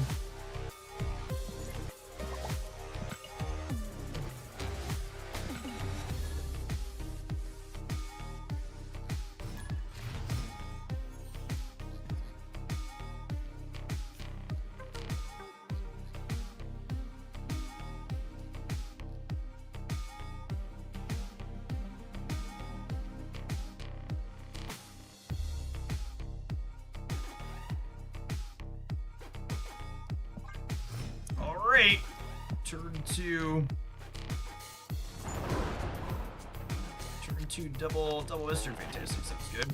Have you ever had the snap music incorrectly get flagged by Twitch? There were actually a couple of seasons somewhat early on where it kept getting flagged, but the second dinner team worked pretty hard to get it fixed really quickly, which was great.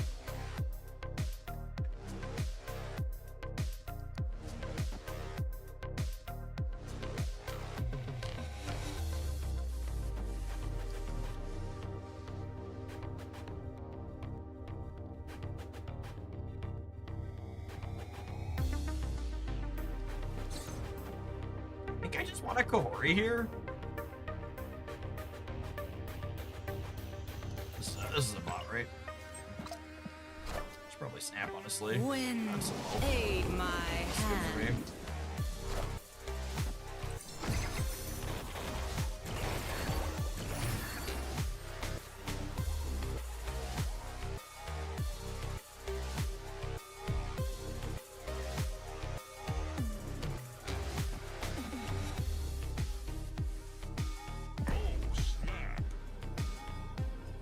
Mr. Fantastic. Do I want a third? I think I'd rather have another Kahori here.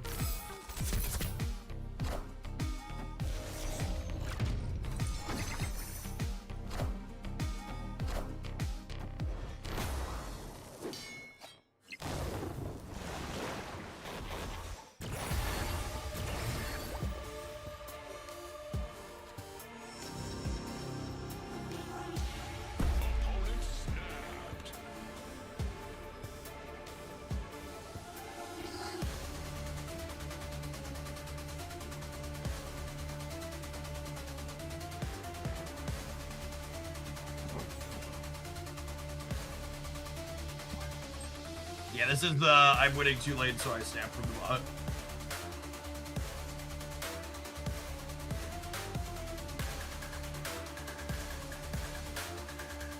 Copy the collector here.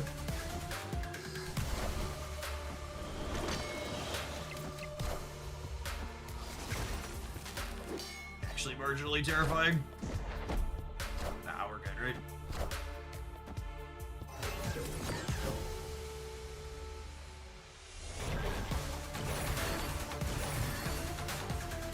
I wanted my cards to be cheaper, game.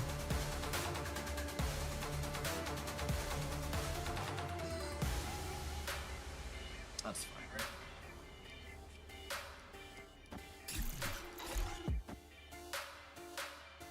This is 3, 7, 12. Pump me, Bubba! Big Bubba pump. Is Victoria hand plus no guard more in the middle? Yeah, it probably is. I didn't count my reader that. Thank you, Bubba.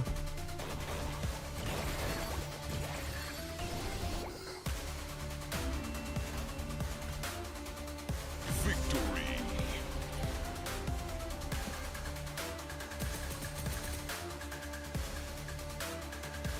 Look at us all the way up here into the 80s.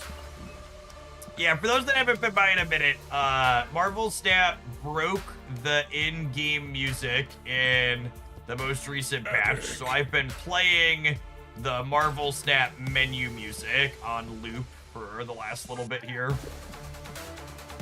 All of these tracks, they do new menu music every season for Snap, so I've been just looping the old season ones.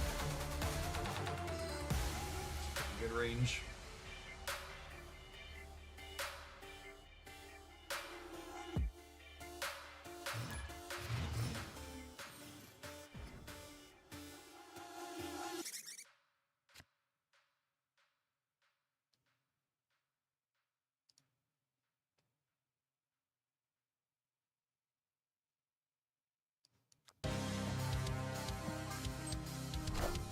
Are you saying that second dinner broke through servers? I'm saying that I have become solidly convinced that second dinner should add a feature to their game where they loop the in-game music.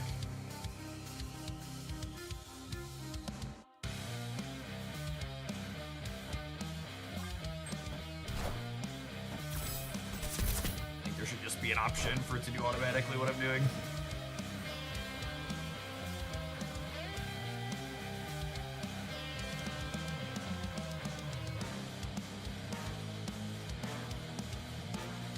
Yeah, I don't know that our deck could actually beat Cerebro too, if I'm being honest.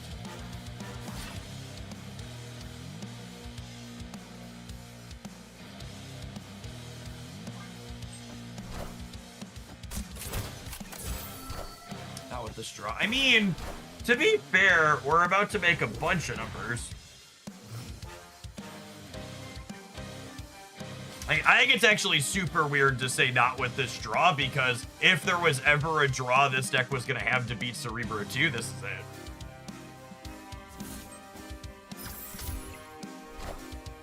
I'm about to juice this up.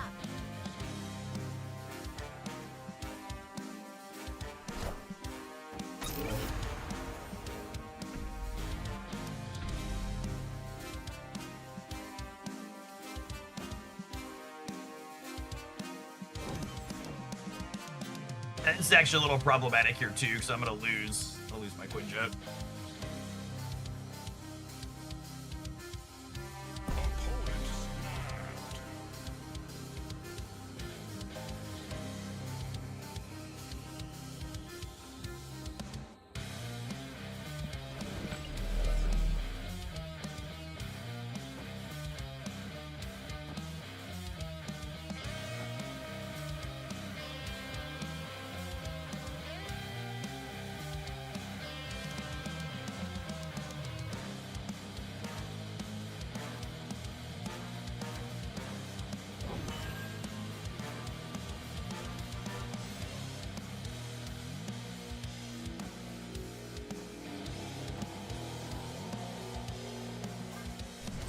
I'm probably supposed to leave.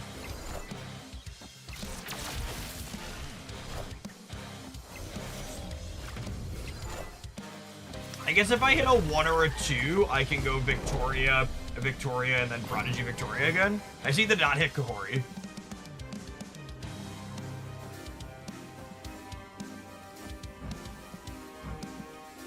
This is gonna add another... I probably lose because of the Lasher.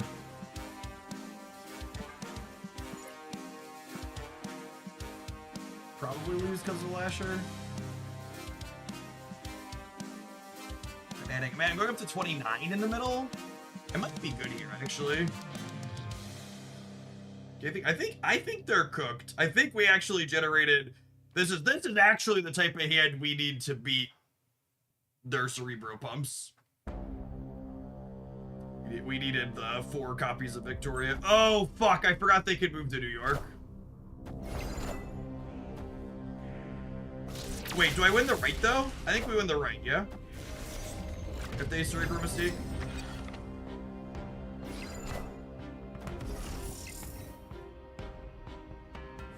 Yeah, we're being Cerebro Mystique on the right left. We're losing the center Lasher.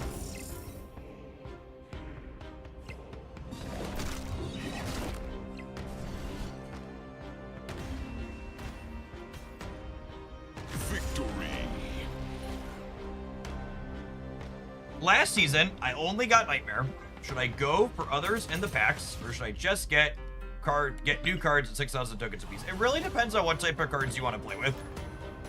If you want my relatively concise thoughts on the cards from last season, on the Hooglandia Snap YouTube channel, they're linked in chat. I did a post-season review where I talked about cards from last season and where I think they ended up at in terms of power level. So check that out.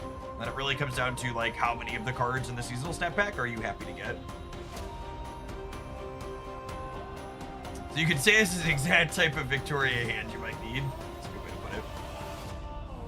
Yeah, that last game was a great showing for Prodigy, huh? It's real happy to be invited to the party. And Sandbar has been our personal feature location with this deck. It's not felt good.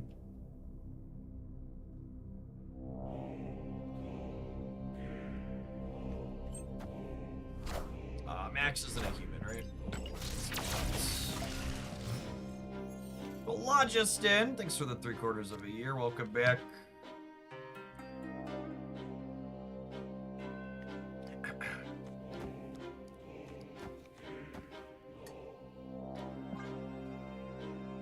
Quinjet counters out Sandbar at least. Oh, and the squawk. Yeah, turn off Sandbar for a little bit too.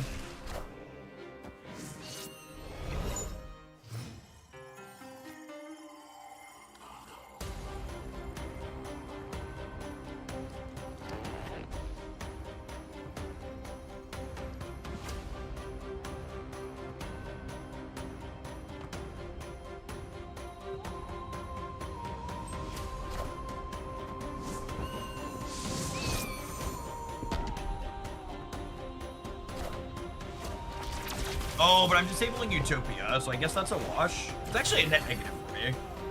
Messed up.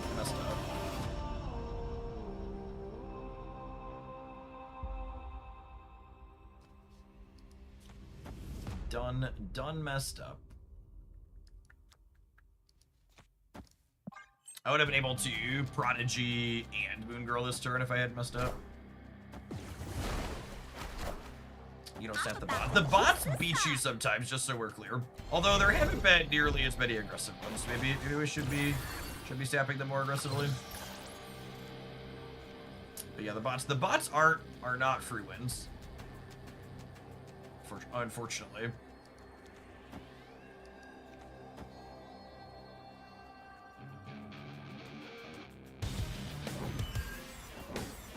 I'll play 2 4-point things here too.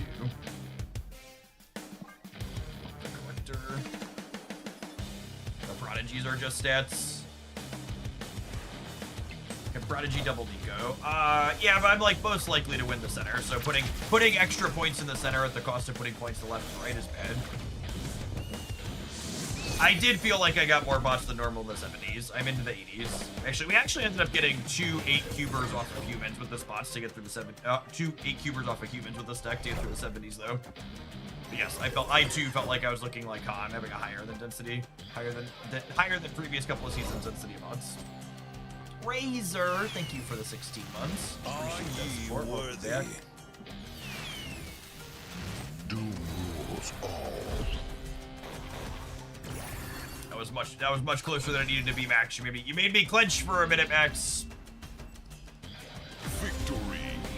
Maximus keeping me on the edge of my seats. We're officially going for gold on Prodigy.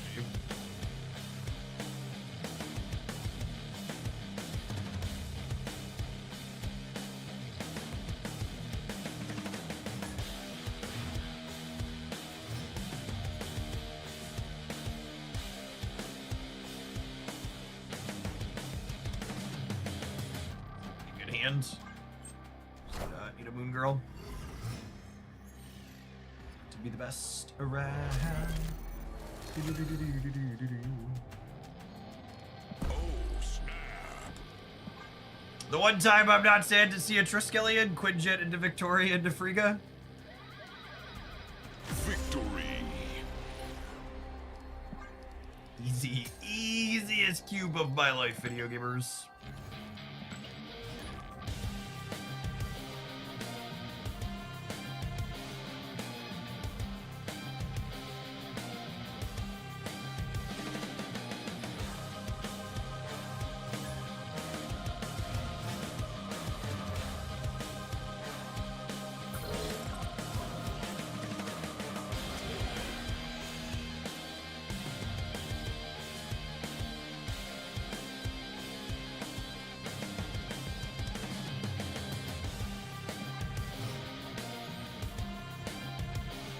How's the vibe with the new Mr. Fantastic? He is very likely a new, like, Surge level generically good 2-drop. I think basically any deck that was playing Surge previously wants to be playing Mr. Fantastic now. I think is my take.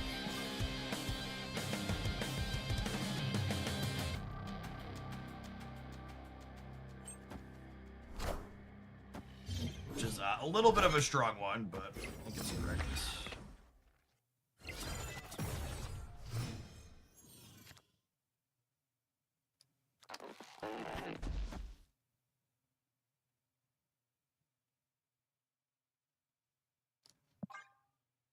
I'm sold. Time to use the most powerful card. Yeah, we're gonna have a lot of Victorias again here.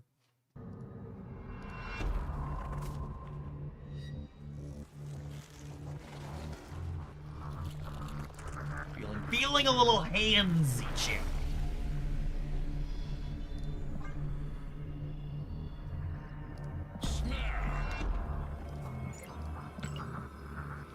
I haven't been snapping hands like this, because I don't want to scare people off, but maybe I should be.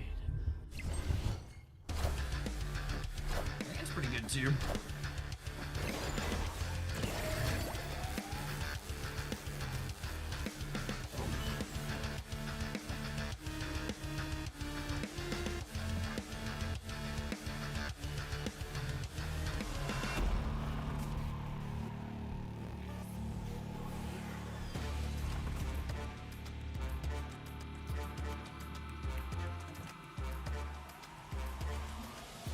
Copy Victoria, and then Prodigy's copying Victoria's effect.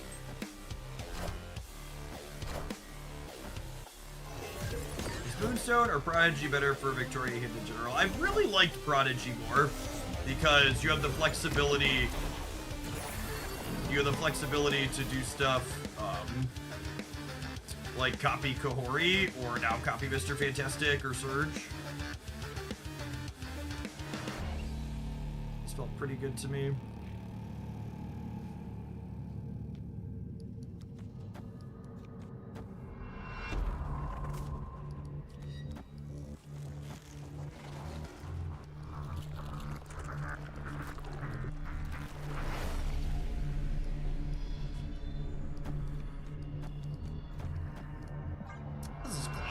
lose this.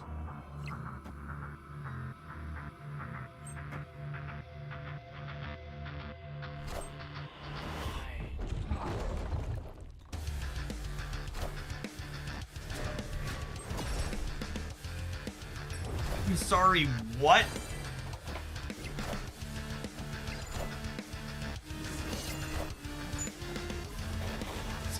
Excuse me?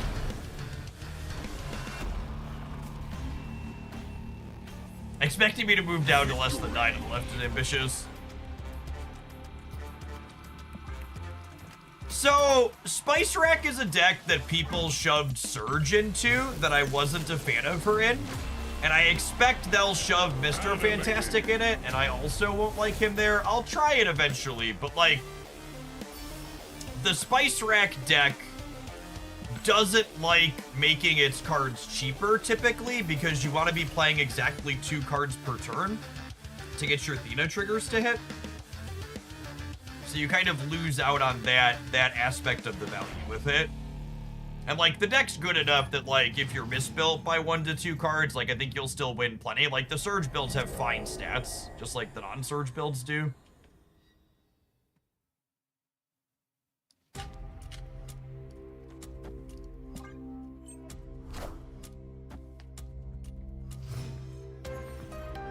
So know that I think he is likely to actively improve it.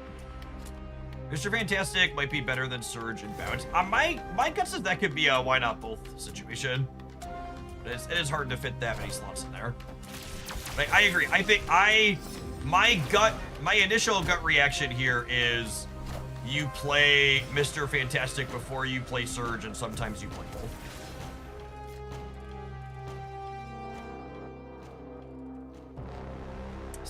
Is so bad for us.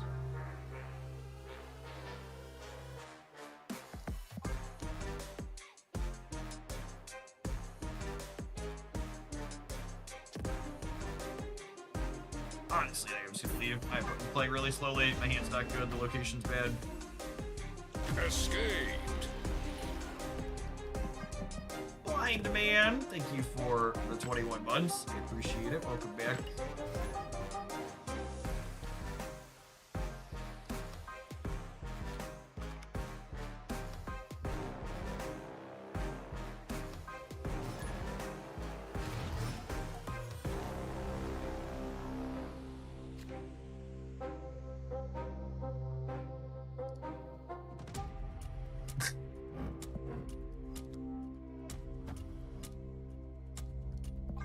Well, I mean, I have Kohori and Moon Girl this time around, at least.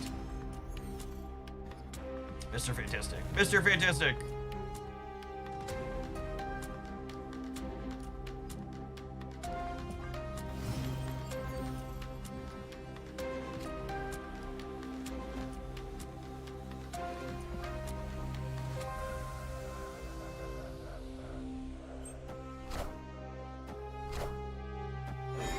That's terrifying.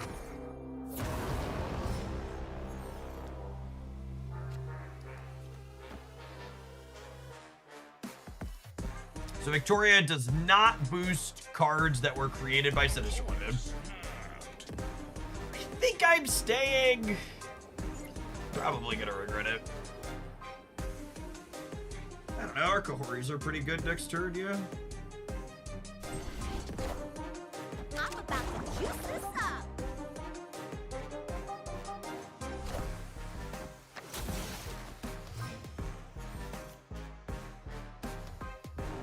So it's important that I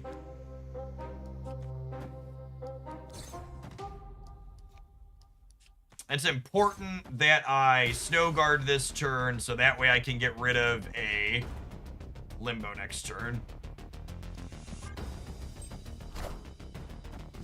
Honestly, might be snappable.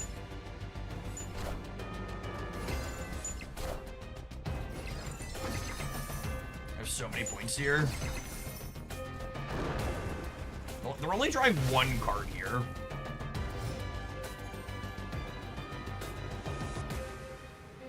And I actually get to turn this off, right?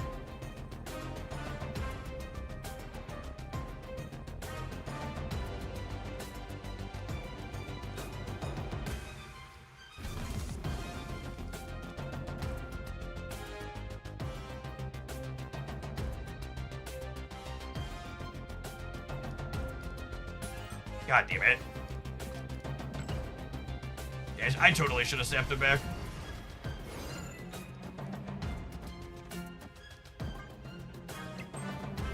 Oh, wow, they stayed. Okay. Can I get like Shang-Chi? It's gotta be something dumb like Shang, right? I'm still winning the center and the right. It needs to be like Arden Solo because of the Silver Rock.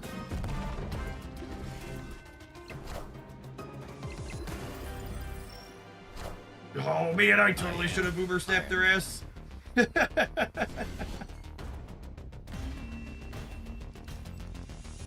Victory. I frequently repeat, everybody should be playing more cards that interface with locations, like freaking Snow Guard's so good every time I play it. Just gets you out of so many spots like that.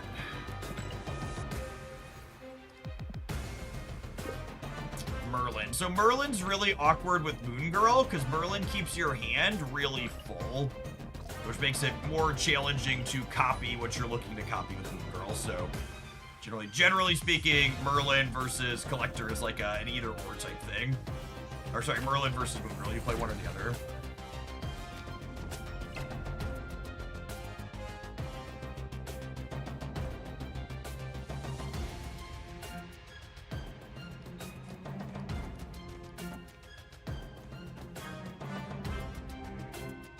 This is really fun, yeah?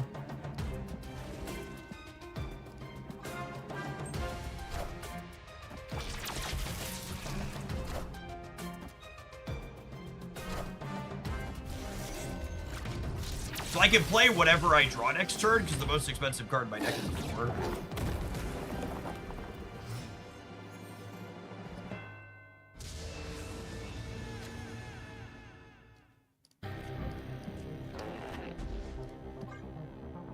Alright, Beans is not a human.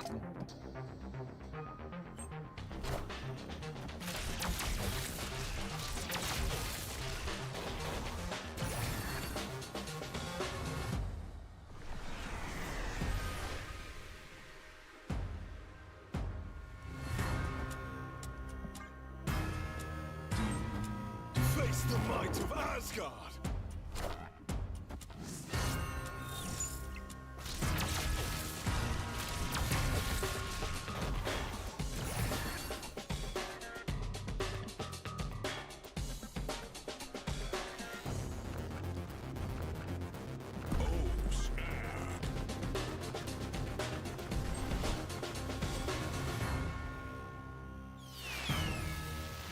Wonderful Lydia's videos future.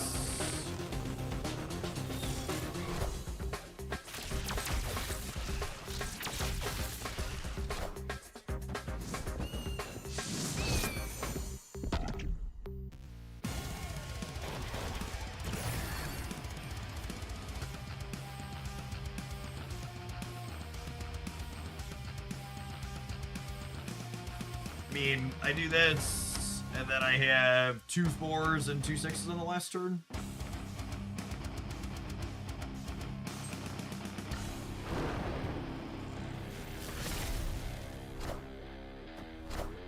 And we just hope with Quantum Realm going back up that they can't beat us there.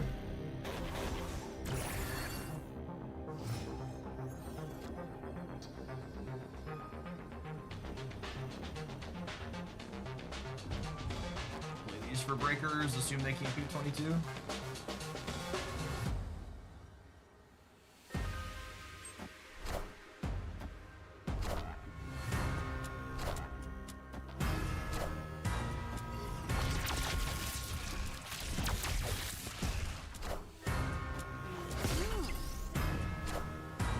Yes, the copied Quinjet did try to save this one for a second there. Funny. Marvel Snap caught back up. I was like, ah. Victory.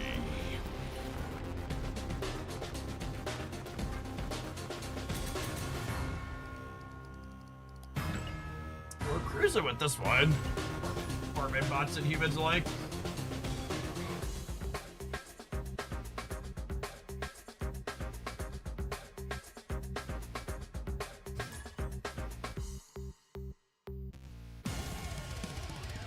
Is my tracker missing matches? Weird. Push it. Let's see what our stats were. Ooh, that's a... Ooh, doggy. That's a pretty good start, gamers.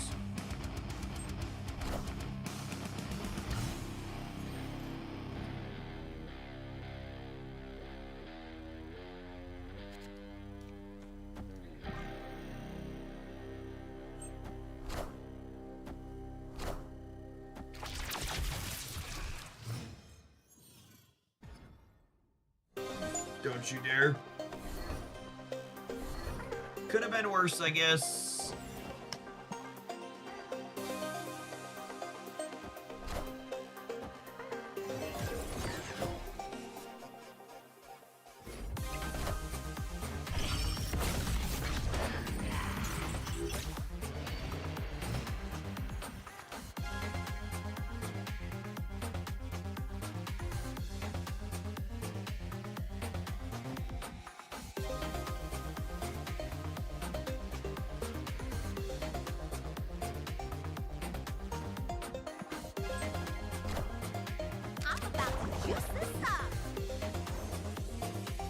Snapped him here.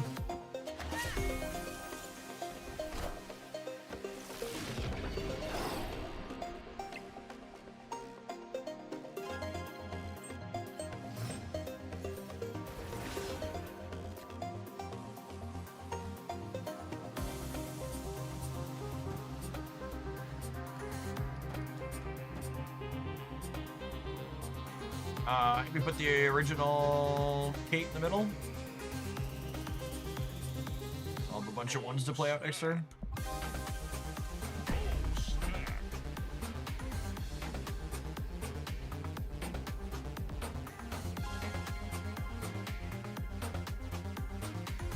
You could be leaving on this snap, I suppose.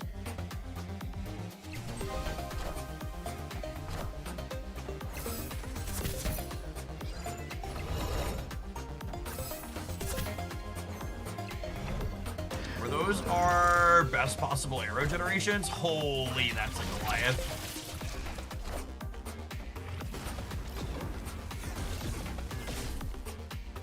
That's rude. Oh wait, I get it right back. I mean, thank you, Merlin. I appreciate your service. It took their Enchantress, did it really? I mean, I think they were probably cooked even with the Enchantress, right? That was definitely a huge Merlin betrayal there for them, but like I think they were probably dead even with it.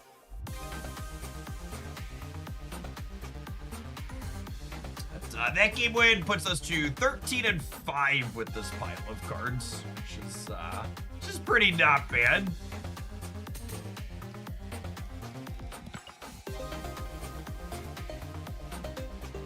The more I log games with this card, the more I think my initial gut read here is correct. I think I want him basically anywhere I want Surge. And this deck loved Surge because you could Moon Girl your Surge cards, and Moon Girling your Mr. Fantastic cards is just as good. Having more discounts that you then duplicate your discounts or your bonuses gives you a ton of value and lets you add more points across the board.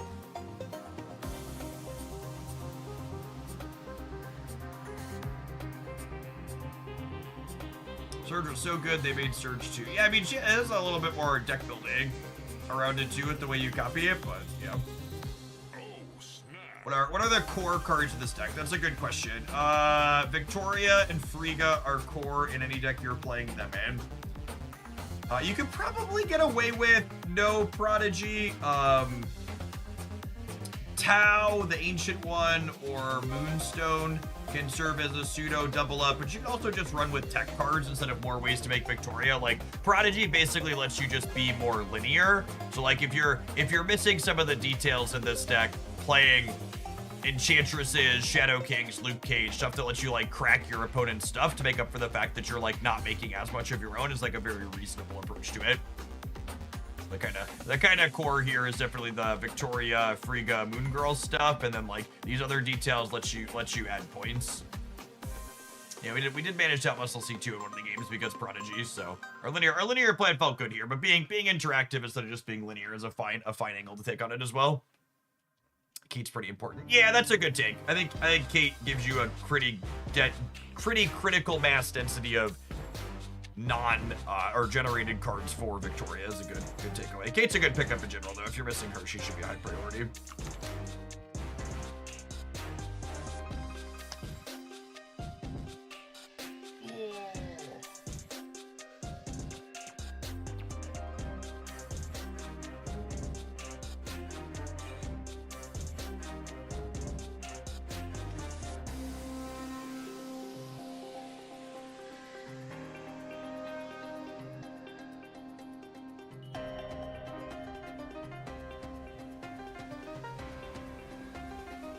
All right, to wrap up the stream today, we're gonna do a little bit of DC Dark Legion. It's a game that I've played. Let's define as an unhealthy amount of it on my own time outside of the stream.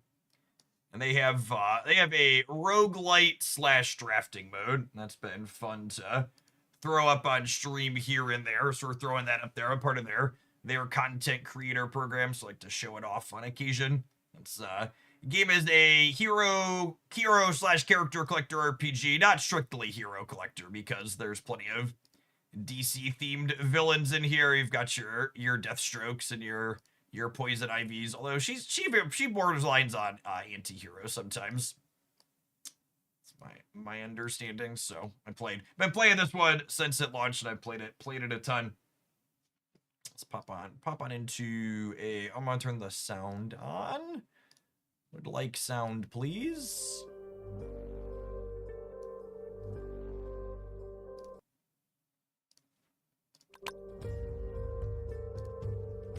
Let's jump on. Does a lot of the typical character team building. There's some idle modes and stuff, and PvP. Actually, I didn't do my PvPs yet today. Let's do that real quick.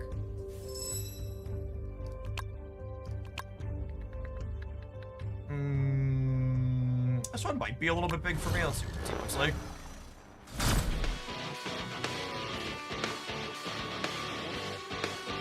We probably die here. I'm kind of curious to see if my assassins can push through this, though. I've been playing Nightwing and Deathstroke together. Yellow John is spooky, though. Got a 500,000 points on me. Don't underestimate me! Probably kill us. My feet. I'm ready and waiting.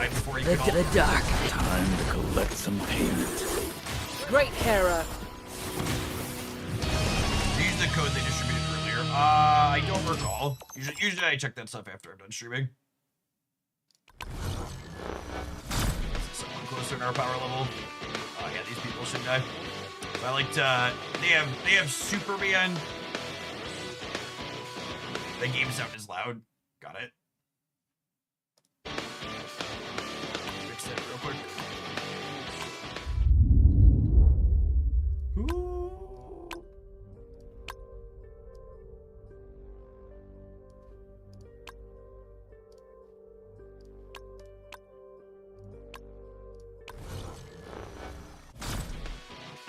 Might still be a little loud.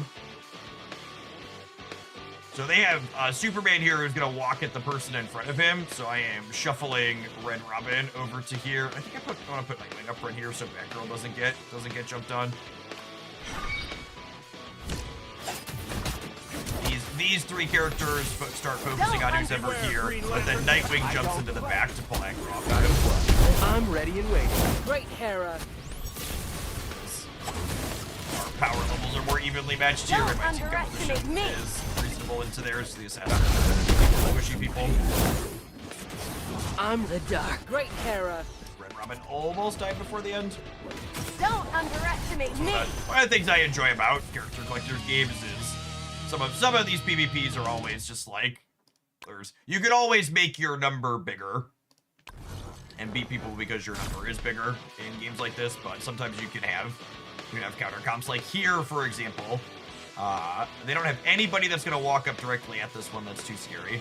But Red Robin here, so he aggroes these. Their points are higher than ours, but I bet my assassins can jump in and clear them. And then team building, there's combination things. So you can see like this team has a bonus. So there's 3 Team Titan members on it, so they get a crit damage bonus. There's 3 Bat family members, they get a crit rate bonus, and then there's 3 Weapons Masters, they get an attack bonus.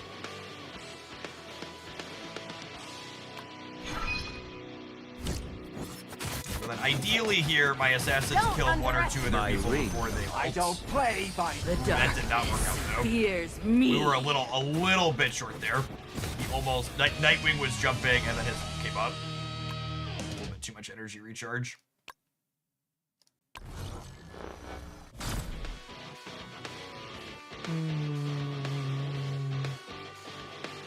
This one could go either way.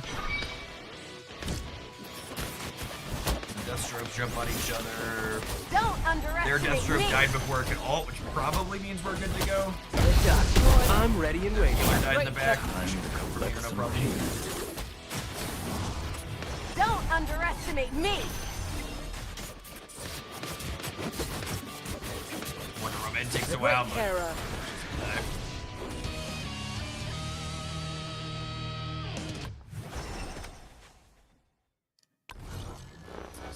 this Justice League Dark with an extra dark. These guys are under my power, so we probably mop them up.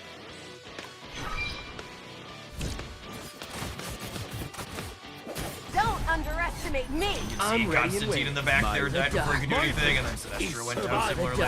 Great Hera. Well, the Sinestro actually lived. Their Raven saved them. Might be okay here. Don't underestimate me. My Deathstroke ring died. knows just My Their fate Sinestro is is dead. and survival. We should be done from there. So once they're two I'm ready and die. waiting. Although we Don't lost my underestimate healer. me. My fate is Can't imagine survival. their Dr. Fate's gonna be able to kill Nightwing though.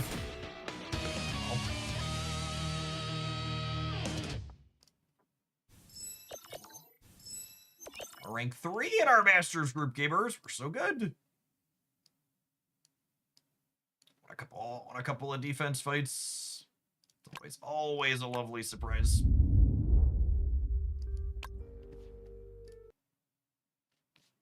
So let's jump into a draft, huh?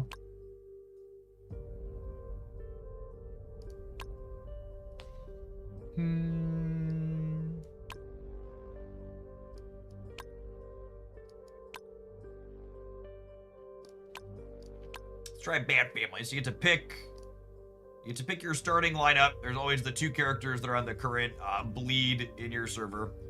And usually I like to pick two defensive dorks up front.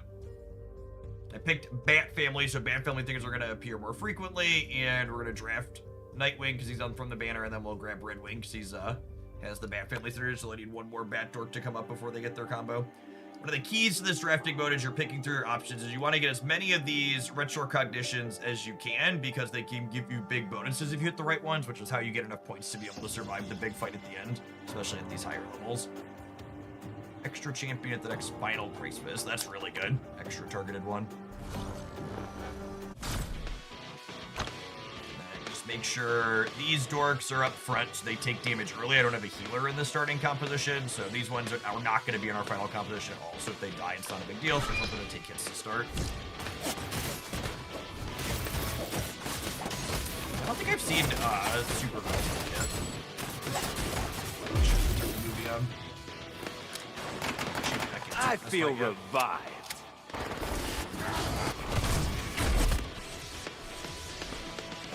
I used to struggle in this mode, but watching you play and just explain your gonna choices Nightwing made it. me enjoy it more. Hey, I'm glad you're on phone with that. Scar. Yo. That is a long video on her. Yeah, there are some variants in how your drafts go. You don't win it 100% of the time, but you can get through enough at the higher levels. You probably win like 5 and below 100% of the time with good choices, but 6 and 7, there's some variants.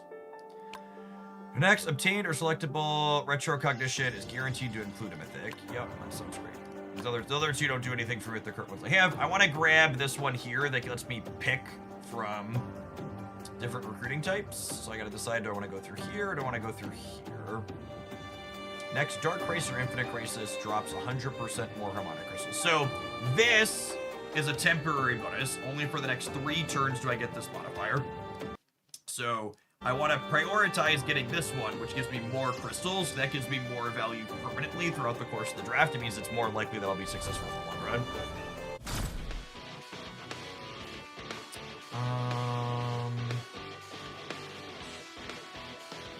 I could swap. I can do these this. in. I think I No want problem. to. It gives us all in the backfield. I guess Team Titan bonus as well. I don't love getting damage on Red Robin early because the Bat Family. One of the downsides of drafting Bat Family in this mode is there's no Bat Family healer, which means it's really important that you prioritize getting a permanent lifesteal for your things. That way they can survive based on their crit damage burst. So putting damage on them early is a little annoying because it means you're gonna have to hit healing points. Sometimes you can get lucky and like draft a bunch of copies of Raven, but it's hard to get. No Bat Family in here, but a lot of the Bat Family are Weapon Masters, so we can grab that one. Full miss on that is sad.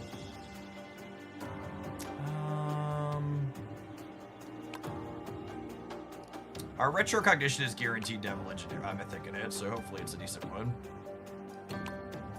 It's not, and this is part of the variants here. So like, this is a Legion of Doom bonus. This is a Justice League Dark Champion bonus. So I'm gonna take this one because it's the only one that's gonna apply to the champions that we're more likely to see here. The Supergirl don't have any voice lines. I don't have her on my account, so I haven't really played with her. So I'm not sure on that. Spend all your crystals and get 15% crit rate. I do not want to do that. We actually don't have a lot of points right now. This first fight is actually gonna be kind of close. This run might be scuffed to start. They probably get through here, but like Robin might die. I'm ready and waiting. How's her looking? We didn't play a ton with Herbie. I feel revived. We played him a little bit in a Clea deck to start, but mostly just did like good stuff. Good stuff with Fantastic. I'm just gonna Nightwing it. I don't think Fantastic Car is a card that I really want to work with until You. I think Fantastic Car is really a relevant card for us until Invisible Woman releases at a minimum. Alright, so Supergirl died, but that's fine. Supergirl's not on our team long term anyway, I since we're feel drafting Bat Family, so I won't have to revive her, which is nice. And then Red Hood dying is not ideal, but he's also not on my long-term team in a perfect world, so... She is on my long-term team in a perfect world. And then I'm going to get extra stars on these. And then we have that bonus early. That gives us an extra attempt here, which is nice. All right, my Twitch ad is bothering me. It wants to run. I'm going to run a quick 1-minute Twitch ad before we go too much deeper into the reft, so it doesn't pop up in the middle. Who would you say is the best of Sinestro, Nightwing, or Constantine? Oh, I should probably wait while they're in the middle of an ad.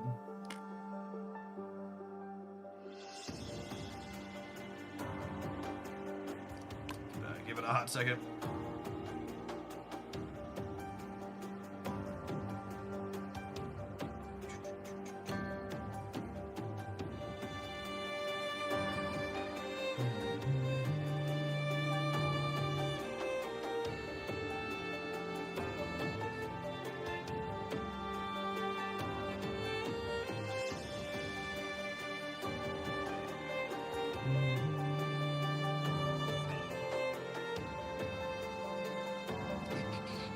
So one of the reasons why you want to keep your people healthy is having to take like a pit here over a possible good retrocognition is a really, really big miss. So whenever possible, you don't want to have to heal after you finish on the end fights. Remember retrocognition here. Who do you say is the best of the three, Sinestro, Nightwing, or Constantine? So I really like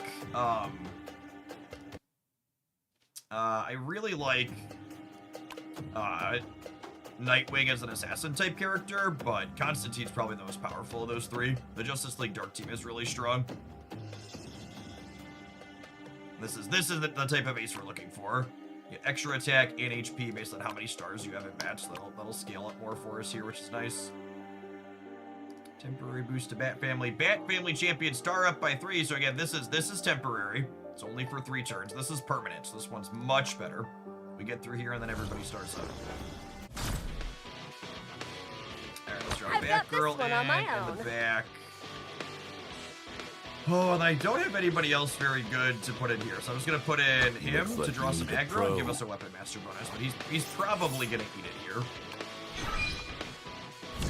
Putting him in to buy some time, basically. I'm just gonna Nightwing it.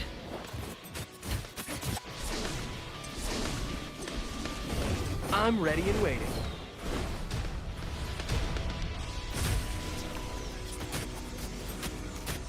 So Deathstroke dying as expected, and he got an ult off before he died, which I think is pretty gross. Don't underestimate. Or is he not gonna die? This'll That's hurt. So good. If we can find a life steal retro, we're gonna be in a very good spot. Oh, and we got Batman from that too, so he could be our 5th. And again, just grabbing a retro cognition, looking for more power-ups here for the Bat folks. Justice League drop rates are increased. If a champion would die, it goes back to 1 instead. That sounds lovely. It lets me be greedy with how much I heal. Arkham's Most Wanted gain extra stars. Bat Family Champions get. See, I want to go through this one anyway, so I can take the left side here and not feel bad about it.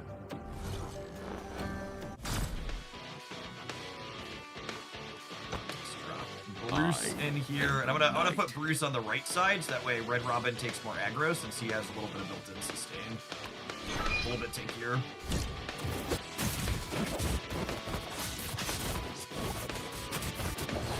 I'm probably gonna have to hit a heal or pay for a heal.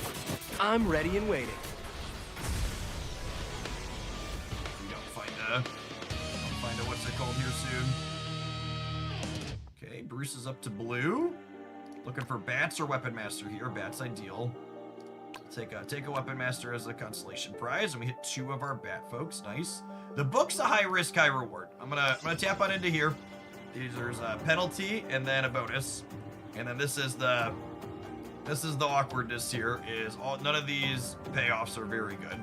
Hopefully we hit a copy of Batman, because these an overlap Justice League Bat. So we paid 30% life there for no value as the game of the book. This will heal us back 50%. I already needed to heal a little bit anyways. 7% lifesteal. Yep, lifesteal is so important for this faction. Extra attack. 5 stars for all the bad moves. Yep. And in for that one. It says extra health, extra attack, dodge. Dodge a little bit of sustain. Take extra health. Maximize sustain that way. We're at 700,000 power right now. Usually you need close to 1 million for the last fight, so we're on track to potentially be well off. We hit 1 life steal. We have 1 life steal bonus already. If we get a second life steal modification, we'll be in a pretty good spot. This'll hurt. Yeah, with the life steal and the mods we have already, we're not really taking damage inside the regular fights, which is stellar. Well, sometimes your choices get made for you. I'm just looking to draft more copies of the people we already have, so we're definitely drafting those. And those are up to red already. We don't need to heal here, so we could easily take the retro cognitions. I would love more lifesteal. And I'm gonna gamble on the book. A good hit on the book can win very easily. Justice League Doom, lose 5 stars. Justice League star up by 5. So that gets bats to 5 red, which is great. And then we'll take this. Bat Family Champions, lovely. That gets him to 5 red and him to 3 red. Bat Family Champions, star up by 5. Yep.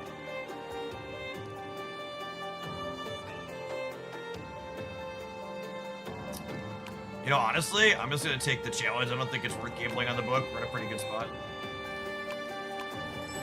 Gives us some extra resources. We can heal the full here. Pick up another bonus.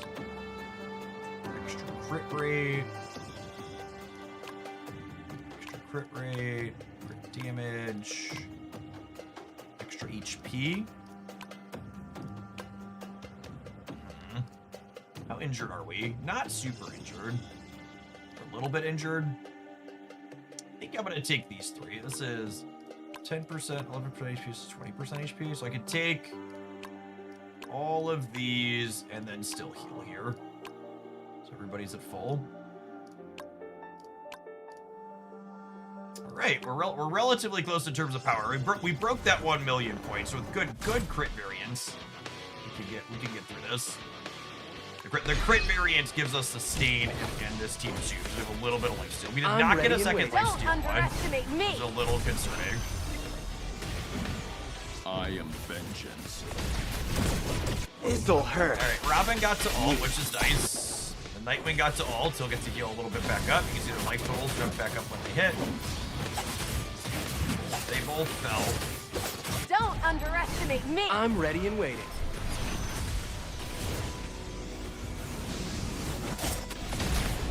So you can retry these to re-roll your crit variance, which on the bat team, sometimes it can take you a turn or two, but you get a very different outcome. I'm ready and waiting. Don't underestimate It might me. also be worth repositioning which dorks I have where. So it can kind of impact how his AoE spreads. This'll hurt. You.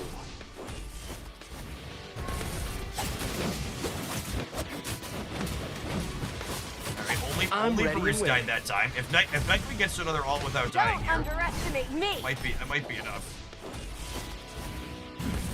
He takes 10% of his life every time he hits. Oh, that was so close. Fan Family versus Devastator turn. It is, yeah, because he hits. We're 4 melees. I'm gonna reposition like this. Let's see how it goes. I'm ready and waiting. Don't underestimate me. I am vengeance. This'll hurt. You. Hey, Death and Crows, thank you for the 27 months. I appreciate that. Welcome back. Nightwing. I'm ready and waiting. Being the second to die is not ideal. Don't underestimate me. Alright, so this positioning was worse. I'm gonna try 1 or 2 more rolls here, I think.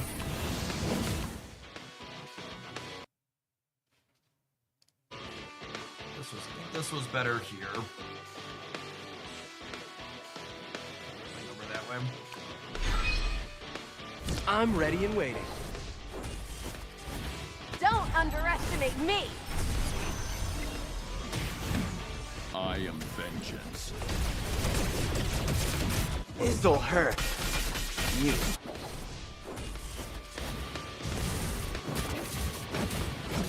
Yeah, that stupid windup killed like Bruce and Nightwing in the same hit. Me. I'm ready and waiting.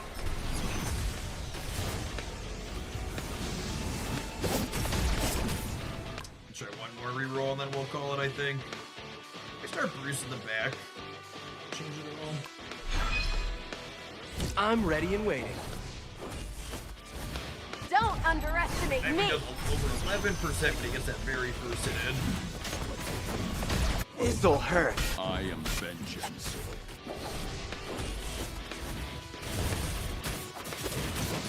Wait, Nightwing ever lived to get a 3rd ult here? Don't underestimate me. I'm ready at and the waiting. end is random. A little bit of variance now. Sorry, did I say last one? I meant. Can also be used to buffer through enemy attacks. Can you time? I think you can time your ults. That might be a good thought here.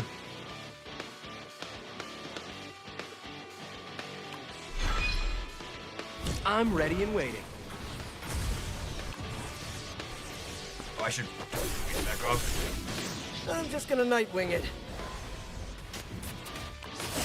Don't underestimate me. I am vengeance. This'll hurt. You.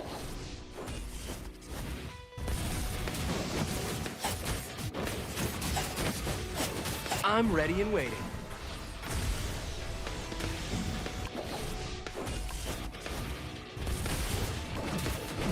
Don't underestimate me. Oh my goodness.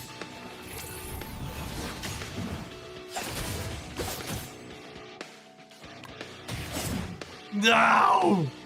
One thing I will say I really don't like about this mode is that I think when you go, oh, did they change it? They did change. Okay, that's much better. It used to be that if it actually killed you out, you couldn't restart it.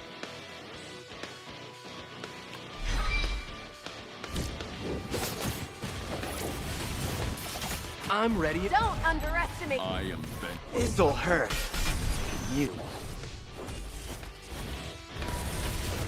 Prioritizing using the ult so they need the healing is an interesting thought. All got cooked. All right, one last one, and then I'm gonna call it an afternoon or an evening. Shit, 6 o'clock here already. I'm ready. Don't underestimate me. This'll hurt. You.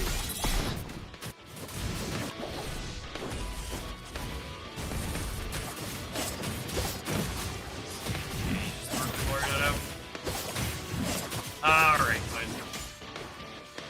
that's unfortunate. I think that's probably one of the harder bosses for this faction. So we still get some points of progression. You get 720. You get 5 runs per week in the draft mode, and then if you clear through them, you get 4,000 extra points for in-game rewards here that transfer around. Do I have anything to click through here? Oh, my missions are done. Look at all of our idle things. Prizes. I don't know how I feel about the change that they did in here to add your teammates in. I guess it's nice that your missions get done auto-magically when your guildmates are doing it. If anybody decides they want to check out Dark Legion, any of the regulars haven't seen this before, I've got a link for it on that supports my stuff here, and then we've got a very active Hooglandia group inside of Earth Server 215. You can join up on there. You can hit the apply button, and we'll let you on in. Good active group clicking a lot of buttons and making numbers go up as we make our heroes go. All sorts of different things. I'm taking off. I think we're gonna do a full day of Marvel Snap tomorrow is the plan for most of it. To check out some of the new season stuff. We'll look at stats on the new cards to start. Appreciate everybody who was here through the end, and hopefully we'll see you tomorrow morning. Peace, folks.